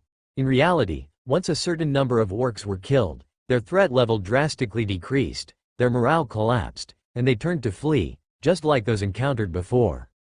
Persisting in the fight, the humans wouldn't suffer nearly as many losses. But even so, the first to flinch and hesitate to move forward were the human soldiers. The sight of their comrades being blown apart by the orcs' powerful firearms chilled them to the bone. After sustaining about 100 casualties, they started to show signs of breaking down. Reed Mashako was furious. He bellowed at the regimental commander beside him, "Look at these soldiers, it's a disgrace." The commander of the 4th Regiment found himself in a dilemma. He had given orders for the units to maintain the line and push forward, but what could he do if they wouldn't budge? He dared not talk back. This red cap was an officer assigned directly by the governor, playing a role similar to that of a supervising officer. Seeing his demeanor, Mashako became even more enraged at the lack of spirit. "To the front line. Let's go to the front line together. We must lead by example." He drew his pistol and yanked the commander along. The two of them, along with the security company, began to personally push forward. Mashako knew that as a commander, his greatest responsibility was to direct the battle, not to fight on the front lines. Going to the forefront, even for him, wasn't much different in combat ability than an ordinary soldier. But now is a special moment, there's no more commanding to be done. What the soldiers lack is not strategy, not tactics, but courage. What's needed is for senior officers to lead by example, to put themselves at the front. While leading the guard company, the battalion commander pressed forward and encountered a unit that was fighting while retreating. Meishiki was furious. He grabbed the unit commander by the collar and screamed, "The military order given to you was to advance. Advance, advance again? Who gave you the order to retreat?" "I." The company commander's face turned pale, unable to speak. Meishiki kicked him in the stomach, knocking him down, and raised his pistol to his head. Disobeying orders and showing cowardice in battle is seen as desertion. As an officer, your crimes are even greater. No, no. The company commander was still trying to argue his case, and the battalion commander standing beside Meishiki also wanted to say something to persuade him. But Meishiki wasn't interested in listening and pulled the trigger without hesitation. The bullet went through the head of the officer who had just received the rank of second lieutenant, and his body fell lifelessly. Then, Meishiki shouted to the squad instructor beside him, who seemed a bit dazed by what he witnessed, "You're in command now. Take your company and follow me." The instructor snapped to attention and quickly called out to the troops. Meishiki waved his hand, signaling for the guard company to follow, and said to the battalion commander beside him, "For the governor, we are bound to win. You can't continue as before. We are soldiers, not scavengers searching for scraps in a trash heap." I understand. Pick up your rifle, fight like a warrior." Watching the battalion commander reluctantly move out, Meishiki picked up the field telephone again and issued orders to every squad instructor in the battalion, strictly ordering them to ensure that the troops were always on the offensive, and those who showed timidity could be executed on the spot. Afterward, Meishiki fired his pistol into the air and roared to those around him, "Comrades, charge with me." Under his strict commands and after he and the battalion commander led the guard company into battle, the troops' timid situation finally began to reverse. Under the leadership of officers at all levels, especially the political commissars in the instructor system, the troops began to regain an offensive posture. As the distance between the two sides closed further, the fight quickly became bloodier and more brutal. The greenskins' advantage in close combat was being put to good use, and the casualties on the human side increased. However, the advantages of greater numbers and stronger firepower on the human side were still maintained, along with higher precision in close-range shooting. Human warriors continued to fall, even among the officers, but the greenskins were also falling at an even faster rate. When the 4th Battalion's losses reached 15%, meaning over 200 people were down, there were only about 70 to 80 greenskins left. Reed Mishako knew clearly that they were now in a desperate situation. Because they were too close to retreat, the bloody battle had fully triggered his fighting spirit. His skin turned greener, and his body size even grew slightly during the combat. "Wog!" he bellowed, bursting out of the cover and charging toward the nearest position occupied by human warriors. Inspired by him, all the living greenskins entered a frenzied state. The final charge began. Reed Mishako, wielding a heavy spear, fired 6 shots on the charge, killing 5 soldiers. At the same time, he was hit by at least 100 bullets. Blood covered his green skin. One of his eyes was blinded, but his remaining single eye grew even more ferocious. He burst into the position of the infantry platoon, instantly turning into a meat grinder on the battlefield. His heavy chopping knife spun like a whirlwind of death, and in just a short while, he slaughtered all the warriors there. Despite following combat tactics, arming themselves with bayonets for close combat as he approached, the human warriors were no match for the greenskins in terms of strength, durability, or even agility. Stabbed by the bayonet 7 or 8 times, Reed Mishako showed no signs of weakening, and with a backhand strike, he slaughtered all those daring enough to engage him in close combat. When the courageous had all died, the rest lost their will to fight. After the sergeant major was killed in battle, the few surviving members of the infantry platoon panicked and fled. When the supporting company instructor also had his upper body blown apart by a shot, the entire company began to collapse. This triggered a chain reaction. The greenskins, who charged with Reed Mishako and after suffering 20-odd casualties, broke through the front line of one company. Then, the 2 companies beside it, caught off guard, began to show signs of collapse in the face of the ferociously charging greenskins. Reed Meishiki observed this sign. He would not allow a victory within reach to slip away again. He immediately led the guard company to the breach, and strictly ordered several nearby companies to do the same. In his words, stacking corpses would still suffice to kill off the remaining 50 green skins. Reed Mashako also saw the continuously shouting Red Cap. He howled as he charged towards him. He reloaded his heavy spear and fired wildly toward Meishiki's direction. In a moment, 3 or 4 of Meishiki's surrounding warriors were blasted dead, and that unkillable green skin leader was rushing straight toward him. Meishiki's mood was very calm at this moment. He knew he had made a mistake, having forcefully boosted the morale of the entire battalion, and now he had come too close to the front line, so close that the enemy could charge directly at him. If he were to die here, the morale of the whole battalion could collapse. Then, it would truly become a joke where thousands were overwhelmed by just dozens of green skins. Yet, this mistake was also one that had to be made. This troop, newly reorganized from adventurers, had not had sufficient time to instill proper ideological work, and their morale was low. If he had not done so earlier, they might not have been able to fight to this extent. He knew the odds were against him, but he could not run away, either. He could only draw his handgun, stand still, his black coat fluttering in the wind. He stood tall and proud, firing bullets continuously at the green skin charging towards him. Even in death, he would die standing. He hoped that his bearing before death would inspire the surrounding soldiers. The enemy was already on their last legs.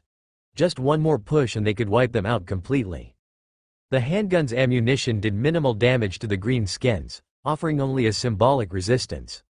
But right then, the sound of booming gunfire came from behind him. Immediately after, heavy footsteps approached quickly and soon passed by him. It was a giant in red-powered armor. The Emperor's angels had arrived. The gunfire in front, it was obviously from a grenade launcher. The flying grenades hit 3 green skins behind the Bone Leader, each one killed with a single shot. With the level of a veteran space marine, within a distance of tens of meters, there were no wasted shots. The power of the grenade launcher could not be compared to the small barrel of a G9 rifle. A shot hitting the green skin was lethal. However, the 2 grenades aimed at the Bone Leader did not claim his life. He managed to dodge the first one at the last moment. Not truly dodging a bullet but making a predictive move based on seeing the Space Marine charging out from behind that red helmet. As for the grenade that did hit, it landed squarely in his right chest, leaving a gaping hole. The enraged Orc chieftain merely paused in stride, showing no sign of weakness, and continued his charge with a howl. The Bone Leader had never seen a shrimp of his size, especially one entirely wrapped in red cans, but he could sense this was a formidable foe. He was thrilled to face such a strong opponent. He raised his thick-bladed cleaver high, slashing at the red-armored giant. The charging Phoenix warrior twisted his waist, dodged the slash, and smoothly drew a combat blade, stabbing into the green skin's midsection. With the momentum of the charge, he sliced open the wound, and a large amount of blood mixed with entrails sprayed out. But the Bone Leader was still not dead. He even had the strength to counterattack. He grabbed the Space Marine's arm with one hand, pulling fiercely, and with a trip of his foot, he managed to throw his opponent to the ground. The Bone Leader flipped on top, snarling, seemingly oblivious to the pain in his midsection. He pressed one hand against the chin of the Space Marine's helmet, while the other hand raised his thick-backed cleaver high, as if to decapitate the Phoenix this way. Yet that blow would never land. In the midst of this, the downed and pinned Phoenix warrior had rapidly stabbed the Bone Leader several times in the chest and neck with his combat dagger, ending his life once and for all. Pushing the corpse aside, the warrior in the red armor stood up, looking around. The battle had all but ended. After Schneider had killed the biggest, greenest Orc chieftain, the battle was almost at its end. His 4 battle brothers, along with the 28 Storm Squad soldiers who were considered quite capable in the eyes of the interstellar warriors, and with the covering fire from the infantry battalion, killed all 4 or 5 dozen orcs that had charged with the chieftain. The abilities of the interstellar warriors need not be mentioned. Apart from encountering a genetically enhanced, somewhat capable green-skinned chieftain that made him exert himself a little, his battle brothers scarcely found any opponents of note. The ordinary green-skinned brutes stood no chance against the electromagnetic rifles in the hands of the Storm Squad's special operations soldiers. Unlike the G9 rifles, which they could resist, a dozen or so bullets from these would typically kill them. Once he was sure that all the orcs had been killed and there were no survivors to leak any information about their own party, he could finally relax. They hadn't planned on taking action originally. The proactive strike by the 4th Infantry Battalion was meant to cover their operations.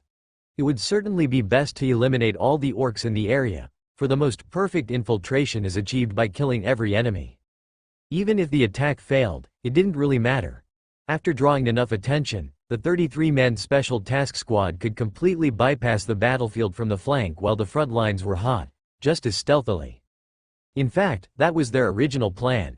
However, upon observing the situation on the front line, the respected commander changed his mind and decided to execute the first strategy: eradicate the enemy. Schneider knew that their commander Mattens couldn't bear to watch those mortal soldiers dying in droves, especially to cover their mission. Of course, he didn't object either. After all, as long as they killed every orc so none could run back with news, it was fine. With only a few dozen left, it wouldn't be a hassle to kill them all. The key point was also to satisfy a thirst for combat. After the battle, Schneider removed his helmet, revealing his shiny bald head. He felt a peculiar gaze, so he turned his head and saw that red-hatted soldier staring at him. Ordinarily, Schneider would disdain and outright ignore these mortals, but at this moment, he couldn't help but remember the red-hatted Tadius who had achieved what his dead brother could not. And the one before him, though he had performed no feats of valor, nevertheless faced danger without fear, maintaining a warrior's dignity in the face of death. He deserved respect. Almost involuntarily, he nodded to the red-hatted soldier, then turned and walked away. Reed Mashako also snapped out of it. He had actually survived. Given the combat between that interstellar warrior and the orc, there was no doubt that if it were him, he would have died 800 times over. It seemed that the gap between him, a mere mortal, and those monstrous demons was still vast. But regardless, they seemed to have won the battle. Slowly lowering the gun in his hand, he turned to find their commander. They still needed to sweep the area, and then transport the wounded and even the bodies of dead comrades back, even those whose deaths were particularly gruesome, taking at least the identifiers, such as armbands or breast badges, that symbolized soldier status. After cleaning up the battlefield, they would retreat. This position couldn't be held for long. The fortifications made by the orcs were shoddy to begin with, and now they were even more so after the bombardment. Moreover, this place was far from other friendly lines and difficult to support. All these issues meant that they couldn't possibly stand a chance if the orcs counterattacked.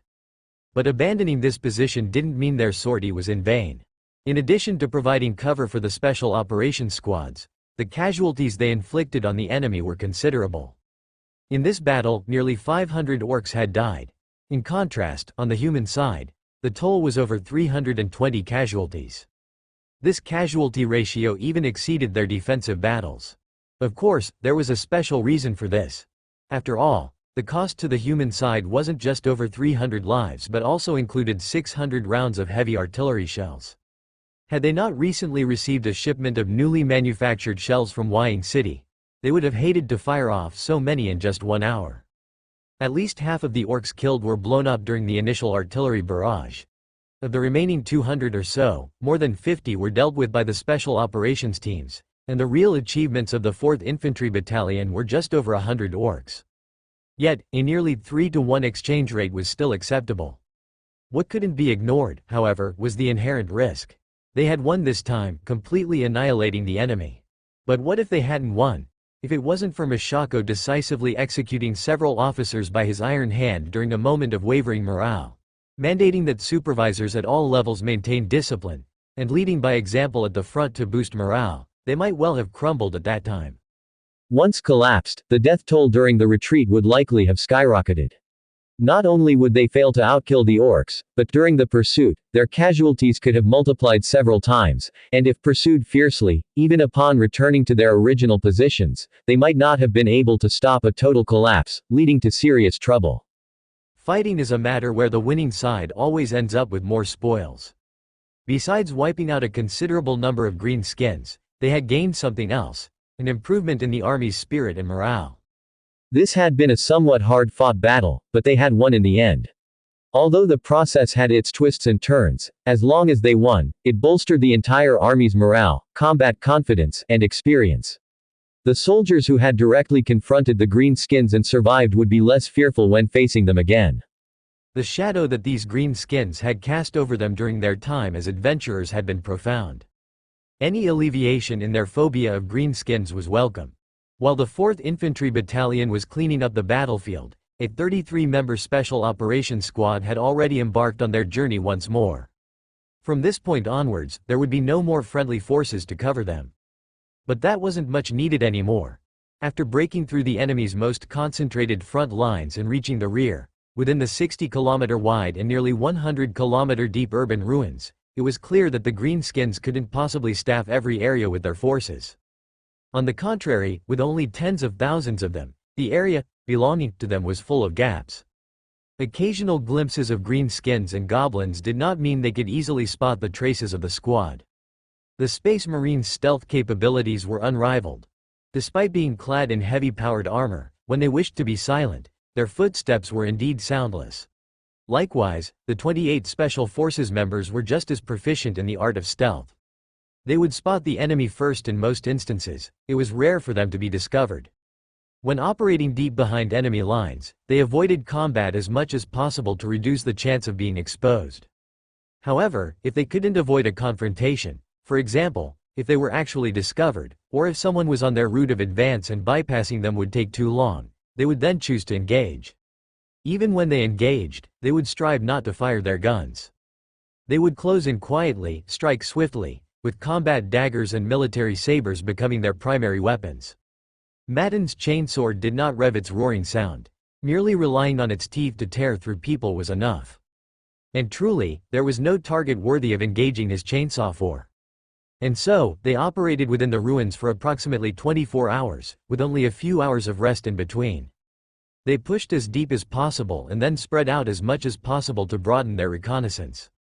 Unfortunately, the greenskins were very difficult to communicate with, and since there was no common language, they couldn't capture one for interrogation to obtain the desired information. But in the afternoon of the second day, they made a significant discovery. They discovered a staging ground for the Green-Skin tribe. Located some 60 kilometers deep from the front line, a team from Storm Squad stumbled upon a group of goblins driving trucks and pushing carts, converging on a particular spot. After relaying the information back, the entire team began moving in that direction, and soon they found the staging ground. The Greenskins had cleared a large open area where over 10,000 green-skin creatures were rowdily assembling. 1/3 were green-skin younglings, and about twice their number were goblins. Goblins are also a kind of green skin, monstrous creatures that grow from green skin spores as well. They are much smaller and weaker than the orc, young, cowardly and timid, but not any less cruel. They bully the weak and fear the strong. Facing a strong enemy, they quickly disintegrate in morale and scatter unless kept in line by orcs. But when the enemy is weaker than them, or vastly outnumbered, their psychological advantage kicks in, and they become the cruelest executioners, especially fond of torture. In green-skin society, goblins often serve as slave laborers, orc servants, or even food. In this starting position, the mere number of enemies was already substantial. Setting aside those nimble devils, there were more than 3,000 orcs alone. This was almost more than any other green-skin orcs they would face on the front line. Moreover, reinforcements continued to stream in from all directions.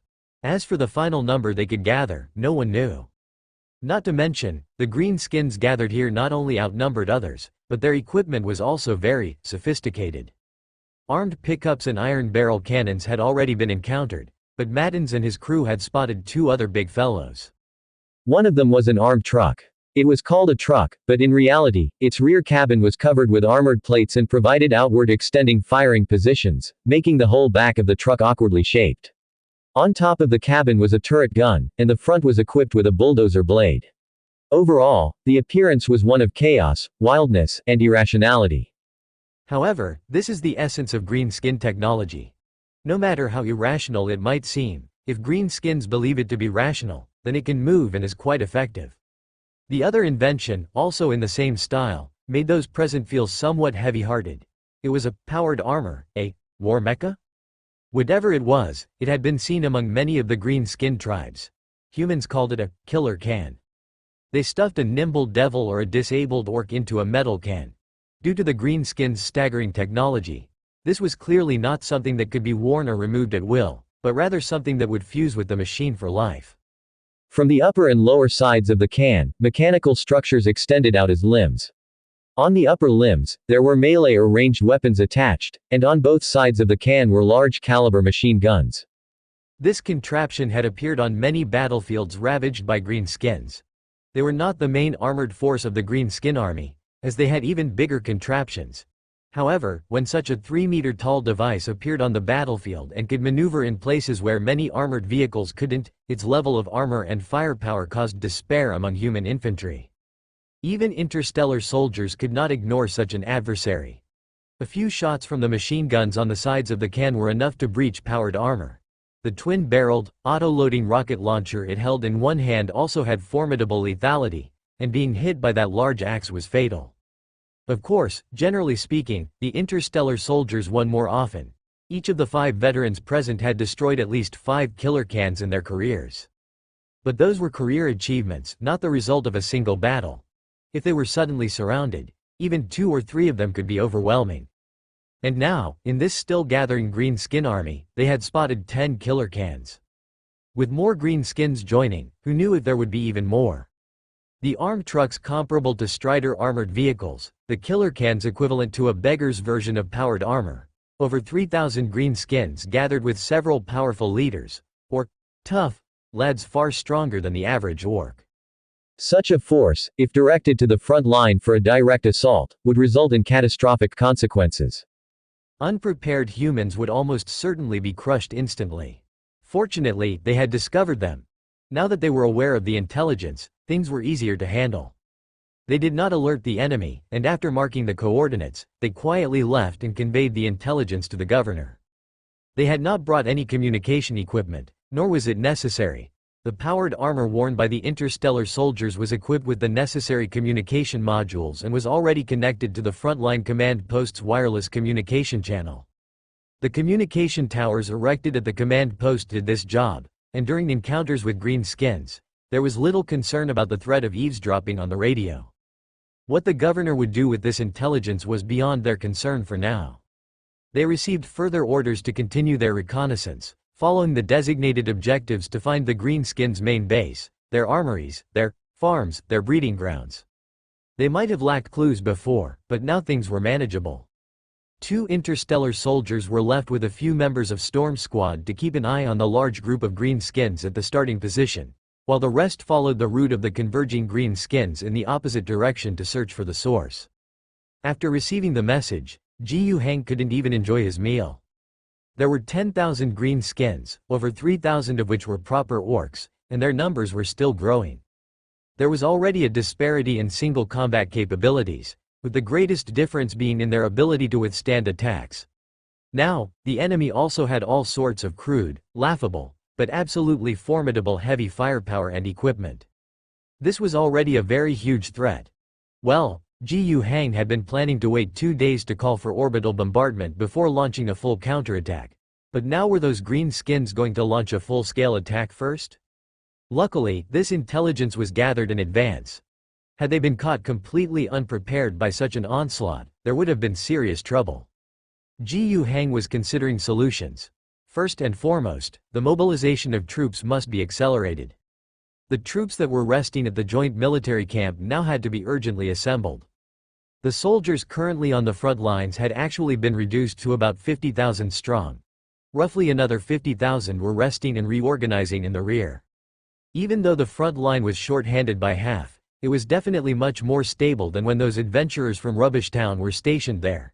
The soldiers, who had been reorganized and equipped more reliably, and whose military skills had dramatically improved, were much more effective than the adventurers.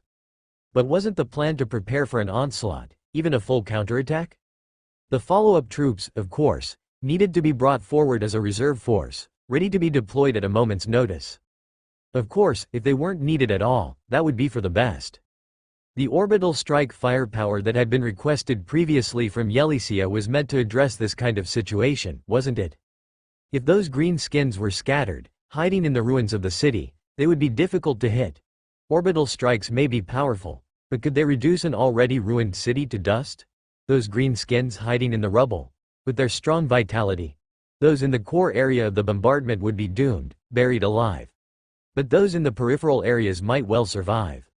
Now, however, they had gathered together and even cleared an open space to use as a staging ground for their attack. Wasn't this just setting themselves up to be targeted? Jiyu Hang was even tempted to ask Yelisia to first conduct a small-scale, yet more targeted bombardment. With a few heat hammer, colossal cannons and 10 scalpel, shipborne missiles directed at that staging ground, it might not be possible to kill all the green skins assembled there, but taking out 90% of them was likely doable. But after some thought, Jiyu Heng restrained this tempting impulse. Haste won't bring success. To strike now would not maximize benefits. Yelisia could secure just one chance for bombardment. It had to be timed well. Be patient, just a little more patient. What he needed to do now was ensure that his troops were ready for any challenge and for taking the offensive before patiently waiting for frontline reports to make his decisions. Deep within the ruins of a tall tower, while on the move, Maddens suddenly posed a question to Schneider by his side. These green skins are not quite right, do you feel it? After pondering for a moment, Schneider replied, they themselves are not a problem, they're no different from the green skins we've eliminated in the past. That is the biggest problem. Maddens said, they shouldn't be this powerful. Their numbers are not enough, just a few tens of thousands, insufficient to sustain a disaster. If the green skin spores landed on this planet due to some reason, took root and sprouted, and then this tribe developed from scratch, by this stage, at this number, they should only be able to maintain a very primitive state of technology. Even the natives of Rubbish Town who gave those green skins some intelligence in battle to accelerate their development shouldn't have allowed them to reach this level of technology so quickly. Are you suggesting that these green skins did not develop purely from the local environment? Schneider's attitude became more cautious. If that were the case, and these green skins came from a powerful, interstellar tribe, it would be a big problem. But soon, Schneider dismissed the idea. It's unlikely. No reports have ever suggested Rajoul Star has been attacked by an extraterrestrial force. If a green skin tribe with star-traveling capabilities set its sights on this planet, they wouldn't just send a very small team. Several large warships carrying hundreds of thousands or even millions of green skins to rapidly reproduce and inundate the planet. That's their usual modus operandi. Maddens agreed with Schneider's reasoning. That's what makes this whole affair contradictory. We must remind our brothers not to treat these green skins as mere savage or primitive orcs. They must heighten their vigilance. Losing a brother in the battle at Revival City Outer Power Plant is something I truly do not wish to see again. Hearing the squad leader speak this way, the other four also fell silent. They spoke no further.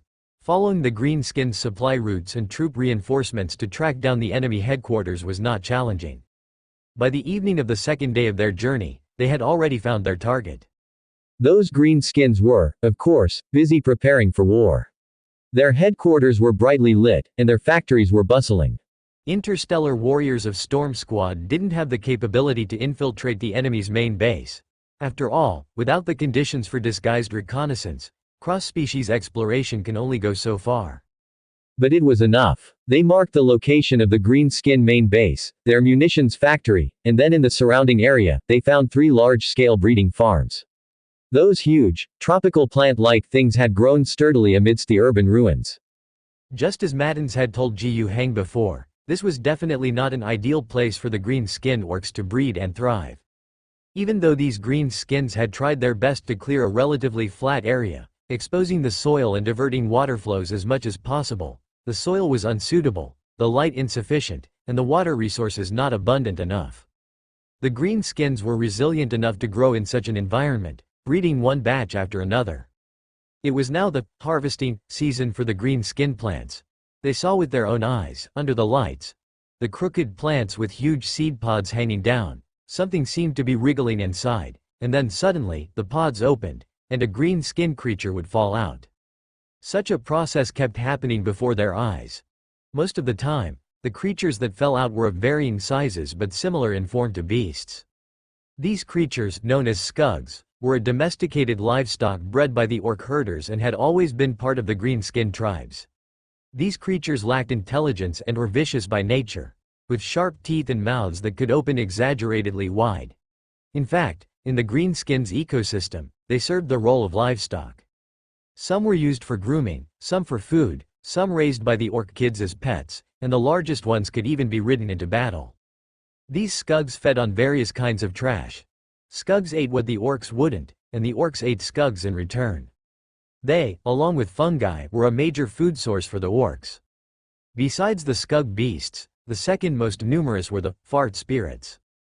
They were the orcs' servants, cannon fodder, and also a source of food when necessary. And fewer in number were the regular green-skin orcs. Whether skug beasts, fart spirits, or orcs, all of them were in an adult state the moment they hit the ground.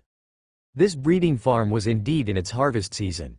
If the 3 breeding farms they found operated with such efficiency and completed their incubation, there would probably be an additional 20,000 green-skin orcs and at least 50 or 60,000 fart spirits within a month. Mattins was grateful that he had seriously warned Gu Hang of the risks involved and was relieved that Gu Hang heeded his warning, not ignoring the threat. Otherwise, they would have been in big trouble. What followed was relatively simple.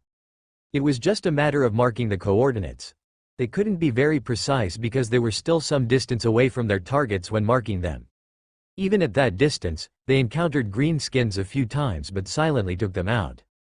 Given the disciplinary standards of the greenskins, losing a few individuals likely wouldn't be noticed. They lose plenty every day just from their internal brawls and revelry. But even if the markings weren't exactly precise, it didn't matter much. An approximate location would suffice. The colossal cannon's area of impact was still very large. A scalpel missile could almost destroy a small wind farm, not to mention the far more powerful colossal cannon and the Wrath of Loyalty, a large-scale colossal cannon. Of course, to increase efficiency, they still assigned different value levels to these places.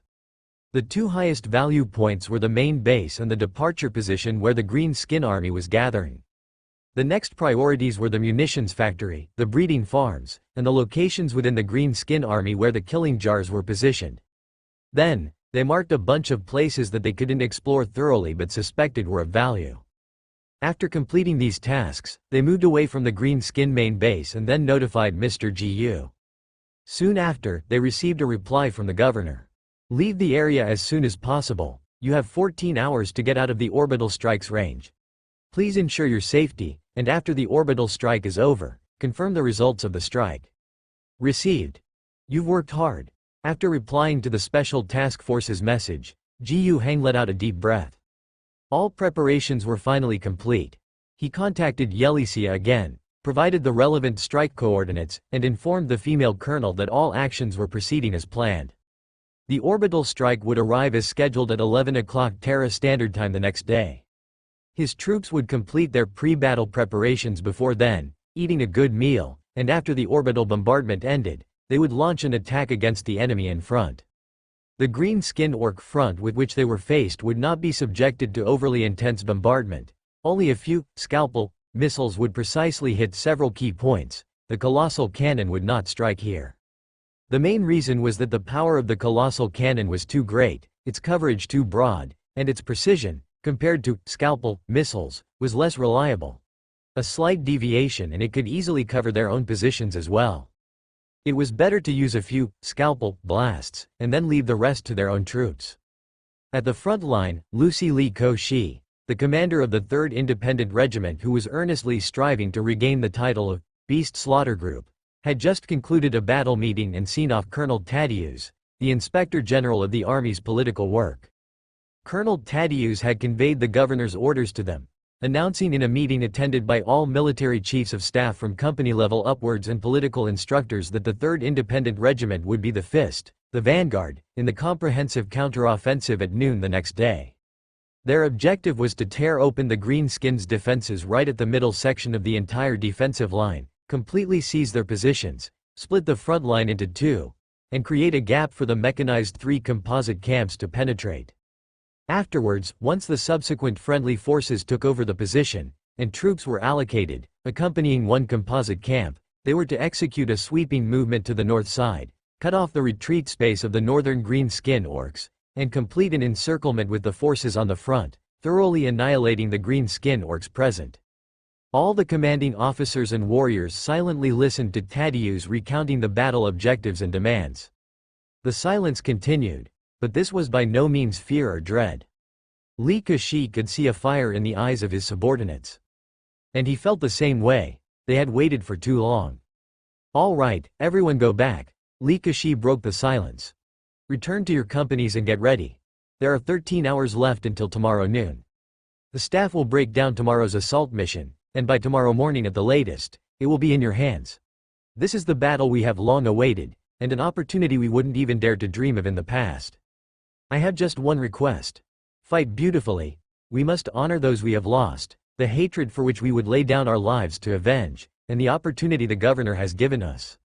Roar! The officers stood up thunderously, then returned to their respective troops. Andrei Alexei, the political commissar assigned to the independent regiment, was somewhat at a loss. He had just been thinking of using his position as a political officer to boost the morale of the officers, only to find it seemed entirely unnecessary. Commander Li Keqi patted his shoulder without offering much in the way of explanation. The warriors of the Beast Slaughter Group had no idea how many of them could truly sleep well. But they would force themselves to rest properly, all for the sake of showing their best in the battle of the following day.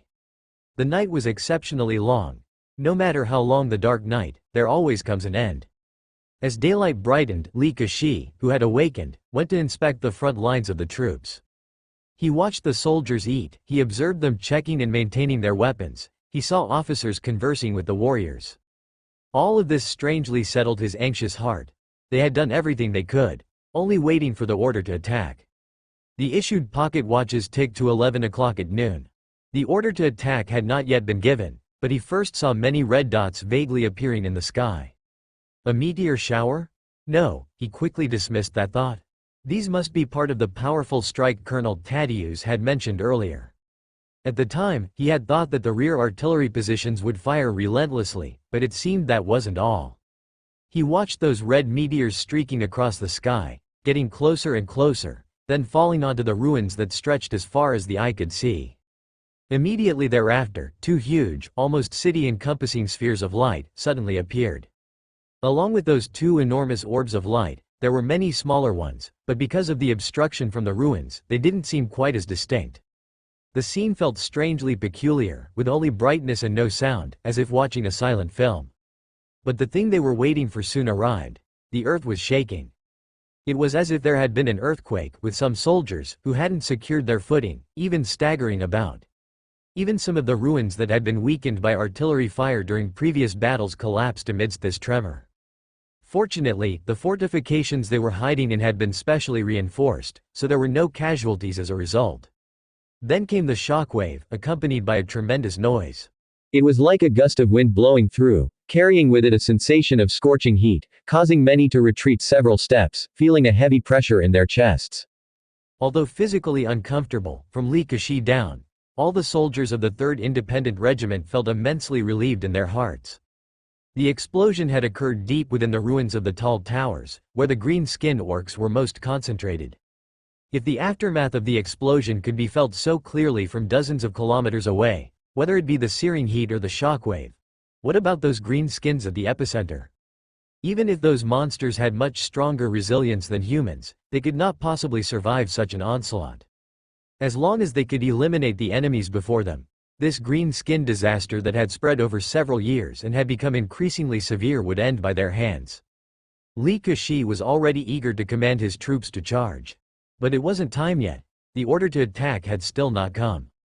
Instead, a whistling sound came from overhead. The artillery positions in the rear began to assert their power. On the joint artillery grounds, 155 mm howitzers were lined up in sequence, barrels pointed towards the sky, firing without interruption.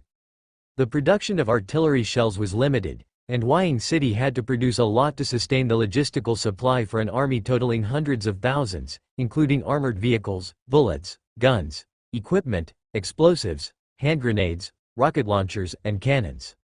They had been working hard to increase the production of shells, but it still couldn't withstand too intense a consumption. However, since today had been decided as the day for the final battle, there was no need to conserve anymore.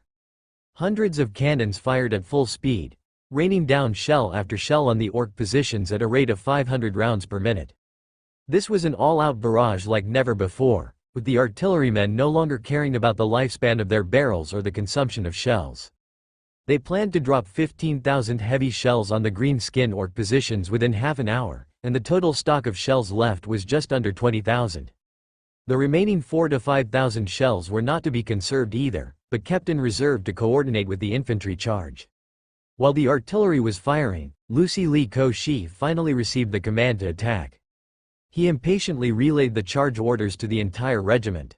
More than 5,000 soldiers of the 3rd Independent Regiment needed to move within about 200 meters of the enemy's positions within 25 minutes and stand by. They had 5 minutes to rest, and at the moment the bombardment ceased, they would launch a full-force attack on the orc positions. The private of the 3rd Infantry Corps, Aero Rakrusha, had never even in his wildest dreams imagined such a horrific scene unfolding before him. It could only be described as cataclysmic. The lowly soldier had no idea about any orbit strike plans from higher-ups. He only knew that a meteor shower had streaked across the sky and struck the core area of the high tower ruins in the distance, followed by the earth shattering. Not to mention the scorching wind that blew, the shockwave, the massive noise. At the very least, just the things he saw with his eyes were enough to astonish him. It was as if 2 large and many small suns had risen from deep within the ruins of the high tower. Then, the high tower ruins he had grown so familiar with over the past few years had changed beyond recognition. Despite being ruins, there were still landmark buildings. Many of the city's skyscrapers had collapsed, but a considerable number remained in place. The high-rise buildings erected by pre-war technology were meant to stand for centuries, and rightly so. No matter how derelict they looked, they simply would not fall. Many battles around these tall structures of the pre-war era, all those bullets and artillery fire, had not managed to bring them down. Even a 155 mm howitzer, hitting those standing buildings, would only scrape off some surface or further scramble the already haphazard structure inside, but a complete collapse had never happened. But this massive bombardment from the sky not only achieved that, it went overboard. Not only the pre-war skyscraper ruins had collapsed, but in the central area, there were no longer any forests of high buildings to be seen. From LaCroix's viewpoint looking into the depths of the ruins, it was as if some monster had bitten off a huge chunk of the steel jungle, leaving a vast absence. Before he could recover from the shock, a continuous whistling sound came from overhead. He was familiar with the sound, having heard it often over the past month. But he had never heard it this densely. Before he had time to think further, the command of the platoon leader was passed down level by level, the squad leader ordered to move out, and he quickly gathered his thoughts to follow the troops. As he advanced toward the front lines, he felt his body heat up. He couldn't tell if it was due to the rapid marching or the excitement bubbling up from the bottom of his heart. Continuous booming explosions came from the direction he was heading towards. That was the sound of artillery bombardment falling on the green-skinned orcs' positions. During the advance, he was still nervous, fearing that an artillery shell might come hurling in or a green-skin armed pickup might appear. These things had been their nightmare for some time. But none of that happened. When he and his comrades arrived a mere 100 or 200 meters away from the green-skinned orcs' positions, he clearly understood why there had been no resistance on the way. The green-skins had been blown away. What strength did they have left to stop them? Those artillery pieces, those armed pickups, had probably been blown to bits long ago. He only waited there for 5 or 6 minutes, but he had already seen hundreds of shells smash into the positions in front of them. The intense bombardment made his head numb. To be honest, LaCroix was still quite fearful at this position. If those shells deviated slightly, they would land right on their heads. Even if they did not hit, being only 100 or 200 meters away, he could still clearly feel the power of the explosion. Even the officers kept tirelessly warning the soldiers below to not let their chests and abdomens touch the ground while lying in wait, and though it might be uncomfortable, to prop up their bodies. This was to avoid the shock wave coming from the ground, which could damage their internal organs. They stood by in this position for 7 minutes. According to the squad leader, they had arrived a bit earlier than the scheduled time. LaCroix didn't understand these details since he didn't even have a watch. He only knew that now the time had come, it was time to charge. He was still a bit afraid. It wasn't fear of the green-skins, for how many would be left alive after such a bombardment? Even if a good number survived, it was just a matter of shooting it out. He had a gun, and if they got too close, he'd fix bayonets and fight it out. What he feared was the artillerymen behind him having a shaky hand, which would mean his end. But he charged anyway. Crossing the 200 meters, they broke into the greenskins' positions and quickly sought out all potential defensive points where greenskins might exist. Intermittent resistance gunfire emanated. Clearly, not all of the greenskins were dead. In the collapsed houses, in the narrow holes formed by toppled multi-layered reinforced concrete, there still lurked some green-skinned orcs who had survived the artillery strike. As the human soldiers mounted their attack, they emerged from various places, howling as they countercharged. But their numbers were too few. In front of LaCroix, 3 appeared. He and his comrades began shooting immediately.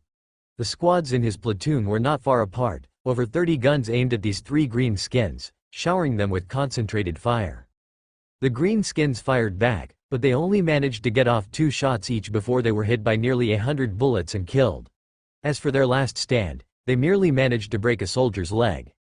The soldier with the broken leg had his comrades dragging him back, where the follow-up logistics support would take over and relay him back to the field hospital in the rear. The remaining men continued to advance. The artillery fire from the rear was still ongoing, the intensity had diminished a bit, but the target area of the bombardment shrunk from the full coverage of the green-skinned positions to a smaller scope, roughly covering only about 200 meters in front of the infantry. The coordination of infantry and artillery was such that, after they cleared the area, the artillery barrage would extend another 200 meters forward, and the newly vacant area would be scouted by the infantry as they moved ahead. This process would repeat 4 times until they broke through the enemy positions that stretched about 800 meters wide. Truth be told, the only thing LaCroix was genuinely afraid of during the whole operation was his own gunners having shaky hands. The heavy artillery blasting around 200 meters in front of him was indeed frightful. As for the greenskins, he had seen green-skinned corpses scattered all over the ground, mutilated beyond recognition. Finding an intact body was difficult. Occasionally, a few living ones would pop up, but they were scattered and met with dozens of guns firing at them, posing no real threat. To be honest, apart from the fear brought by his own artillery, LaCroix's greatest feeling was a bit of boredom? Of course, he knew this feeling of his was somewhat absurd. A bit further ahead, he and his comrades entered a ruin with 4 walls.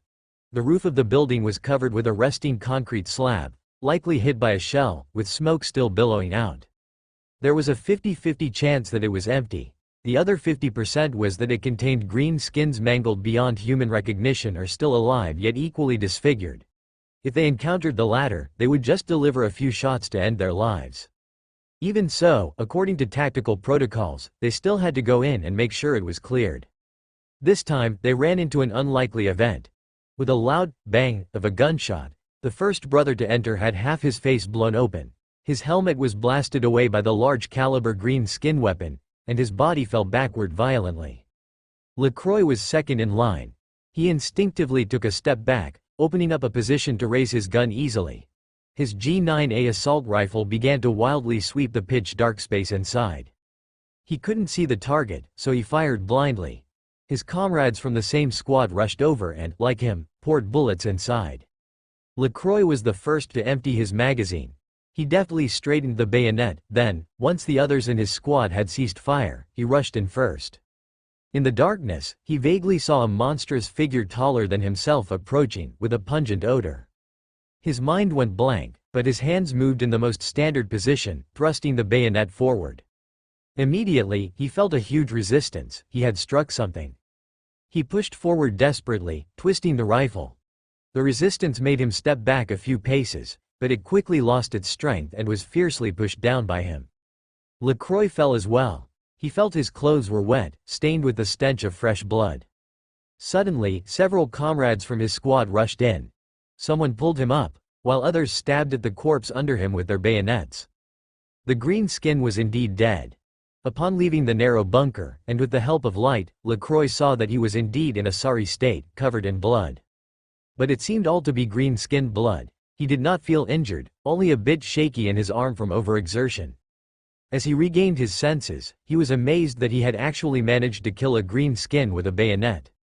Although the creature had probably been severely wounded from the earlier gunfire and suffered multiple injuries, it was ultimately he who had delivered the killing blow. Looking around, he noticed that along with himself, there were only 6 men left. The one who had entered before him and had his head shot off was the 4th from their squad to die. Today, only 2 had been killed. The other 2 had died over the past half-month. Their squad hadn't been replenished with new soldiers. He became more alert, and the previous thoughts of boredom had flown far away. The squad leader came over, patted him on the shoulder, and shouted in his ear, "Good job. But Private, we don't have time to rest now, move out." The war was still harsh. Li Kashi also felt that war was cruel. The heavy artillery had cleared a wave of enemies for them, especially with such intense fire. The remaining number of the enemy was not much, but during the close quarters clearance, his soldiers still paid a considerable price. Of course, it wasn't to the exaggerated extent of Lacroix's infantry squad, which lost 6 and had 2 wounded, mainly because they were the vanguard and so their plight was somewhat worse. The overall casualty rate for the regiment was around 2%.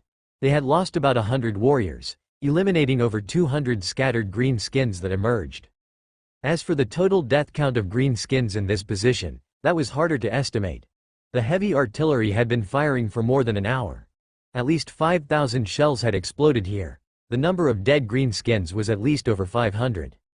Of course, this was an estimated figure. Many bodies were too mutilated or buried under the rubble to be precisely counted, so it could only be said that the number was much more than 500. The artillery bombardment had now basically ceased, guessing that the gunners had almost exhausted their shells. However, the target area that their 3rd Infantry Corps needed to conquer had also been cleared by them. 2 composite camps from the 1st Extinguishing Wind Brigade swiftly moved through the breach they had created, followed by each moving south and north to start encircling the green-skinned orcs. The rest of the Allied forces had also begun a full-scale offensive. Leaving 2 battalions to hold the position, severing the connection between the greenskins to the south and north of the front line, while the main force, led by Major Prabab of the 1st Brigade, 1st Battalion, started maneuvering northward. However, it was the southern part of the green-skin positions, now divided, that ended the battle first. Not many green-skins survived there, especially at the far south, which had been previously overrun by the 7th Garrison Division 4th Regiment. The fortifications were almost entirely destroyed, and although the greenskins recaptured it after the retreat, the quickly rebuilt defenses were clearly subpar, and the artillery had nearly wiped out all the greenskins there. Compared to the southern positions, the north theoretically had more troops engaged, with the 3rd Independent Regiment also joining the encirclement of the enemy. But the greenskins that were alive there, especially in large numbers, and more importantly, there was a green-skin leader present. The presence of a powerful leader among the green-skinned orcs makes a night and day difference in their performance. Without a leader, they would squabble amongst themselves, unable to form a group, recklessly charging without thinking. With a leader, even though they were still mostly reckless and thoughtless, they at least could act in unison. Roast Axe was such an orc leader, commanding great influence. He was the 2nd in command within the clan, only subordinate to the Big Ripper leader, commanding many strong underlings. He knew that according to the elders, according to Big Ripper's plan, they were about to launch a full assault on those shrimps. Many big booms, along with many big tanks, big cans, were all ready, and Big Ripper had even sent him the 2nd largest one to the front line in advance to calm his mind. This was bigger than a murder can. The elders called this thing the Fear Big Can. Even though to operate it, it would require sawing off one's legs and integrating them into the machinery, inserting many tubes into one's brain and spine, never to leave it again for life. But, so what? With such a powerful thing, one could hack, shoot, and blast with many barrels more exhilaratingly. No green skin would want to come out of such a device, right? Once inside the Fear Big Can, Roast Axe was in constant pain and torment, only able to alleviate it by killing. He couldn't wait to lead his boys and slaughter all those shrimps. But Big Ripper kept telling him to endure, endure, endure. Enduring, he endured until the sky-breaking, earth-shattering bombardment came. Where was more support from the big machines? Gone, all of it. What to do now? Up to this point, they were surrounded by shrimps from all directions, and if this continued, even if he and his boys fought bravely, it would all be over. Under his call, at least 400 green-skinned orcs gathered around him. He led this team of green skins to break out towards the east. On this path, they bore a sense of invincibility, slaying anyone who blocked their way, may it be gods or Buddhas. Roast Axe, now encased within the Fear Big Can, stood 4 meters tall, much larger and stronger than an ordinary murder can, and its armor strength had even surpassed the power armor of a star warrior. Bullets fired at him had very little effect, unable to breach the defense. A group of commanders organized dozens of rocket launchers for a concentrated volley, killing several green skins, but Rostax, who was the main target, took the bombardment head-on with minimal damage. That thing even targeted the commander, charging forward, cutting down any soldiers in its way like chopping melons and slicing vegetables, with multi-barrel autocannons firing, with wheels of sawtooth blades sweeping, dozens of infantry soldiers butchered along the way. The commander tried to retreat in the face of imminent danger but failed to do so, with the instructor killed by the autocannon, and the commander himself bisected at the waist by the sawtooth. The entire battalion was routed, and even that particular breach was difficult to reinforce in the short term. Thankfully, Major Prabhav's battalion had maneuvered into position. But even so, the interception was extremely difficult. Whether it was the Strider V or the home-produced Challenger tanks, they were all at risk of being torn apart in the presence of the Fear Big Can. The autocannons mounted on the armored vehicles had difficulty hitting the Big Can. Despite its wild shape and massive size, its agility was not weak at all, and the gun turrets had less than perfect accuracy. Even with a substantial number of bullets hitting, they merely left small dents on its metallic armor, failing to penetrate. Plainly put, the caliber was insufficient. Even the 76mm tank gun of the Challenger tank seemed inadequate. Mainly, the local artillery technology wasn't up to par, with shell velocity also lacking. Despite the caliber, it struggled to penetrate armor. Of course, the tank's effectiveness was still somewhat better than that of the autocannons. Unless there was a barrage of hundreds of autocannon rounds concentrated on it, or dozens of successful hits from 76mm tank shells, whereby metal fatigue would rupture the armor of the Fear Big Can, there was no dealing with Rostax. On the other hand, he could approach close to armored vehicles, his massive pincers even capable of grasping the vehicle's head, causing deformation. A few seconds of direct fire from the multi-barrel autocannon could breach the armor, killing those inside, and a spray of sparks would fly as the wheel of sawtooth blades cut through the armor plate. He did it, using various methods. He destroyed 2 armored vehicles, 2 tanks. Infantry pressed forward, again trying to attack with rocket launchers, but could only achieve relatively minor effects, unable to deliver a decisive blow. To annihilate this terrifying steel behemoth, one must either bombard it with enough firepower after making substantial sacrifices, until it is blown apart. If dripping water can wear away stone, then imagine the effect of thousands upon thousands of various bullets and artillery shells smashing into it. But the sacrifice required was too great. Before the WOG force field was destroyed, it was uncertain how many people would die and how many combat vehicles would be damaged on our side. Another plan was to blast it with 155mm howitzers. This was a reliable approach. A couple of hits, or even a single direct hit, might well be enough to accomplish the mission of destroying it. However, this plan would also result in significant casualties, mainly from friendly fire. But there was no other choice. If they didn't find a way to deal with it, the human troops wouldn't last until the steel beast was destroyed and would be breached, allowing the orcs to break through. Perbov gritted his teeth, ordered some of the troops to press forward, and at the same time called for an artillery barrage from the rear. Many of the soldiers from his 1st Battalion of the Wind Extinguishing Brigade were within the targeted area. When the artillery came down, many of his brothers would be killed in the blast. His heart bled, but not only could he not allow his warriors to retreat, he strictly ordered them not to fall back. This was trading the lives of soldiers for tactical gains. Let our soldiers pull back. Just then, this sentence echoed in Prabhav's mind. It was the voice of the governor. Perbov was stunned for a moment, but quickly came to his senses, altered the orders, and had the soldiers fall back. As the armored vehicles and infantry began to retreat, hiding in bunkers, the terrifying steel behemoth was about to give chase. However, suddenly, a strange power caused it to freeze in its tracks. It wasn't completely immobilized, but it was as if it had lost its controller, its massive body momentarily halted. This was Ji Yu Heng's doing. The governor himself had joined the assault team and had arrived on the battlefield. It wasn't that he was particularly concerned about his own safety. This was a battle destined for victory, and as a spiritual energy user, he wasn't lacking self-defense capabilities. In this battle, as long as he didn't wish to die, it was unlikely he would. Meanwhile, his presence not only boosted the troops' morale but also addressed some special issues. Like the orc leader they were currently facing, his spiritual energy abilities played an important role. Ji Hang had no interest in engaging the steel behemoth in a test of pure strength. That would be a foolish move. Although his spiritual energy was not weak, to confront such a mechanical monstrosity of steel was folly.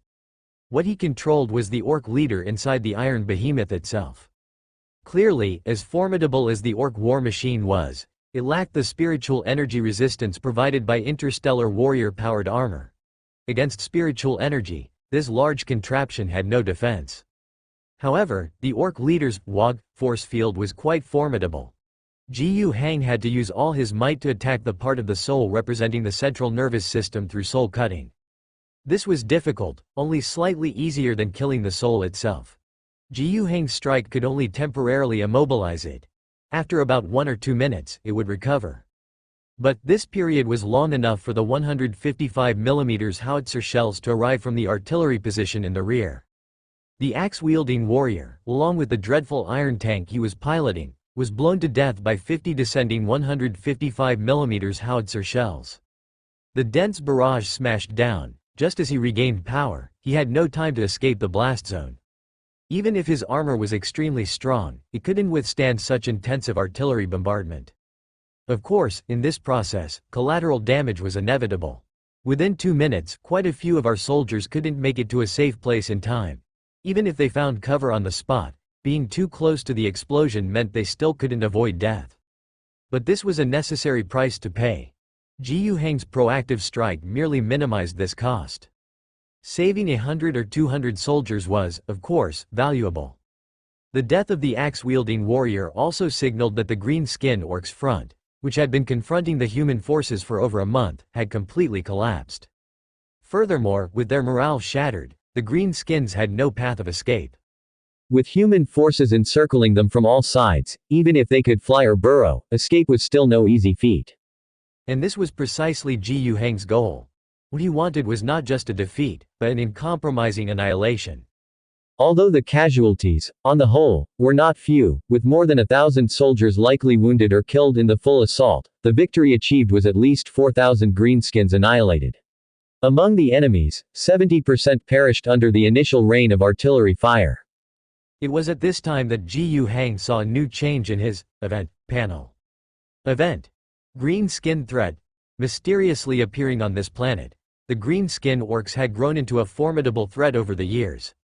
But under your leadership, the valiant warriors not only held off the green skin orcs' incursions but, with orbital bombardments, artillery cover, and full-scale assaults, annihilated their main force. Yet, whether it's the intelligence gathered from the front or your own feeling, these green skin orcs seem unusual. They don't appear to be wild orcs independently evolving on Rage Owl Star. Nor do they seem like space orcs invading from beyond the stars. Phase 1 Objective. Completed. Phase 1 Reward. T5 level additional troop training option, Beast Slaughter Group, obtained. Phase 2 Objective. Ascertain the cause of the greenskins' rise. Phase 2 Reward. Important intelligence data. The reward for the first phase of the green skin threat event had been distributed in the event panel.